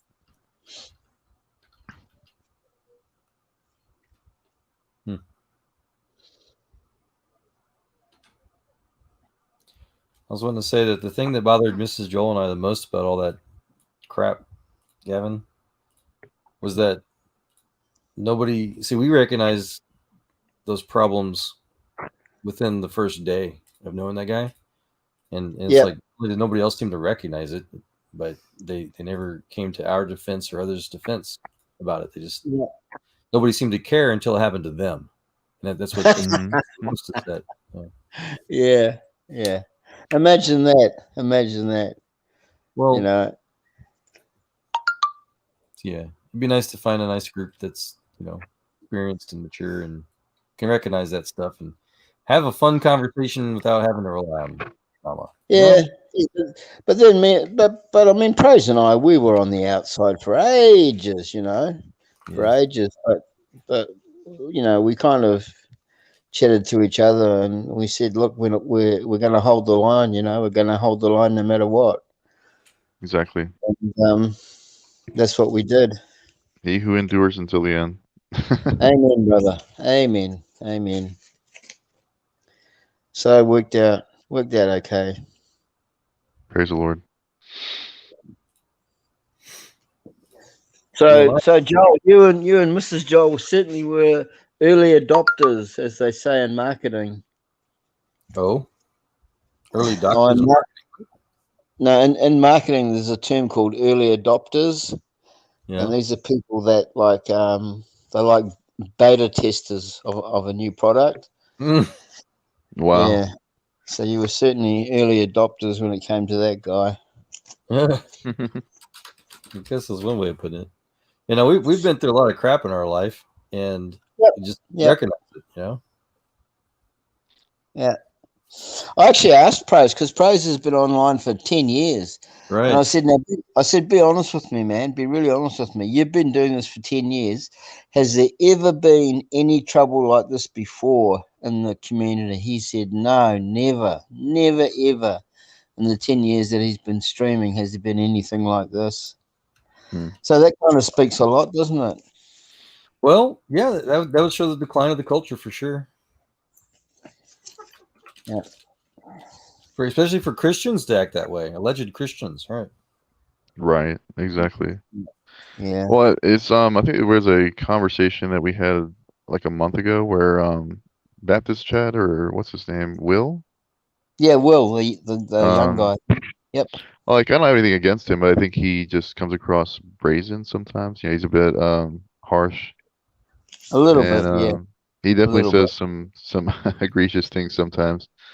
But I think he also adheres to the same doctrine that Matt Powell holds to, that like LGBTQ should be like killed for their their lifestyles in accordance with like the Old Testament standard. And which the Bible says that if you live by the sword, you'll die by the sword, and right. If you're going to live by the law, you're going to be judged by the law. Yeah. By the law, exactly. So I agree. And I mean, obviously, we're supposed to keep his commands. We get that, but that's not what it means. So it doesn't mean that you should. So again, those Old Testament laws. Remember, it says in the New Testament that the people's hearts were hardened, and that's the reason why the law had to be the way that it was for the Israelites. And therefore, it's not that God ever intended for those things to be that way. Those are just laws that the hard-hearted men that wanted certain traditional things to be done, and that's why they were the way that they were. But true. No, that's true. And also, too, in the Old Testament, the Lex Talionis was alive and well, and no one was loving their neighbor as they would want to be loved themselves. Exactly. And but if you look at the character of Jesus, though, I mean, just his character, right? There's not a single time where he physically attacked a person. He did flip tables, and I think he used the whip just to get his point across. But to my knowledge, I don't think he actually whipped somebody with it. I think it was more for show, And I remember because like he had Peter take a sword with him in the Garden of Gethsemane, right? But whenever he was called to action, he told him to put the sword down after cutting a guy's ear off. Sure. And he said, yeah, exactly what you said. Those who live by the sword will die by the sword. So clearly, he does not condone violence, but he does believe that you should have the ability to defend yourself, right? Anyways, there's a lot that goes into that discussion, but I don't kind of go all over the place in the scriptures. So told the disciples to bring swords, and he said, "We have two, Lord." He goes, "That's enough." Yep, true. Be armed. Be prepared. Yeah, Pigs. I'm okay with Will. He's just really young. He's only 15. Yeah, I know he's pretty young. I didn't. Yeah, and so I always kind of keep that in mind, because I remember when I was 15, I was really, I was pretty off the wall. I think we all were. Said things before my brain was even in gear. So, I think it's because there's supposed studies out there that suggest that the human brain does not finish growing until about 25 years old. Right. Well, that's it exactly. The human brain fully matures at age 25. Until that time, it's still growing. Even that's debatable, but true. If you look at how some of these adults are living, and there's some of their choices, I agree with that statement. I threw that at Leo Filius, Joel. I said, "Your brain's still maturing." Yep. He replied to me and said, "The human brain matures at age 25. I am 25." That was his answer. and I didn't carry it on. But him and I still have to have a showdown about the laws of nature being prescriptive or descriptive. Right. So that should be after this one with Spatchcock, hopefully. Yeah, sure. That was the idea, man. Will seemed more mature than usual for his age, and I think they gave him a chance. And then a few mistakes. It's okay. Yeah, I think he's just he's young. He's gonna have his moments. And I don't think I remember him saying anything that was like too out there. He's just very passionate, I would say. Well, him and I got into it in Discord that I'm not going to talk about, but yeah. Anyhow.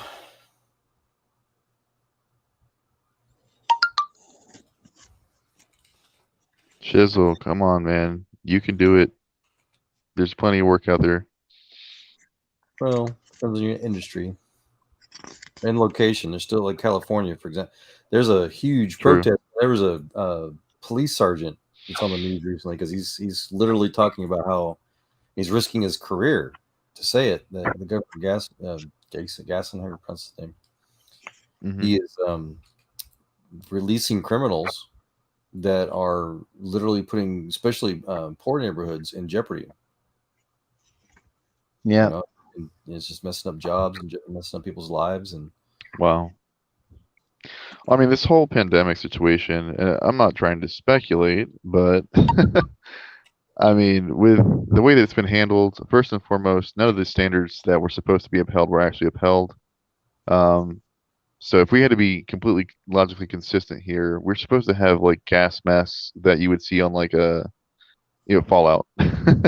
Yeah, like something like that, comparable, because that's the only thing that would really block out no, because those are paper filters as well, typically. Yeah, Mod 4 does not stop a virus. You know this, right? It has to be designed specifically for this type of virus. Yeah, I agree with you. And even the charcoal filters don't work against viruses like this. So I don't argue about that. The only thing that'll start a virus is either a hermetically sealed vehicle or suit with a positive air supply, an internal positive air supply, or an immune system, or vaccine. That's it. Nothing else will stop a virus. Yeah, I agree. And so they're just using it as like a political tool to cause a lot of strife and division and problems economically. I think it's all for the purposes of just collapsing the United States economic system. Mm-hmm. But I mean, that, again, not too much on the speculation. It just that's what it appears to be. I was so proud of my old boss, Elon Musk. He was literally using the word fascist. This is fascist, but the lockdowns, I loved it. Yeah, big controversy. I was proud of him. Seriously, I think. I think that it's way abused. Like the entire situation is just abuse to the nth degree. There was a woman I saw that she was so psychologically damaged by the situation that she literally thought if a little girl came anywhere near her without a mask that she would die. And so she was screaming like, F you, you little B, like, to this little girl because she didn't have a mask on. And I'm just like, this lady's insane. And I feel bad for her because obviously it's because of all the news, the fake outrage that's been happening. And they just don't realize that a lot of this is political and it has nothing to do with an actual virus. Even the vaccine situation, it's like they already said that the vaccine may not even really cause you to lose symptoms. I mean, even with it, you can still pass the virus. You can still get the virus. It doesn't do anything, essentially. It's just you can lose your employment for not taking the vaccine. You can't sue Moderna, Pfizer, or AstraZeneca in the event that you lose functionality, or if you die, your family can't sue. It's just there's so much wrong with this situation. Yep. I've got a special folder for memes about this. I know it's 3:00 in the morning. What is wrong with us? I'm sorry. It's like 2 a.m. where I'm at, and I got to go to bed soon. So I probably should be getting off here in probably like 10 minutes or something. You guys are making the time go by because time flies when you're fun. So true. Praise the Lord. Do you guys, to both you guys being Americans, do you think that if there was no coronavirus in 2020, that Trump would have waltzed back in? Absolutely, 100%. I don't just think that. I think that he should be in it right now. But just to clarify, we already know what happened. The mail-in ballots, whatever you want to call it, was a sham, and there's so much other nonsense. Fraud. But you're in New Zealand, right? Yes. But do y'all have like a parliament, or what kind of y'all are under like the? Yeah, we have a parliament, very much like England. Okay. Hey, Gavin, this Yes, meme sir. became popular about August or so before the second waves were hitting the rest of the world. It was just hitting America. This gives you an idea. Oh my goodness, it's so true. With a sheep at the end and everything. I love it. I got memes. Did you see my mop gear meme, Matthew? What is it? My mop gear one. Did you see it one? Shared it. Oh yeah. Wait. I think I saw that last. But you can put it back up again. But yeah, I think I saw that one last time. Unless you've been trained and certified to wear mop gear, don't waste my time trying to educate me on how a cloth mask will save my life. That's because last time I was talking about like how the masks are essentially like it's like having to swat a mosquito with like a fly swatter that has 14-inch holes on it. Like, it just doesn't do anything. Exactly right. Here's another popular one I loved sharing here. Here we go. This is what a virologist wears to protect themselves from a virus. These are actual guys. This is from the Wuhan virology lab. Don't worry though, your bandana probably works too. See, they've got internal air supplied, hermetically sealed suits. You know, exactly. Yeah. I mean, that's what I was saying. Like on the submarine, in the event that we had like a fire or something like that, or if there was like a gas leak or some kind, imagine that we had like an R12 leak, right? We would definitely die if we didn't have the EABs with it has an internal oxygen supply and the overhead that we had to be like in groups of 4, and so there'd be the person the 4 men that would be, you have to put your hand on the guy's shoulder so that you can go through if it's there's smoke around. And you would feel on the bottom, we would put these like really rough markers on the bottom where your feet could feel it with the boots that we're wearing. And I mean, so you would just plug in immediately from the overhead right there. I mean, if you didn't have that system, you would die.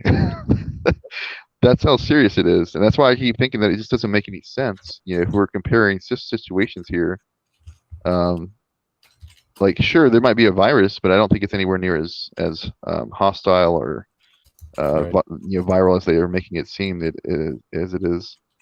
Not to mention that they wouldn't even have to pay people to mark some of their family members as COVID victims if it were so serious. I've heard people. So I work for Comcast, and I do, like I say, collections for them, and I hear from people all the time about how they had family members that had recently passed, but then they were called and asked if they could apply this person as a COVID victim, even though they died of something else. They were willing to get paid like $5,000 for this stuff. Really?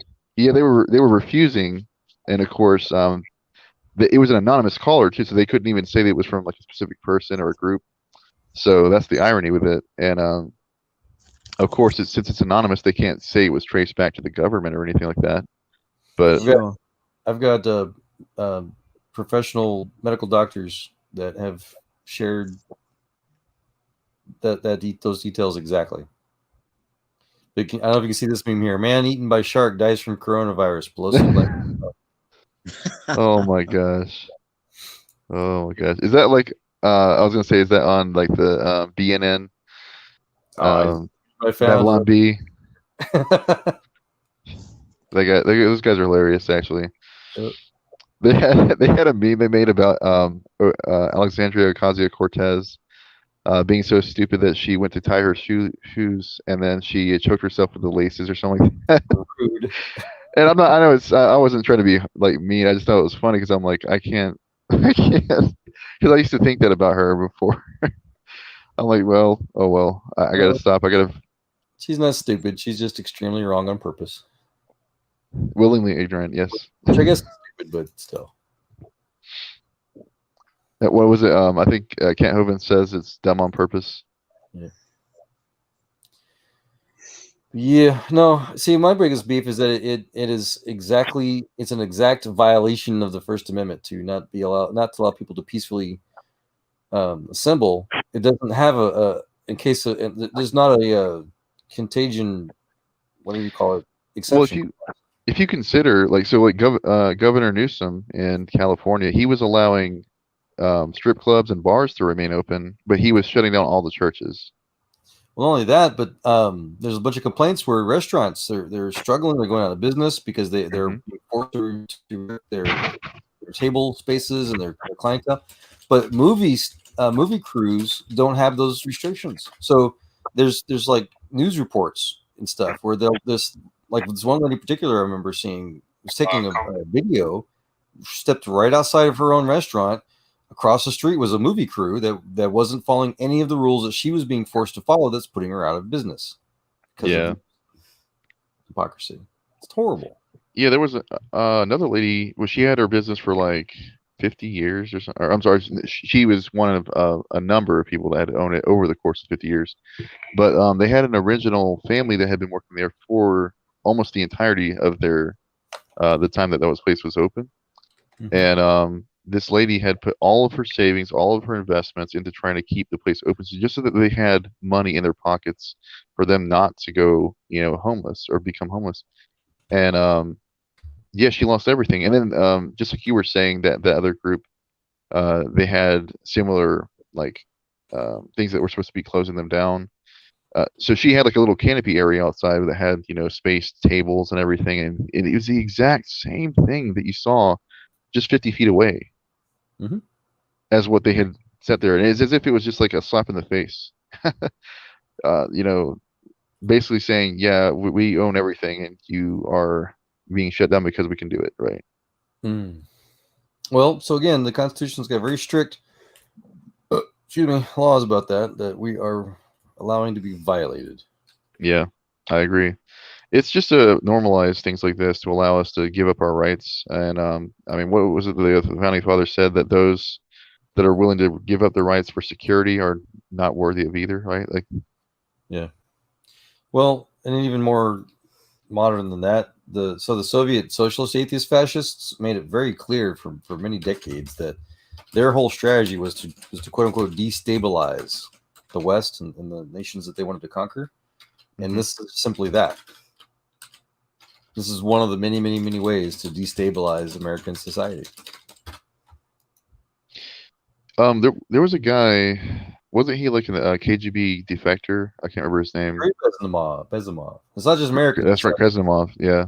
The world. Yeah, he became an American. I just remember he went through like all the tactics that they were going to use on us for deception and propaganda to cause or allow communism to take over in America. Dude, did you see? So Call of Duty even uses him now in one of their little intro clips. It's really cool. That's awesome. He's getting some traction. Yeah, it's only been 40 plus years now. He was, I think, he defected in the mid '80s. I think. Yeah. I love him, man. He's one of our favorites. Oh, he's an awesome talk. I've listened to quite a few of his speeches, and I think he's very articulate. It's very knowledgeable, of course, and he has quite a bit to say about that particular genre, especially with propaganda. That was interesting to go over that. But I mean, it's just, if you look at things like that, and then you look at people like Albert Pike, who wrote the book Morals and Dogma. You kind of get a better understanding of why we have so many atheists out there in the world today. Why we have so much division and strife. It's because it was all fabricated. It was all created to be this way. And I mean, he explicitly talks about how atheism is a contrived notion, and it's going to be forced to be propagated into future societies. He specifically talks. This is like from back in like the 1800s, and I mean, it's a very occultic book. If you haven't read it, I wouldn't probably read too much of it, but it does have some really good insights as to why we see some of the things that we see today. Here I'm going to share. It's a 1-minute clip. Again, this is Fair Use Act. It's from a video game intro, and I'm not trying to steal it. Blah blah blah. So hopefully I don't get that. Fair use. Fair use. Yep, I'm gonna share it here. Just a minute. So y'all can see it. Understand around you are in a state of war. And you have precious little time to save yourself. It's a slow process, which we call active measures. What matters is essentials: economy, foreign relations, defense systems. With a violent change of power, structure, and economy, period of normalization. This is what will happen in the United States if you allow all these schmucks to put a big brother government in Washington, D.C., who will promise lots of things, never mind whether the promises are fulfilled or not.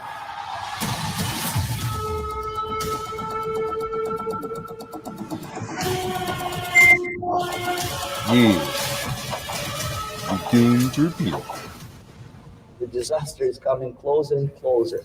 The danger. Praise the Lord. That was from the 1980s. Gives me goosebumps. Yeah, it really is good. I mean, all of his speeches are like that, though. They once you really get into the nitty gritty details, you're like, oh my gosh. Oh yeah, this is happening right now. Yeah, they're on YouTube as well, but they're hours long. But it's oh yeah. Worth every minute. That guy was. I think and other ones too, but. I think the first time I heard one of his clips was like 4 years ago, and I was just so shook by it. I was like, "You got to be kidding me! This is exactly what I'm hearing about and seeing right now." Yep. But so we're active duty, and you're like, "Heck yeah!" Yeah, if people wonder why folks that served in the military are, as the term goes, conservative, it's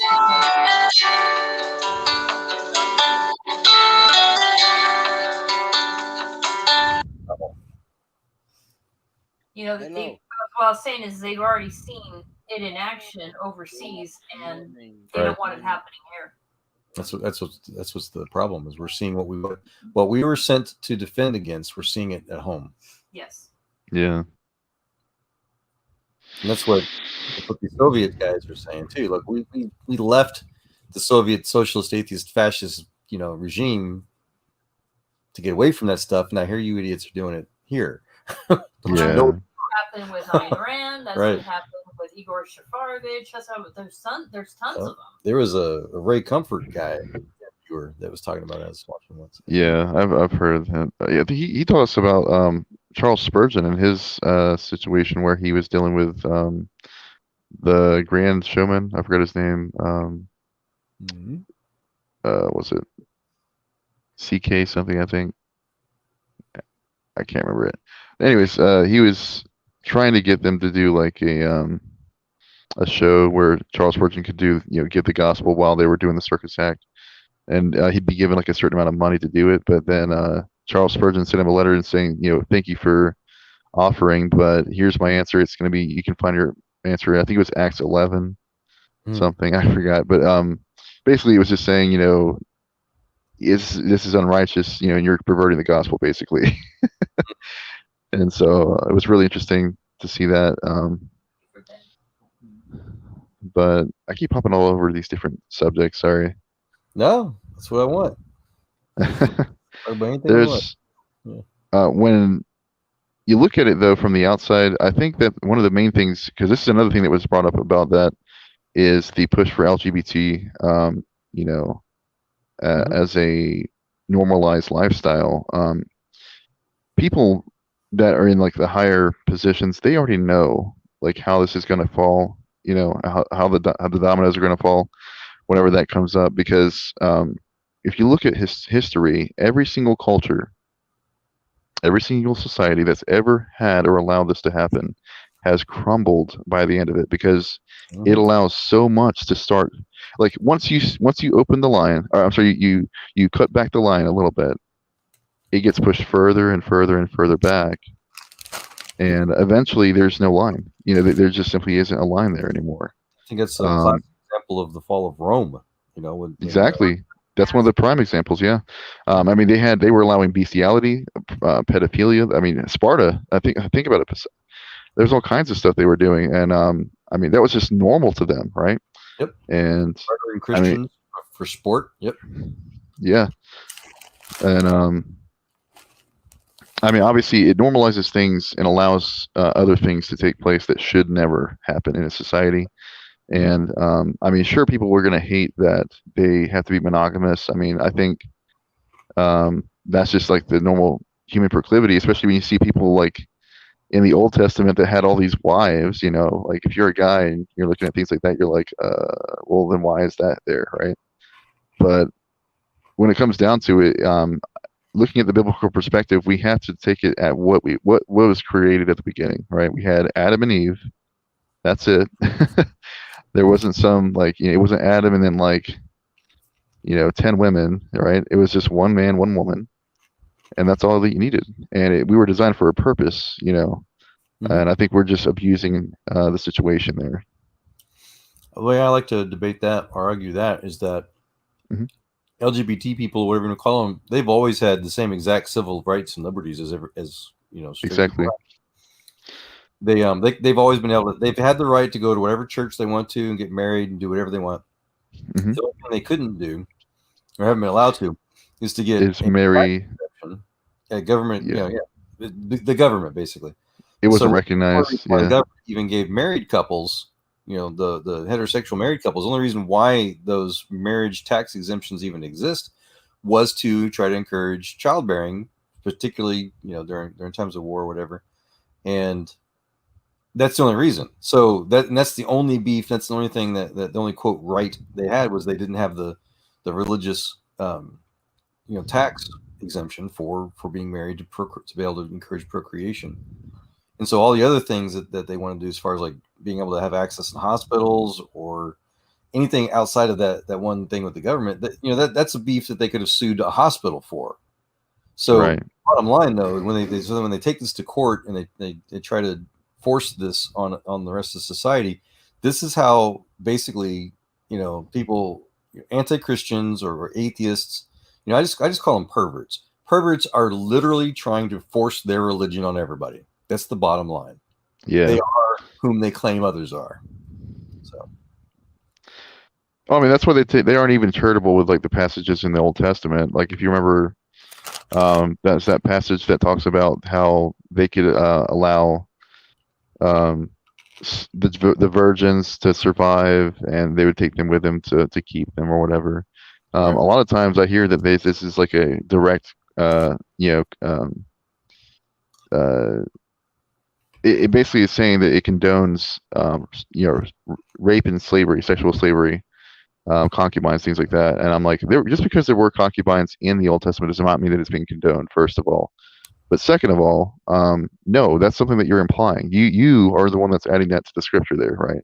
So it never says that they like took them home and then started raping them. Like, are you out of your mind? Like, clearly, you have to assume that that's the case.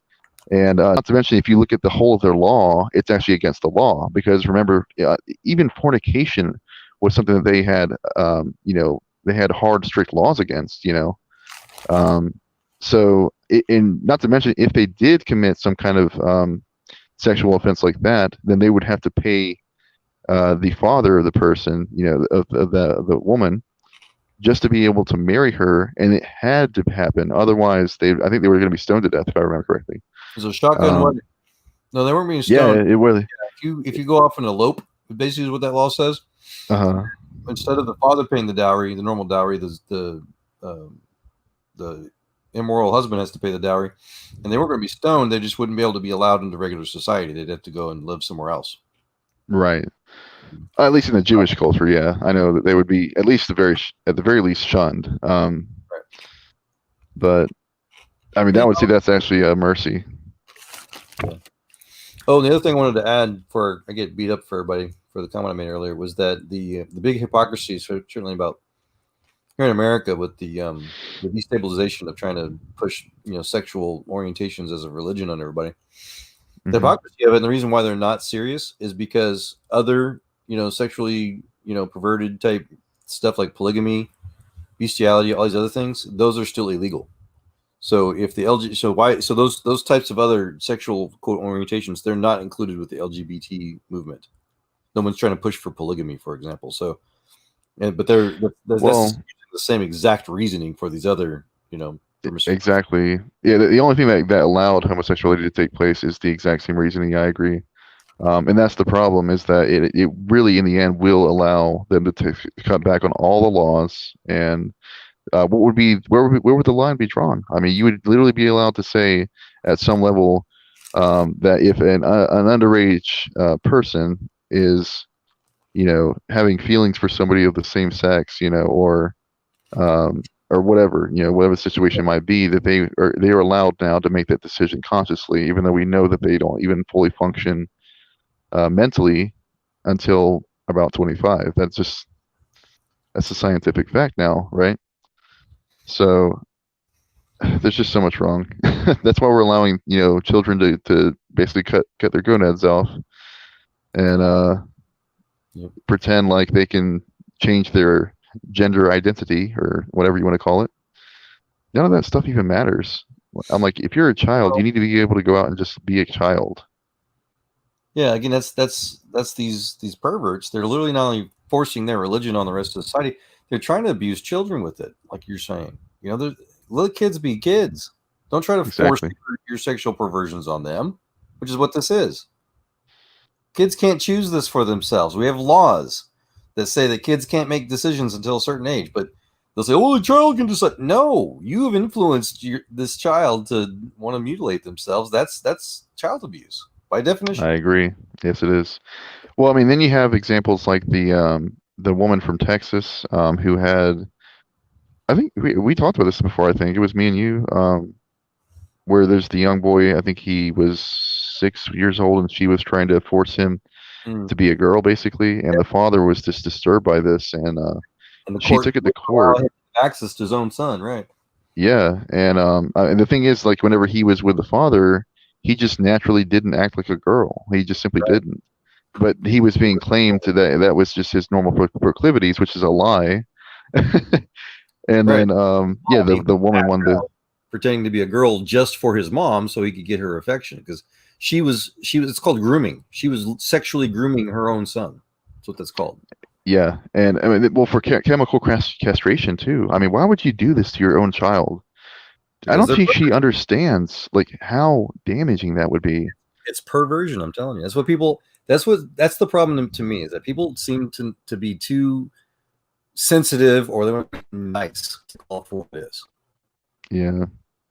Well, they're being guilted, is what it is. That's just classic. That's manipulation. Yeah, they're just being guilted by perverts. Is the point that I want to. People can argue whether it's perverted or not, but right. Anyways, that's the point. There are people with sexual proclivities that want to force this thing, and I don't think it's genuine whatsoever, because again, they'd be pushing for polygamy and these other things, but it's basically a classic atheist cult type thing, trying to destabilize good society. Well, they do actually have a movement that's trying to push to normalize pedophilia. I have seen that. They had like several TED Talks about it, how it's just another sexual attraction that we have misunderstood, and that there's Judge Ginsburg argued that in the 70s. Yeah, exactly. Yeah, Ruth Bader Ginsburg, she's got to be one of the worst. If I'm talking about morals here, like one of the worst Supreme Court justices we've ever had. But people just praise her. I'm just like, oh my gosh, you got to be kidding me. It's horrible. So much wrong with this situation. So Germany's trying to push for that. A lot of the EU nations, they're trying to make it more culturally appropriate, whatever, for their massive new Muslim immigrants to be able to maintain brides. Canada just recently, a few years ago now, upgraded their age of consent, sexual law age, whatever, from 14 years old to 16 years old, because they were having too many pedophiles, flee to Canada. Wow. So, yep. I mean, this is actually happening all over the place right now, especially in Muslim majority countries like Turkey. They are still practicing like pedophilia at super young ages. They'll actually like sell their daughters off at like the age 3 sometimes, from what I've heard. And well, as lovely as this conversation's turning, Mrs. Joel's asking to go to bed. So I gotcha. Well, hey, I'm sorry I kept you guys up so late. I hope you'll have a blessed night, all right? What's that? Said I hope you'll have a blessed night, all right? Oh, absolutely. Yeah, Kelly's saying the opposite, that don't you dare apologize. But I'm Yeah, you guys are lovely. I really, really like it when he opens up his channel and you come in. Yep. The Lord's blessed us with you guys, so thank you. Yeah, not a problem. Yeah, I look forward to having another conversation. Yeah, but y'all have a good night, all right? Take care. You too. God bless, Peg. God bless, brother. God bless you, Gavin. Take care. Yep. Take care, Gavin. Thank you. Yep. All good. All good, Joel. I'll talk to you soon, eh? Yes, sir. Mrs. Joel says good night to you too, Olive, and everybody else is out there. Thank you, guys. Fantastic. God bless. Yes, sir. God bless, honey.